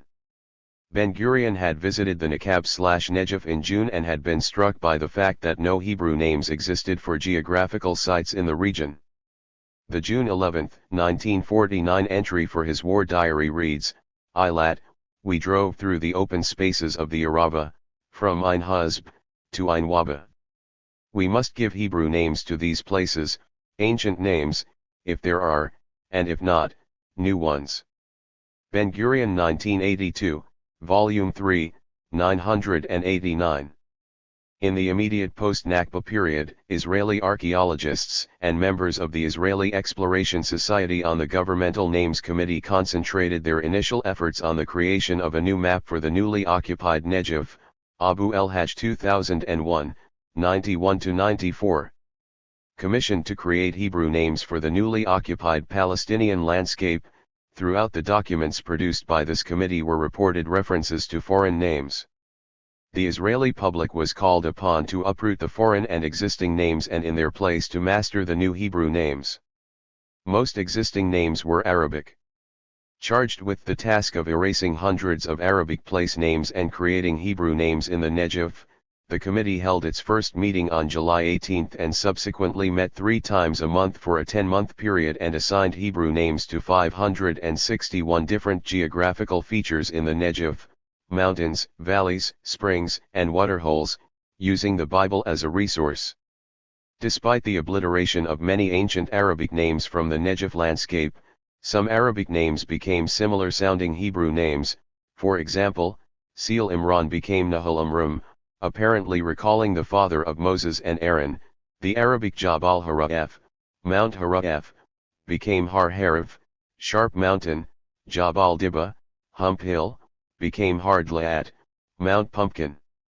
After rejecting the name Har Geshur, after the people to whom King David's third wife belonged, as a Hebrew appellation for the Arabic Jabal Idaid, sprawling mountain, the committee decided to call it Har Karkam, Mount Crocus, because crocuses grow in the Negev. 28. However, the sound of the Arabic name Idaid was retained for the nearby springs, which are now called Birat Odet, the wells of Odet, supposedly after the biblical prophet of the same name. In its report of March 1956, the Israeli Government Names Committee stated, in the summarized period 145 names were adopted for antiquities sites, ruins, and tells Arabic for hills or archaeological mounds. 8 names were determined on the basis of historical identification, 16 according to geographical names in the area, 8 according to the meaning of the Arabic words, and the decisive majority of the names, 113, were determined by mimicking the sounds of the Arabic words, a partial or complete mimicking, in order to give the new name a Hebrew character, following the accepted grammatical and voweling rules. Quoted in Abu el-Hajj 2001, 95, 29. In Hidden Histories, Palestinian scholar Bassem Ra'ad, 2010, citing a 1988 study, Toponymy Palestinienne, Plain de Saint-Jean d'Acre et Corridor de Jerusalem, by Thomas Thompson, Francolino Goncalves, and J. M. Van Kang, shows that the Israeli toponymy committees went far beyond their original mandates. There was simply not enough biblical tradition to go by, so the project could only continue by picking out biblical or Jewish associations at random. It had to Hebrewize Arabic names, or in other cases translate Arabic to Hebrew to give the location an ideologically consistent identity. For example, some locations were rendered from Arabic into the Hebrew phonetic system. Minat el Musrafah became Horvat Mishrafat Yam and Kerbat el Musharrafah was changed to Horvat Masref. Sometimes, in this artificial process, the committees forgot about certain genuine Jewish traditions, as in the case of the total cancelling of the Arabic name Kirbut Hanuta, not recognizing that it probably rendered the Talmudic Kanata. This forced exercise of renaming often even went against biblical tradition, most notably in erasing the Arabic names Yalu and Imwaz after 1967. Yalu became Ayalan, while Imwaz, Western Emmaus, associated with the Christ story, was one of the three villages, along with Beit Nuba, raised in 1967. The old stones from the villages were sold to Jewish contractors to lend local tradition and age to new buildings elsewhere, and the whole area was turned into the tragic Canada Park, made possible by millions from a Canadian donor. RAAD 2010, 188-189, Thompson et al. 1988. The legendary toponymy of Zionist settlers and the Latin medieval crusaders. Israeli renaming committees followed the methods of Christian scriptural geographers and biblical archaeologists of the 19th century such as Victor Guerin and Edward Robinson who, like the Latin medieval crusader pilgrims in Maurice Halbwach's La topographie légendaire des Évangiles en Terre Sainte, Étude de Mémoire Collective, 1941, discovered, produced and reproduced particular place names from the myth narratives of the Bible, Talmud and Mishnah. Toponymicide, mimicry and Arabization, appropriating Palestinian heritage, erasing the Palestinian past. The Palestinians share common experiences with other indigenous peoples who had their self-determination and narrative denied, their material culture destroyed and their histories erased, retold, reinvented or distorted by European white settlers and colonizers. In The Invasion of America, 1975, Francis Jennings highlighted the hegemonic narratives of the European white settlers by pointing out that for generations historians wrote about the indigenous peoples of America from an attitude of cultural superiority that erased or distorted the actual history of the indigenous peoples and their relations with the European settlers. In Decolonizing Methodologies, Research and Indigenous Peoples, Maori scholar Linda Tuhiwai-Smith argues that the impact of European settler colonization is continuing to hurt and destroy indigenous peoples, that the negation of indigenous views of history played a crucial role in asserting colonial ideology, partly because indigenous views were regarded as incorrect or primitive, but primarily because they challenged and resisted the mission of colonization. Smith, L. 1999, 29. She states, under colonialism indigenous peoples have struggled against a Western view of history and yet been complicit with the view. We have often allowed our histories to be told and have then become outsiders as we heard them being retold. Maps of the world reinforced our place on the periphery of the world, although we were still considered part of the empire. This included having to learn new names for our lands. Other symbols of our loyalty, such as the flag, were also an integral part of the imperial curriculum. Our orientation to the world was already being redefined as we were being excluded systematically from the writing of the history of our own lands. Smith, L. 1999, 33. Although continuing some of the pre-Nakba patterns, Zionist toponymic strategies in the post-Nakba period pursued more drastic memoricide and erasure and the detachment of the Palestinians from their history. With the physical destruction of hundreds of Palestinian villages and towns during and after 1948, the Israeli state now focused on the erasure of indigenous Palestinian toponymic memory from history and geography.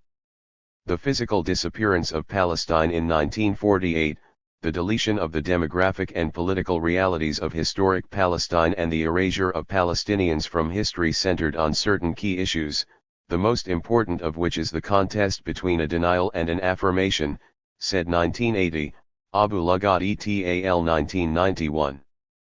The deletion of historic Palestine from maps and cartography was not only designed to strengthen the newly created state but also to consolidate the myth of the unbroken link between the days of the biblical Israelites and the modern Israeli state.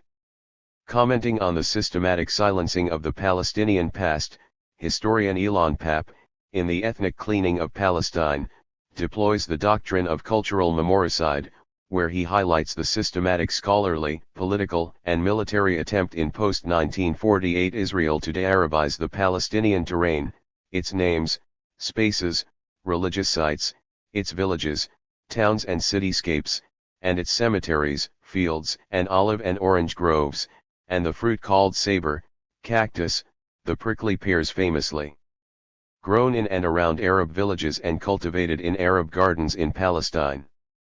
Papp conceives of a metaphorical palimpsest at work here, the erasure of the history of one people in order to write that of another people over it, the reduction of many layers to a single layer, Papp 2006, 225 to 234. In the post-Nakba period, some of the features of the Israeli renaming strategy closely followed pre-1948 practices of appropriation of Palestinian Arabic toponyms and mimicry. The historic Arabic names of geographical sites were replaced by evoked biblical or Talmudic names and newly coined Hebrew names, some of which vaguely resembled biblical names. It has already been shown that the replacement of Arabic places and the renaming of Palestine's geographical sites followed roughly the guidelines suggested in the 19th century by Edward Robinson, 1841, Robinson et al. 1860. The obsession with biblical archaeology and scriptural geography transformed Palestinian Arabic place names, Palestinian geographical sites and the Palestinian landscape into subjects of Zionist mimicry and camouflaging, Yacobi 2009, 115.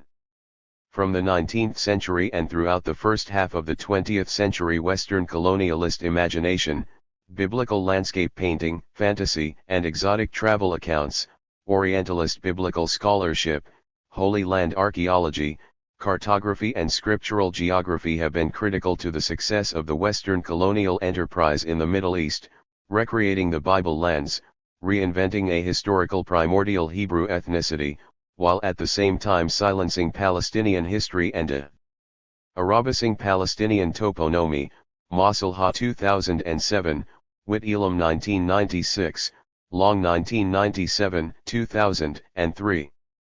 Israel's biblical industry, with its Hebrew renaming projects, was embedded in this richly endowed and massively financed colonial tradition. Israeli historian Elon Papp remarks, in 1948 to 1949 the land changed beyond recognition. The countryside, the rural heart of Palestine, with its colorful and picturesque villages, was ruined. Half the villages had been destroyed, flattened by Israeli bulldozers which had been at work since August 1948 when the government had decided to either turn them into cultivated land or to build new Jewish settlements on their remains. A naming committee granted the new settlements Hebraized Sikh versions of the original Arab names, Libya became Lavi, and Safuria Zipori Tzipori. David Ben-Gurion explained that this was done as part of an attempt to prevent future claim to the villages. It was also supported by the Israeli archaeologists, who had authorized the names as returning the map to something resembling ancient Israel. Papp 2004, 138 to 139. Jewish settlements were established on the land of the depopulated and destroyed Palestinian villages. In many cases these settlements took the names of the original Palestinian villages and distorted them into Hebrew-sounding names. This massive appropriation of Palestinian heritage provided support for the European Jewish colonizers' claim to represent an indigenous people returning to its homeland after 2,000 years of exile. For instance, the Jewish settlement that replaced the large and wealthy village of Beit Dagan, the Philistine house of Dagon, with 5,000 inhabitants in 1948, was named Beit Dagon, founded in 1948. Kibbutz Sasa was built on Sasa village, the cooperative moshav of Amka on the land of Amka village, Wakem 2001a, 2001b, Boksai 2005, 73. Al-Kabri in the Galilee was renamed Kabri, Al-Bassa village was renamed Batsat, Al-Mujadil village, near Nazareth, was renamed Migdal Hemek, Tower of the Valley. In the region of Tiberias alone there were 27 Arab villages in the pre-1948 period, 25 of them, including Dal Hamiyah, Abu Shusha, Kafr Sabt, Libya, Al-Shajara, Al-Maghdal and Hittin, were destroyed by Israel. The name Hittin, where Saladin, in Arabic, Salah al-Din, famously defeated the Latin Crusaders in the Battle of Hattin in 1187, leading to the siege and defeat of the Crusaders who controlled Jerusalem, was changed to the Hebrew-sounding Kfar Hittim, village of wheat. In 2008 the Israel Land Authority, which controls Palestinian refugee property, gave some of the village's land to a new development project, a $150 million private golf resort, which was to have an 18-hole championship golf course, designed by the American Robert Trent Jones Jr. Nearby, the road to Tiberias was named the Menachem Begin Boulevard, heavy iron bars were placed over the entrance to Hittin's ruined mosque, and the staircase leading to its minaret was blocked. Levy 2004. In Marj Ibn Amr, the Jezreel Valley, Kibbutz Ein Dor, Dor Spring, was founded in 1948 by members of the Socialist Zionist Hashomer Hatzair, later Mapam, youth movement and settlers from Hungary and the United States. It was founded on the land of the depopulated and destroyed village of Indor, located 10 kilometers southeast of Nazareth. Whether or not the Arabic name preserved the ancient Indor, a Canaanite city, is not clear. After 1948 many of the inhabitants became internal refugees in Israel, present absentees, according to Israeli law, and acquired Israeli citizenship, but were not allowed to return to Indor. In accordance with the common Zionist practice of bestowing biblical names on modern sites and communities, the atheist settlers of Hashomer Hatzair appropriated the Arabic name, claiming that Ein Dor was named after a village mentioned in Samuel 28:319. However, it is by no means certain that the kibbutz's location is anywhere near to where the biblical village stood. An archaeological museum at the kibbutz contains prehistoric findings from the area. In the center of the country, the once thriving ancient Palestinian town of Beit Jibrin, 20 kilometers northwest of the city of Al-Khalil, was destroyed by the Israeli army in 1948. The city's Aramaic name was Beth Gabra, which translates as the House of Strong Men. In Arabic, Be'er Jibrin also means House of the Powerful, possibly reflecting its original Aramaic name. The Hebrew-sounding kibbutz of Beit Guvrin, House of Men, named after a Talmudic tradition, was established on Beit Jibrin's lands in 1949, by soldiers who left the Palma and Israeli army. Today Byzantine and Crusader remains survive and are protected as an archaeological site under the Hebrew name of Beit Guvrin. The Arab Islamic heritage of the site is completely ignored. Examples of appropriation of Arabic toponyms and mimicry. The influence of Palestinian Arabic toponyms on the Israeli toponyms are clear in loan Arabic place names, translations of Arabic place names and morphological patterns of renaming. Table 10.1 shows new Hebrew-sounding toponyms based on, derived from, or modeled on the Arabic toponyms of Palestinian villages depopulated and destroyed before or in 1948. Table 10.1 Examples of appropriation of Arabic toponyms. Palestinian villages and place names depopulated before or in 1948. Israeli settlements with toponyms derived from the names of destroyed Palestinian villages. Libya, depopulated July 1948, Arabic, Bean. Lavi, kibbutz, founded 1948, Hebrew, lion. Al-Kabri, in western Galilee, depopulated on May 21, 1948. Kabri, kibbutz, founded in 1949.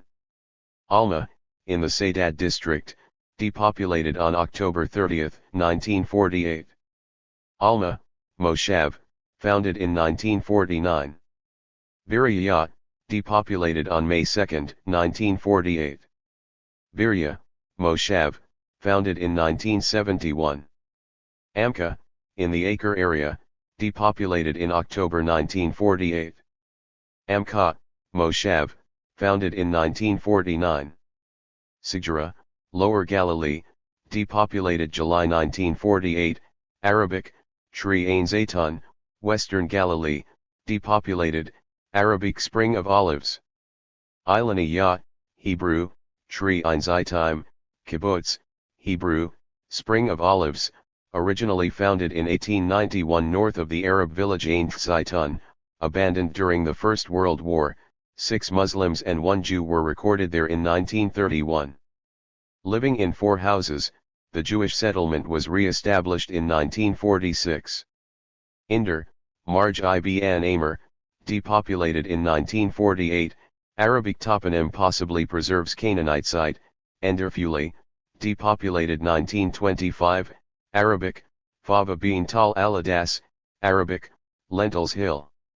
Ein Dor, Kibbutz, founded 1948, Hebrew, Dor Spring Afula, town, founded in 1925 Tel Adasham, Moshav, established in 1923, Hebrew, Lentils Hill. Al-Mujadil, village, depopulated in July 1948. Migdal HaEmek, town, founded in 1952, Hebrew, Tower of the Valley. Ain Hod, depopulated in 1948, Arabic, Spring Basin. Ein Hod, Artists' Colony, founded in 1953, Hebrew, Spring of Glory 1. Eshwa, or Ishwa, depopulated in July 1948. Eshtal, Moshav, founded December 1949. Akir, depopulated on May 6, 1948. Kiryat Ekron, town, founded in 1948. Ain Karim, or Ein Karim, west of Jerusalem, depopulated in 1948, Generous Spring. Ein Karim, Jewish neighborhood in West Jerusalem, Hebrew, Vine Spring. Kafr Buraim, Northern Galilee. Depopulated in October 1948, Arabic, Budding Village. Baram, Kibbutz, established in June 1949, Hebrew, Son of the People. Malal, depopulated in the 1920s. Nalal, Moshav, founded in 1921. Yipta, depopulated in the 1920s. Gvat, Kibbutz, founded in 1926. Al-Bassa, Western Galilee, depopulated on May 14, 1948. Batsat, Nature Reserve, renamed after 1948. Wadi al-Hawarith, Arabic, Valley of Plowing. Emek Heger, Hebrew, Valley of Digging. Ein HaHorish, Kibbutz, founded in 1931, was one of the first Zionist settlements in the northern part of Wadi al-Hawarith, Hebrew, the Plowman's Spring. Notable residents included Israeli historian Benny Morris. Wadi Sarar or Wadi Surer, west of Jerusalem, Arabic, Pebble Stream. Nahal Sarek Nature Reserve created in 1965, Hebrew, stream of fruitless tree derived from the Arabic toponym made to sound like a name from the Midrash, the body of exegesis of the Torah. Seal Imran, Niqab, Arabic stream of Imran. Nahal Amrum, Hebrew. Stream of Amrum recalling the biblical name of the father of Moses and Aaron. Jabal Hara'ef, Niqab, Arabic, Mount Hara'ef. Har Harif, Hebrew, Sharp Mountain. Jabal Dibba, Niqab, Arabic, Hump Hill. Har Dlaat, Hebrew, Mount Pumpkin. Tal as-Safi, northwest of Al-Khalil, depopulated in July 1948, Arabic, the White Hill. Tel Zafat National Park. Beit Dajan, southeast of Jaffa, depopulated in April 1948. Beit Dagon, founded in 1948, Hebrew. House of Grain. Sasa, Upper Galilee, depopulated October 1948. Sasa, Kibbutz, founded in January 1949. Hittin, Eastern Galilee, depopulated in July 1948. Kfar Hittim, Moshav, established in 1936, Hebrew, village of wheat. Al-Qadra, or Al-Qadira, Central Palestine, Arabic, green. Hadara, established in 1891 as a farming Zionist colony, today a major Israeli city. Israeli toponym makes no sense in Hebrew. Myron or Meron, 5 kilometers west of Safed, depopulated in 1948. The name is associated with the ancient Canaanite city of Merom or Meroma. Meron, Moshav, founded in 1949. Al-Mahdal, a coastal town in the south, depopulated between November and June 1950. Israeli city, renamed to the Hebrew-sounding Migdal in 1949 and subsequently to the biblical-sounding Ashkelon, Arabic Ascalon, Greek, Ascalon. Zur'in, village, in Marj ibn Amr, Jezreel Valley, depopulated in the summer of 1948, Arabic, sowing. Mizra, kibbutz, in the Jezreel Valley, founded in 1923, Hebrew, sowing. Mizra hosted the Palma headquarters, until 1946 Yisrael, kibbutz, established in August 1948 to the west of the remains of the depopulated Zur'in. Yazur, town, 6 kilometers east of Jaffa, depopulated in spring 1948.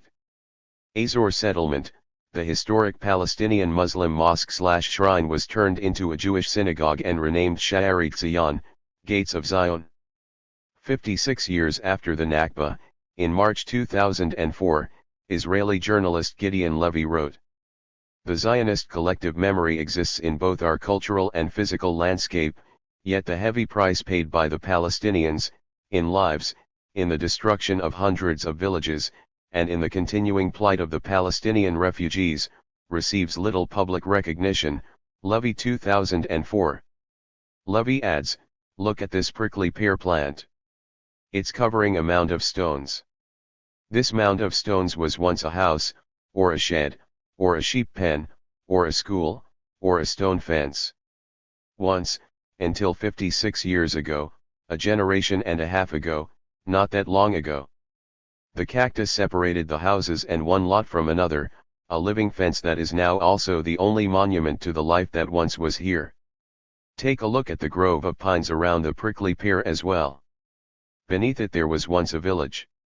All of its 405 houses were destroyed in one day in 1948 and its 2,350 inhabitants scattered all over. No one ever told us about this. The pines were planted right afterward by the Jewish National Fund, JNF, to which we contributed in our childhood, every Friday, in order to cover the ruins, to cover the possibility of return and maybe also a little of the shame and the guilt." Levy 2004. A monumental 1992 study by a team of Palestinian field researchers and academics under the direction of Palestinian historian Walid Khalidi details the destruction of hundreds of villages falling inside the 1949 armistice lines. The study gives the circumstances of each village's occupation and depopulation, and a description of what remains. Khalidi's team visited all except 14 sites, made comprehensive reports and took photographs. Of the 418 depopulated villages documented by Walid Khalidi, 1992, 293, 70% were totally destroyed and 22% were largely destroyed. 7 survived, including Ain Karim, west of Jerusalem, but were taken over by Israeli settlers. A few of the quaint Arab villages and neighborhoods have actually been largely preserved and gentrified. But they are empty of Palestinians. Some of the former residents are internal refugees in Israel, and are designated as Jewish artistic colonies. Benvenisti 1986, 25, Masalha 2005, 2012. While an observant traveler can still see some evidence of the destroyed Palestinian villages, in the main all that is left is a scattering of stones and rubble. But the new state also appropriated for itself both immovable assets, including urban residential quarters, transport infrastructure, police stations, railways, schools, libraries, churches, and mosques, as well as books, archival and photo collections, and personal possessions, including silver, furniture, pictures, and carpets. Khalidi, W. 1992. In many of the JNF sites, PAP, who analyzes several sites mentioned by the JNF website, including the Jerusalem Forest, observes, Bustans, the fruit gardens Palestinian farmers would plant around their farmhouses appear as one of many mysteries the JNF promises the adventurous visitor. These clearly visible remnants of Palestinian villages are referred to as an inherent part of nature and her wonderful secrets. At one of the sites, it actually refers to the terraces you can find almost everywhere there as the proud creation of the JNF. Some of these were in fact rebuilt over the original ones, and go back centuries before the Zionist takeover. Thus, Palestinian bustons are attributed to nature and Palestine's history transported back to a biblical and Talmudic past. Such is the fate of one of the best-known villages, Ain al-Saitan, which was emptied in May 1948, during which many of its inhabitants were massacred. Pap 2006, 230. In 1948 Ain Zaytun was an entirely Muslim farming community of 1,000, cultivating olives, grain and fruit, especially grapes.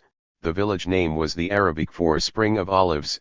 In 1992 Palestinian historian Walid Khalidi described the site as follows: the rubble of destroyed stone houses is scattered throughout the site, which is otherwise overgrown with olive trees and cacti.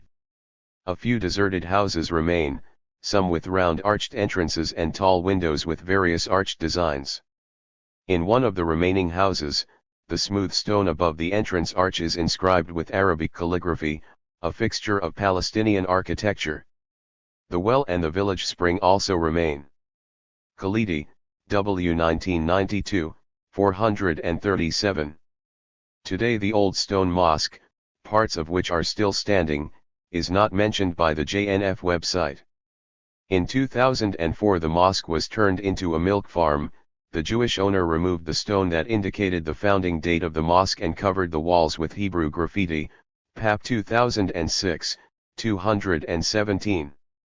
Other mosques belonging to destroyed villages were turned into restaurants. In the case of the Palestinian town Al-Maghdal, historic Ascalon, and the Palestinian village of Caesarea, historic Caesarea Palestina, currently the archaeological, Roman, Crusader theme park of Caesarea, which is part of the Israeli settler colonial heritage industry, a shop in the case of Beersheba, part of a tourist resort in the case of Al-Zib, a bar/restaurant, called Bonanza, and a tourist site in the case of Ain Hod, Pap 2006, 217, Khalidi, W. 1992, 151. In eastern Galilee, Lavi, near Tiberias, a religious kibbutz founded in 1949 on the fertile lands of the Palestinian village of Lubia, depopulated during 1948 by the Haganah forces, is another example of the appropriation of Palestinian place names by Israel. Anyone can tell that the source of the Hebraicized name Lavi is the Palestinian village Lubia. The Zionists, however, claimed that Lavi comes from the ancient Jewish village that existed in the days of the Mishnah and Talmud.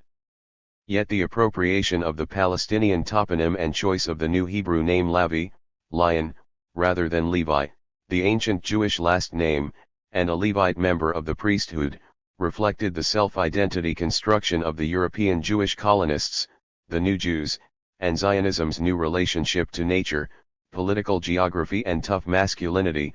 Masad 2006, 38.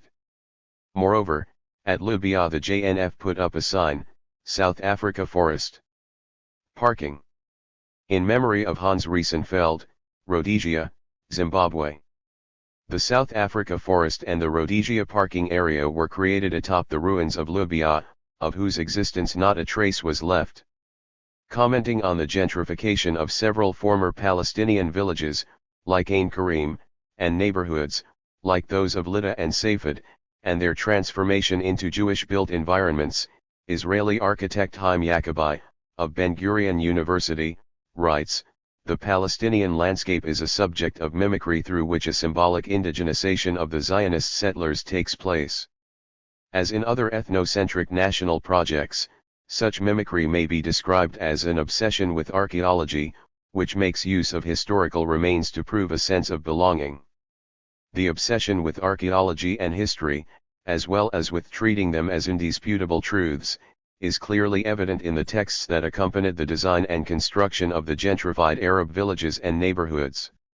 In this process, the indigenous landscape is uprooted from its political and historical context, redefined as local and replanted through a double act of mimicry into the build-your-own-home sites." Yacobi 2009, 115. The creation of a usable past, the power/knowledge nexus. The creation of political facts on the ground together with the instrumentalization of cultural heritage is key to all modern settler colonial projects. The treatment of the cultural heritage of Palestine as a tool for Zionist settler purposes is central to Israeli educational policies, the Israeli Biblical Academy and the Israeli government's renaming projects. The creation of a usable past, Peledelhanan 2012, by the Israeli educational system and the Israeli Biblical Academy has been examined by several Israeli academics and authors, including Nurit Peledelhanan, 2012, 12-47, Benjamin Beit Halami, 1992, Shlomo Sand, 2011, Meron Benvenisti, 2002, and Gabriel Peiterberg, 2001, 2008. In Original Sins, Reflections on the History of Zionism and Israel, Beit Halami, of Haifa University, comments on Israel's biblical knowledge. Most Israelis today, as a result of Israeli education, regard the Bible as a reliable source of historical information of a secular, political kind. The Zionist version of Jewish history accepts most biblical legends about the beginning of Jewish history, minus divine intervention. Abraham, Isaac, and Jacob are treated as historical figures. The descent into Egypt and the Exodus are phases in the secular history of a developing people, as is the conquest of Canaan by Joshua. The biblical order of events is accepted, but the interpretation is nationalist and secular. The historicization of the Bible is a national enterprise in Israel, carried out by hundreds of scholars at all universities. The starting point is biblical chronology, then evidence, limited, and speculation, plentiful, are arranged accordingly. The Israeli Defense Ministry has even published a complete chronology of biblical events, giving exact dates for the creation of the world. Claiming this ancient mythology as history is an essential part of Zionist secular nationalism, in its attempt to present a coherent account of the genesis of the Jewish people in ancient West Asia. It provides a focus of identification to counter the rabbinical, diaspora traditions. Teaching the Bible as history to Israeli children creates the notion of continuity. It is Abraham, the first Zionist, migrating to Palestine, Joshua, and the conquest of Palestine, wiping out the Canaanites, just like today, King David's conquest of Jerusalem, just like today. Beit Halami 1992, 119. Reflecting on the tight state control and supervision of the history of Palestine and biblical knowledge in the Israeli educational system, Shlomo Sand, of Tel Aviv University, further explains, the teachings of the Bible, used more as a book of national history than sacred religious canons, also became a separate subject in primary and secondary education in the eyes of the first immigrant pre-1948 Yishuv community in Palestine. Each student in every level of the Hebrew school system studies the history of their collective past separately from universal history. It was logical that the development of the collective memory was completed by an adequate university education. The 3,000 years of Jewish nation had the right to a separate field of pedagogy and research prohibited to unaccredited historians who would presume to access it.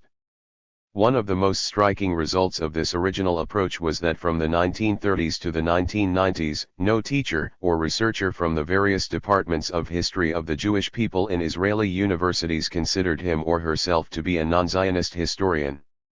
Historians of general history whose Zionist identity was not always as confirmed had the freedom to treat questions dealing with Jewish history, but they were ineligible for budgets, scholarships, research institutes, chairs or directing doctoral theses relate to Jewish history.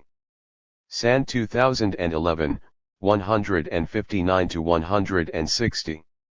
Commenting on the production, propagation, and dissemination of biblical geographical and archaeological knowledge of the country, Meron Benvenisti, Israeli author and former deputy mayor of Jerusalem, from 1971 to 1978, explained that in the state school curriculum and in the army the subject of knowledge of the land of the Bible, Yediat Haaretz, is obsessional. Furthermore, knowledge of the land is both militarist and masculinist. This obsessive state-directed search for rootedness in the land by Israeli academia and often Western-funded Zionist research centers, and the treatment of the Bible as actual history, is conducted by predominantly secular Ashkenazi historians, nationalist archaeologists, and biblical academics. Benvenisti writes, "The Bible became a guidebook, taught by reference to the landscape, less for its humanistic and social message, and not for its divine authorship. There is nothing more romantic and at the same time more establishment than to be connected in some fashion with this cult. Its priests are the madrakim, guides and youth leaders. An extensive institutional network sustained Yediat Haaretz knowledge of the biblical country, research institutes, field schools, the Society for the Preservation of Nature in Israel, SPNI, the Jewish National Fund, youth movements, paramilitary units, the army."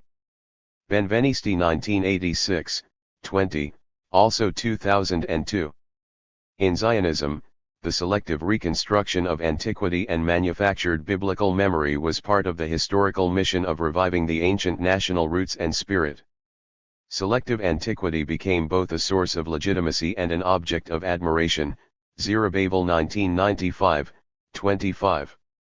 The American-Israeli academic Selwyn Elon Troen, of Brandeis University and Ben-Gurion University, under the subheading Reclaiming by Naming, remarks on the continuity of European Zionist colonization of Palestine and 19th century/early 20th century Western Christian archaeological excavations and knowledge production.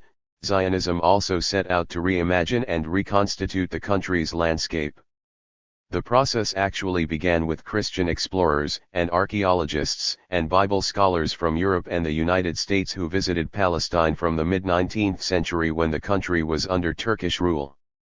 Contemporary Arab names were but adaptations or corruptions of ancient designations found in sacred texts or other historical sources. Zionist settlers continued the process, although for them it was not merely to recapture the Holy Land of Scriptures. Rather it was a deeply personal attempt to reimagine themselves in the land of their ancestors. As a consequence, in renaming the land they consciously ignored or set aside many of the physical markers as well as the social and cultural ones of both Europe and the Arab neighbors. Zionists celebrated the return to history of biblical Rehoboth 30 and Ashkelon Ascalon. In addition, thousands of names were given to streets, public squares, and the landscape, with signs in Hebrew everywhere. The total effect invited observers to appreciate that the settlements were the concrete manifestation of national revival by a people who could legitimately claim to be returning natives. Troen 2008, 197. Israeli Biblical Archaeology as a Secular Religion, Judaization Strategies and the Assertion of Ownership, the Superimposition of Biblical, Talmudic, and Mishnaic Names. In present-day Israel, the claim is obsessively made that the Hebrew Bible is materially realized thanks to secularizing biblical archaeology, giving Jewish history flesh and bones, recovering the ancient past, putting it in dynastic order and returning to the archival side of Jewish identity, said 2004, 46. Biblical archaeology was always central to the construction of Israeli Jewish identity and the perceived legitimacy of the Israeli state. The debate about ancient Israel, secularist and nationalist biblical scholarship and biblical archaeology is also a debate about the modern state of Israel, most crucially because in the eyes of many people in the West, the legitimacy of Zionist Jewish restorationism depends on the credibility of the biblical portrait. One facet of that debate is the argument in the public domain over the use of the term Israel to denote the land west of the Jordan, both in ancient and modern times. The inevitable outcome of the obsession with the Hebrew Bible in Western biblical scholarship, calling the land biblical and with its exclusive interest in a small section of the history of the land, has resulted in focusing on the Israelite identity of a land that has actually been non-Jewish in terms of its indigenous population for the larger part of its recorded history, Witt Elam 1996. This state of affairs would not exist in any other part of the planet. It is due to the Hebrew Bible and its influence in the West where an inherited Christian culture supported the notion that Palestine has always been somehow essentially the land of Israel. Traditional biblical scholarship has been essentially Zionist and has participated in the elimination of the Palestinian identity, as if 1,400 years of Muslim occupation of this land meant nothing. This focus on a short period of history a long time ago participates in a kind of retrospective colonizing of the past. It tends to regard modern Palestinians as trespassers or resident aliens in someone else's territory. The nationalist obsession with the sacred artifacts of secularizing biblical archaeology has been central to the formation of Israeli secular nationalist collective identity and Zionist nation building since 1948. To present European Jewish identity as rooted in the land, after the establishment of Israel, the science of archaeology was summoned to the task of constructing and consolidating that identity in secular times. The rabbis as well as the university scholars specializing in biblical archaeology were given sacred history as their domain, said 2004, 45. Abu el-Hajj's seminal work, Facts on the Ground, explores the centrality of selective biblical archaeology in the construction of Zionist Jewish collective identity before and after 1948. The work examined colonial archaeological exploration in Palestine, dating back to British work in the mid-19th century. Abu el-Hajj focuses on the period after the establishment of Israel in 1948, linking the academic practice of archaeology with Zionist colonization and with plans for the Judization and repossession of the land through the renaming of Palestinian historic and geographic names. Much of this de-Arabization of Palestine is given archaeological justification. The existence of Arab names is written over by newly coined Hebrew names. This epistemological strategy prepares for the construction of an Israeli Jewish identity based on assembling archaeological fragments, scattered remnants of masonry, tables, bones and tombs, into a sort of special biography out of which the European colony of the Yishuv emerges visible and linguistically, as Jewish national home. Abu el-Hajj 2001, 74, said 2004, 47-48, Bowersock 1988, 181-191.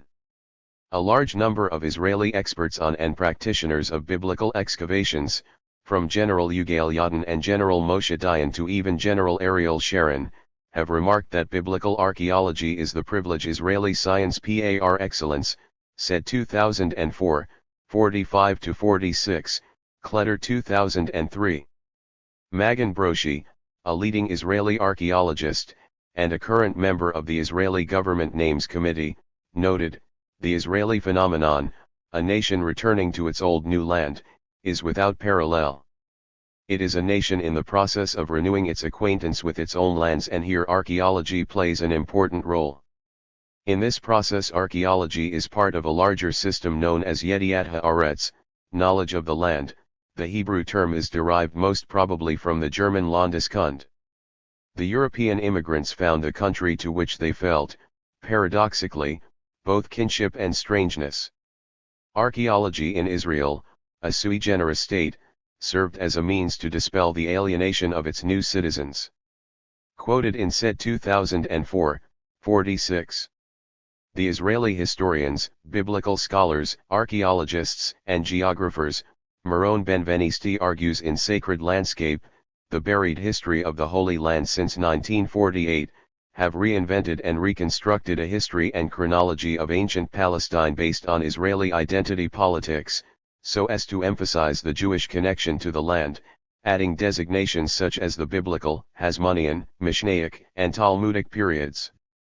From the early Muslim period onward, however, they adopted the nomenclature of the conqueror's chronology, since in this way it was possible to divide the approximately 1,400 years of Muslim Arab rule into units that were shorter than the period of Jewish rule over the Eretz Israel/Palestine, which lasted at most for 600 years, and especially to portray the history of the country as a long period of rule by a series of foreign powers who had robbed it from the Jews, a period that ended in 1948 with the re-establishment of Jewish sovereignty in Palestine. It was thus possible to obscure the fact that the indigenous Muslim Arab population was part and parcel of the ruling Muslim peoples, and instead to depict the history of the local population, its internal wars, its provincial rulers, its contribution to the landscape, as matters lacking in importance, events associated with one or another dynasty of foreign occupiers. Benvenisti 2002, 300. While the colonial attitudes of European and North American historians and social scientists towards former colonies of the West has begun to be re-evaluated critically since the 1960s, the Israelis have chosen to consolidate the colonial tradition and settler colonial historiography in Palestine, Israel. In Israel, there has always been an obsession with biblical memory, and the convergence between biblical excavations and Jewish settler colonization has always loomed large, but became most pronounced after the post-1967 conquests. Furthermore, Israeli biblical archaeology has remained central to secular Zionist identity politics and Israeli settler activities. Most Orthodox Jews in Israel were and still are indifferent to its findings. Elon 1997, 38. Marone Benvenisti observes that British, American, and other academics engaged in the study of the archaeology and history of their former overseas colonies have begun to re-evaluate the attitudes that prevailed during the colonial period. They have admitted grave distortions that were introduced into the history of the colonies as an outcome of Eurocentric attitudes, ignoring or erasing remaining traces of the natives' past and their material culture. In the wake of this evaluation, Amerindian, Aborigine, and Native African sites were studied and restored, and a new history was written, focusing on the organic chronicles of those regions, which had been a mere footnote in the history of the European peoples. The Israelis, by contrast, chose to maintain the colonial tradition with only minor changes. The Israeli Antiquities Administration is aware of only 2 sites in Old Jaffa, the Bioim House, the first home of this group of early Zionist pioneers in the country, in 1882, and the first building of the first Zionist Hebrew high school, Gymnasia Herzliya, which have been declared antiquities in accordance with Article 2 of Israeli Antiquities Law of 1978. Of course, no structure of historical value to the Palestinians has been declared as a protected antiquity under Israeli law. Benvenisti 2002, 304-305. Around Jerusalem, thousands of acres of pine forests were planted by the Jewish National Fund, forests which are both intended to camouflage destroyed Palestinian villages and fashion a new pastoral biblical landscape, create a new collective memory and give the impression of an authentic timeless biblical landscape in which trees have been standing forever. But this natural landscape is a carefully constructed scene to camouflage the systematically expropriated land of Palestinian villages, the destruction of cultivated olive groves and the ethnic cleansing of the Nakba. The underlying intention is to obscure the locations of the Palestinian villages and prevent any cultivation of the land by non-Jews. The Israeli architects Rafi Siegel and Eyal Weizman, commenting on Israeli settlement and the creation of a pastoral biblical landscape, wrote, "In the ideal image of the pastoral landscape, integral to the perspective of colonial traditions, the admiration of the rustic panorama is always viewed through the window frames of modernity. The impulse to retreat from the city to the country reasserts the virtue of a simpler life close to nature. The recreation of the picturesque scenes of biblical landscape becomes a testimony to an ancient claim on the land. The admiration of the landscape thus functions as a cultural practice, by which social and cultural identities are formed.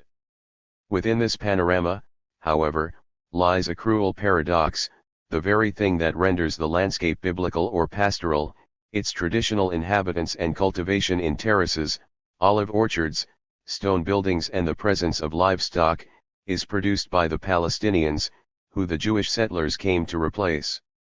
And yet, the very people who came to cultivate the green olive orchards and render the landscape biblical are themselves excluded from the panorama. The Palestinians are there to produce the scenery and then disappear. The gaze that sees a pastoral biblical landscape does not register what it does not want to see, it is a visual exclusion that seeks a physical exclusion. Like a theatrical set, the panorama can be seen as an edited landscape put together by invisible stage hands. What for the state is a supervision mechanism that seeks to observe the Palestinians is for the settlers a window on a pastoral landscape that seeks to erase them. The Jewish settlements superimpose another datum of latitudinal geography upon an existing landscape. Settlers can thus see only other settlements, avoid those of the Palestinian towns and villages, and feel that they have truly arrived as the people without land to the land with people. Siegel and Wiseman 2003, 92. There are dozens of biblical and archaeological parks in Israel run by the Israel Nature and Parks Authority, Rashud Hativ Avi Haganim, a governmental organization set up in 1998. Many of these archaeological, biblical and crusader, national heritage parks have been constructed on the ruins of Palestinian villages and towns destroyed in 1948. The negation of both the ancient Palestinian and Islamic heritage of the land by Israel's heritage industry of archaeological theme parks is very much in evidence today in Palestinian Safuria, destroyed by Israel in 1948, the heritage industry geared towards both the retrospective colonization of the past and the fashioning of modern Israeli collective identity. From Palestinian Magdala Ascalon to biblical Ashkelon. In 1948 the towns and villages of southern Palestine, including the towns of Bir al-Sabi, Beersheba, and al-Maghdal, were completely depopulated. Al-Maghdal was established in the 16th century near the medieval Muslim city of Ascalon, a city that had a long history and a multi-layered identity dating back to the ancient Philistines. Its medieval Arab name, Ascalon, preserved its ancient Palestinian name, Ascalon. With one of the oldest and largest seaport in ancient Palestine, it was one of the 5 famous cities of the Philistines: Gaza, Gath, Ascalon, Ashdod, modern Arabic toponym, Isdud, Ekron, Akir. Al-Maghdal/Ascalon, on the eve of the 1948 war, had 10,000, Muslim and Christian, inhabitants, and in October 1948 thousands more refugees from nearby villages joined them. Al-Maghdal was conquered by the Israeli army on November 4, 1948, and many of its residents and refugees fled, leaving some 2,700 inhabitants, mostly women and the elderly, behind. Orders in Hebrew and Yiddish were posted in the streets of the town, warning the soldiers to be aware of undesirable behavior on the part of the town's residents. As was customary in such instances, the Israeli intelligence officer wrote, "The behavior of the population was obsequious and adulatory." Levy 2000. In December 1948, Israeli soldiers swept through the town and deported some 500 of its remaining inhabitants. In 1949 the commanding officer of the Southern Command, Yugal Alon, demanded that the town be emptied of its Arabs, Masalha 1997, 9. This was followed by an interministerial committee decision to thin out the Palestinian population. Another ministerial committee, on abandoned property, decided to settle Al-Maghdal with Jews. The town was being Judaized, and, with 2,500 Jewish residents, it was named Migdalad. In December 1949, more Palestinians were deported to vacate more houses for Jewish settlers, this time for discharged Israeli soldiers. In the meantime, the Israeli army made the life of those Palestinians who remained a misery, hoping they would leave. The new commanding officer of the Southern Command, Moshe Dayan, returned to the proposal of Yugal Alon. "I hope that perhaps in the coming years, there will be another opportunity to transfer these Arabs, 170,000 Israeli Arabs, out of the land of Israel," Dayan said at a meeting of the ruling Mape party on June 18, 1950. Dayan also submitted a detailed proposal for the evacuation of the Arab inhabitants of the town of Maghdal. Both the army chiefs of staff agreed, and Prime Minister Ben-Gurion authorized the plan on June 19, 1950, Masalha 1997, 9. In the summer of 1950, almost 2 years after the 1948 war, the Palestinian inhabitants of Maghdal received expulsion orders and, over a period of a few weeks, were transported to the borders of Gaza. They were loaded onto trucks and dropped off at the border. The last delivery of 229 people left for Gaza on October 21, 1950. The Israeli officials distributed the abandoned houses among new Jewish settlers. To this very day the Palestinian inhabitants of Al-Maghdal live in the shacks and shanties of the refugee camps in Gaza. In 1956, Migdalad changed its name to the biblical-sounding Ashkelon, Levy 2000. Since then it has been kept as a purely Jewish city. Commenting on Israeli educational policies, Ismail Abu Sayyad, of Ben-Gurion University, writes, "The education system is essential to making the displacement of indigenous history and presence official, through texts such as that quoted from the 6th grade geography curriculum in Israeli schools, which teaches Palestinian children that the history of the coastal plain began only 100 years ago, with the advent of European Jewish settlement and their transformation of this previously abandoned area." In the text, modern, Jewish, Tel Aviv overrides any mention of Arab Jaffa, modern, Jewish, Ashdod of, Arab, Isdud, modern, Jewish, Ashkelon of, Arab, Al-Magdal Ascalon. Modern Jewish Rishon LeZion, first in Zion, and Herzliya and numerous other new towns are superimposed upon an unacknowledged landscape of Palestinian villages emptied and demolished in 1948. The indigenous landscape is erased from the curriculum, while it is simultaneously being erased by the curriculum, because of its absence from the official historical and geographical materials being taught about the region. Abu Sayyad 2008, 24-25.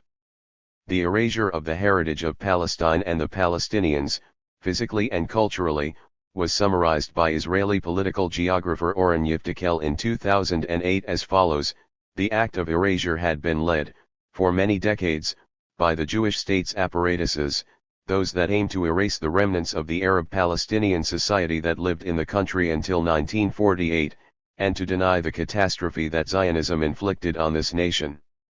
The erasure that came after the violence, the flight, the expulsion, and the demolition of the villages is visible in all discourses, in textbooks, the history that Zionist society tells itself, in the political discourse, in the media, in maps, and now also in the names of the sites, roads, and junctions.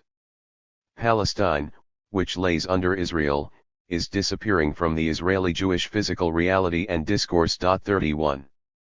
The new Israeli place names and landscape, fashioning a European landscape as a site of amnesia and erasure. In the first 2 decades of the state, Israelis had a deep anxiety about the discovery of the truth about the 1948 Nakba and the nightmarish prospect of Palestinian refugees returning to their towns and villages in what had become Israel. Facing the Forests, one of novelist A.B. Yehoshua's first major works, was published in 1963. It opens with the destruction of a Palestinian village in 1948 and the planting of a JNF forest on its ruins. The novel recounts the story of an Israeli student who is obsessed with the history of the Latin Crusaders. The student, looking for a break and solitude, finds a job as a forest ranger. When he arrives at the watch house in the JNF forest, he finds an Arab man whose tongue had been cut out and the man's daughter. Shortly after his arrival, the student begins to suffer from nightmares and he is constantly anticipating a catastrophe. As the summer continues, the student begins to desire the man's daughter. The tension between the two escalates and suddenly the man sets fire to the forest and the whole forest burns down. At dawn, the student turns his gaze to the fire-smoking hills, frowns. There, out of the smoke and haze, the ruined village appears before his eyes, born anew, in its basic outlines as an abstract drawing, as all things past and buried. While the student fails to see the truths unearthed by his research on the Latin Crusades, the fire reveals it. The novel ends with the destruction of the forest and the re-emergence of the Arab village, Yehoshua 1975, 385. The JNF's forests, such as the Carmel National Park, became an icon of Zionist national revival in Israel and in Israeli Hebrew literature, symbolizing the success of the European Zionist project in striking roots in the ancient homeland and sacred landscape. Children were often named after trees, and children's Hebrew literature described young trees as children, Zerubbabel 1996. Names such as Elon, tree, Oren, pine tree, Tamer and Tamer, male and female for palm tree, Amir, tree top, or Elon or Alon, oak tree, are very common in Israel. Natural woodlands of Palestine oak covered many areas of historic Palestine, especially in Upper Galilee, Mount Carmel, Mount Tabor, Arabic, Jabal al-Tur, and other hilly regions. Some local Palestinian Muslim traditions in Galilee have even attributed holiness to ancient oak trees. The ancient Palestine oak tree and its leaves have been seen as a symbol of strength and endurance not only in Palestine but in many countries across the world. European pre-Christian and medieval Christian traditions of veneration of Palestine oak trees are well known. The leaves of the oak were also traditionally an important part of German army regalia and symbolize ranks in the U.S. Army. In ancient Palestine, this tree had its own cult in local mythology, derived from local religious traditions. It is associated with life and is supposed to have grown since the beginning of the world. Niaziolowski Spano 2011, 132-137. But the worship of the JNF, European-style, forests in Israel has also become central to an invented Zionist secular collective memory. Israeli historian and journalist Amos Elon, who was born in Vienna as Amos Sternbach and immigrated to Palestine in 1933, changed his name to Amos Oak. In similar vein, General Yugal Alon, commander of the Palma in 1948, was born Yugal Payakovich and changed his name to the Hebrew-sounding Alon, oak tree. As we have seen above, this tradition of the ancient woods and wood worship was derived from Central European notions of romantic nationalism. In 2004 Amos Elon moved to Italy, citing disillusionment with developments in Israel since 1967. In The Israelis, Founders and Sons, Elon writes, "Few things are as evocatively symbolic of the Zionist dream and rationale as a Jewish national fund forest." Elon 1983, 200. Israel's European-style forests and reforestation policies enjoy Western support. Planting a European-style forest in the sacred soil and sacred landscape confirms the undeniable ethical value of Israel's, and by extension the West's, project in the East. Afforestation is also linked, materially and symbolically, to the European Holocaust, and thousands of trees have been planted in memory of the lost communities and individual victims. Elon 1983, 200. For Palestinians, however, few things better encapsulate the notorious role of the JNF since the Nakba, June 2010. From Yerushalayim to Orshalim, the transliteration of new Hebrew toponyms and road signs into English and Arabic. The official Judaization, Hebraicization, and Biblicization schemes which began after 1948 continued into the post-1967 era. Israel began interfering with Arabic road signs and toponyms in occupied East Jerusalem immediately after June 1967. In that year it coined a new word, Orshalim, that was supposed to be the Arabic form of the Hebrew word for Jerusalem, Yerushalayim. 32 In recent years thousands of road signs became the latest front in Israel's battle of accelerating the erasure of the Palestinian Arab toponymic heritage of the land. The pattern, which began before 1967, included the transliteration of newly coined Hebrew toponyms and road signs into both English and Arabic. In July 2009, the Israeli Transport Minister Yisrael Katz announced a new road sign scheme for all major roads in Israel, occupied East Jerusalem and even parts of occupied West Bank to be standardized by converting the original Arabic place names into straight transliterations of the new Hebrew name. Traditionally some road signs in Israel included names that were rendered in three languages top to bottom, Hebrew, first, English and Arabic. Under the 2009 scheme of the Transport Ministry, which was open about the political motivation behind its policy, Jerusalem, or Al-Quds in Arabic, would be standardized throughout occupied East Jerusalem as Yerushalayim and transliterated into Arabic Orshalim, Nazareth, or Al-Nazirah in Arabic, would be standardized into Nazrat, and Jaffa, the Palestinian port city after which Palestine's oranges became famous as Jaffa oranges, would be Yaffo. As for Palestinian Nablus, the ministry was also looking for ways to spell the Hebrew/biblical sounding name Shechem in Arabic. 33 Today all major international airlines which fly to Ben Gurion Airport, formerly Lydda Airport, which was created in 1936 during the British Mandatory period and later renamed after Israel's first Prime Minister, use the Hebrew transliteration of the Arabic toponym Yafa, Jaffa, by drawing the attention of their passengers on arrival to weather in the Yaffo-Tel Aviv region. Epilogue: the Palestinian multi-layered identity, toponymic memory, and the diverse heritage of the land. Palestinian responses to forced depopulation and ethnic cleansing from their villages and towns are discursively rich, complex, and protean. Slyamovics 2002. In recent decades, novels, poems, films, plays, ethnographic and photographic documentation, maps, oral history archives, online websites, and a wide range of activities in exiled and internally displaced communities have been and are being produced, many with the aim of countering Israeli denial and correcting distortions of omission and commission that eradicate the Palestinian presence in the land. Also, a large number of books have been produced both inside Israel and at Birzeit University, all dedicated to villages that have been depopulated and destroyed. These form part of a large historical and imaginative literature in which the destroyed Palestinian villages are revitalized and their existence celebrated. Slyamovics 2002. In the post-1948 period, Palestinians maintain the multiple meaning of their Arabic names and the multi-layered Palestinian identity embedded in ancient names. Ashrawi 1995, 132-134, Dumani 1995. Palestinian nationalism, both secular and religious strands, however, like all other modern nationalisms, with its construction of national consciousness, is a modern phenomenon. Khalidi, R. 1998.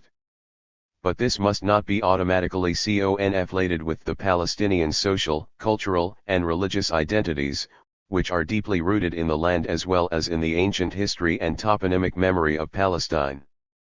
Furthermore, the Palestinians, until the 1948 catastrophe, were predominantly peasants, deeply rooted in the physical and cultural landscapes of Palestine. The local dialect and the names of their villages and towns preserved the multi-layered and diverse cultural heritage of the country. Today the Palestinians are culturally and linguistically Arab and largely but not exclusively Muslim.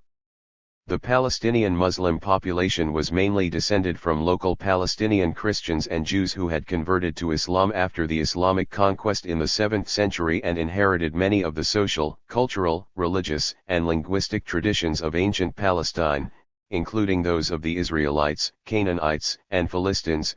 Shaban 1971, 25-161, Donner 1981, Nebel and Oppenheim 2000, Rose 2010, Esseler 2011. Furthermore, the similarities between their Arabic language and Ugaritic suggests that Arabic was not a late intruder into Palestine from 638 AD onwards, following the Arab-Muslim conquest. Ra'ad 2010. Also, many Palestinians are Christian Arabs who have historic roots in Palestine and a long heritage in the land where Christ lived. Commenting on the multi-layered cultural identity and diverse heritage of the Palestinians, Palestinian sociologist Sami Farsoun, 1937-2005, writes, Palestinians are descendants of an extensive mixing of local and regional peoples, including the Canaanites, Philistines, Hebrews, Samaritans, Hellenic Greeks, Romans, Nabatean Arabs, tribal nomadic Arabs, some Europeans from the Crusades, some Turks, and other minorities. After the Islamic conquests of the 7th century, however, they became overwhelmingly Arabs. Thus, this mixed stock of people has developed an Arab-Islamic culture for at least 14 centuries. Farsoun 2004, 4. The development of Palestinian nationalism in recent decades has brought with it a much greater awareness of critical archaeology and historical writing based on critical biblical studies and the question of the shared historical heritage of Palestine and the Palestinians. Thompson 2003, 1. Also, interestingly, Palestinian scholar Mazen Kumziya has suggested, in his Sharing the Land of Canaan, a more realistic and less dichotomous approach to the debate on Canaanites, Israelites. He argued for coexistence in Palestine, Israel based on shared historical heritage and cultural and genetic affinities between the Canaanitic people, Mizrahi Jews and Palestinian Christians and Muslims. Kumziya 2004, 2830, see also Nebel and Oppenheim 2000. Indeed, it would not be unreasonable to argue that the modern Palestinians are more likely to be the descendants of the ancient Philistines and Israelites than Ashkenazi Jews, many of whom were European converts to Judaism. Certainly historically, in contrast to the myth of exile and return, many of the original Jewish inhabitants of ancient Palestine remained in the country but had accepted Christianity and Islam many generations later. Today, however, in contrast to the mythologized Ashkenazi Zionist and Arab nationalist historiographies, more and more archaeologists and biblical scholars are convinced that the ancestors of the Israelites had never been in Egypt and that the biblical paradigm of a military conquest of Canaan was completely fictional. Indeed, the archaeological evidence undermines, in particular, the Book of Joshua. If the exodus from Egypt and the 40-year desert journey around Sinai could not have happened and the military conquest of the fortified cities ancient Palestine, according to Deuteronomy 9:1, great cities with walls sky-high, were totally refuted by archaeology, who, then, were these Israelites, Philistines, or Canaanites? Palestinian digitally archived oral histories and toponymic memories of the hundreds of destroyed villages and towns have emerged in recent decades as a significant methodology not only for the construction of an alternative history of the Palestinian Nakba and memories of the lost historic Palestine but also for an ongoing indigenous life, living Palestinian practices and a sustained human ecology. In contrast with the Israeli settler colonial heritage-style industry and a supremacist biblical archaeology, with its obsession with myth narratives and assembling archaeological fragments, indigenous Palestinians have devoted much attention to the enormously rich sedimentations of village history and oral traditions as a reminder of the continuity of native life and living practices, said 2004, 49, Masalha 2008, 123-156. Decolonizing history and reclaiming and preserving the ancient heritage and material culture of Palestine and the Palestinians is vital. There is an urgent need to teach the ancient history of Palestine and the indigenous Palestinians, Muslims, Christians, Samaritans, and Jews, including the production of new and critical Palestinian textbooks for schools, colleges, and universities, as well as for the millions of exiled Palestinian refugees. This understanding and teaching should encompass the new critical archaeology scholarship of Palestine and the new critical understanding of the ancient history and memories of the land.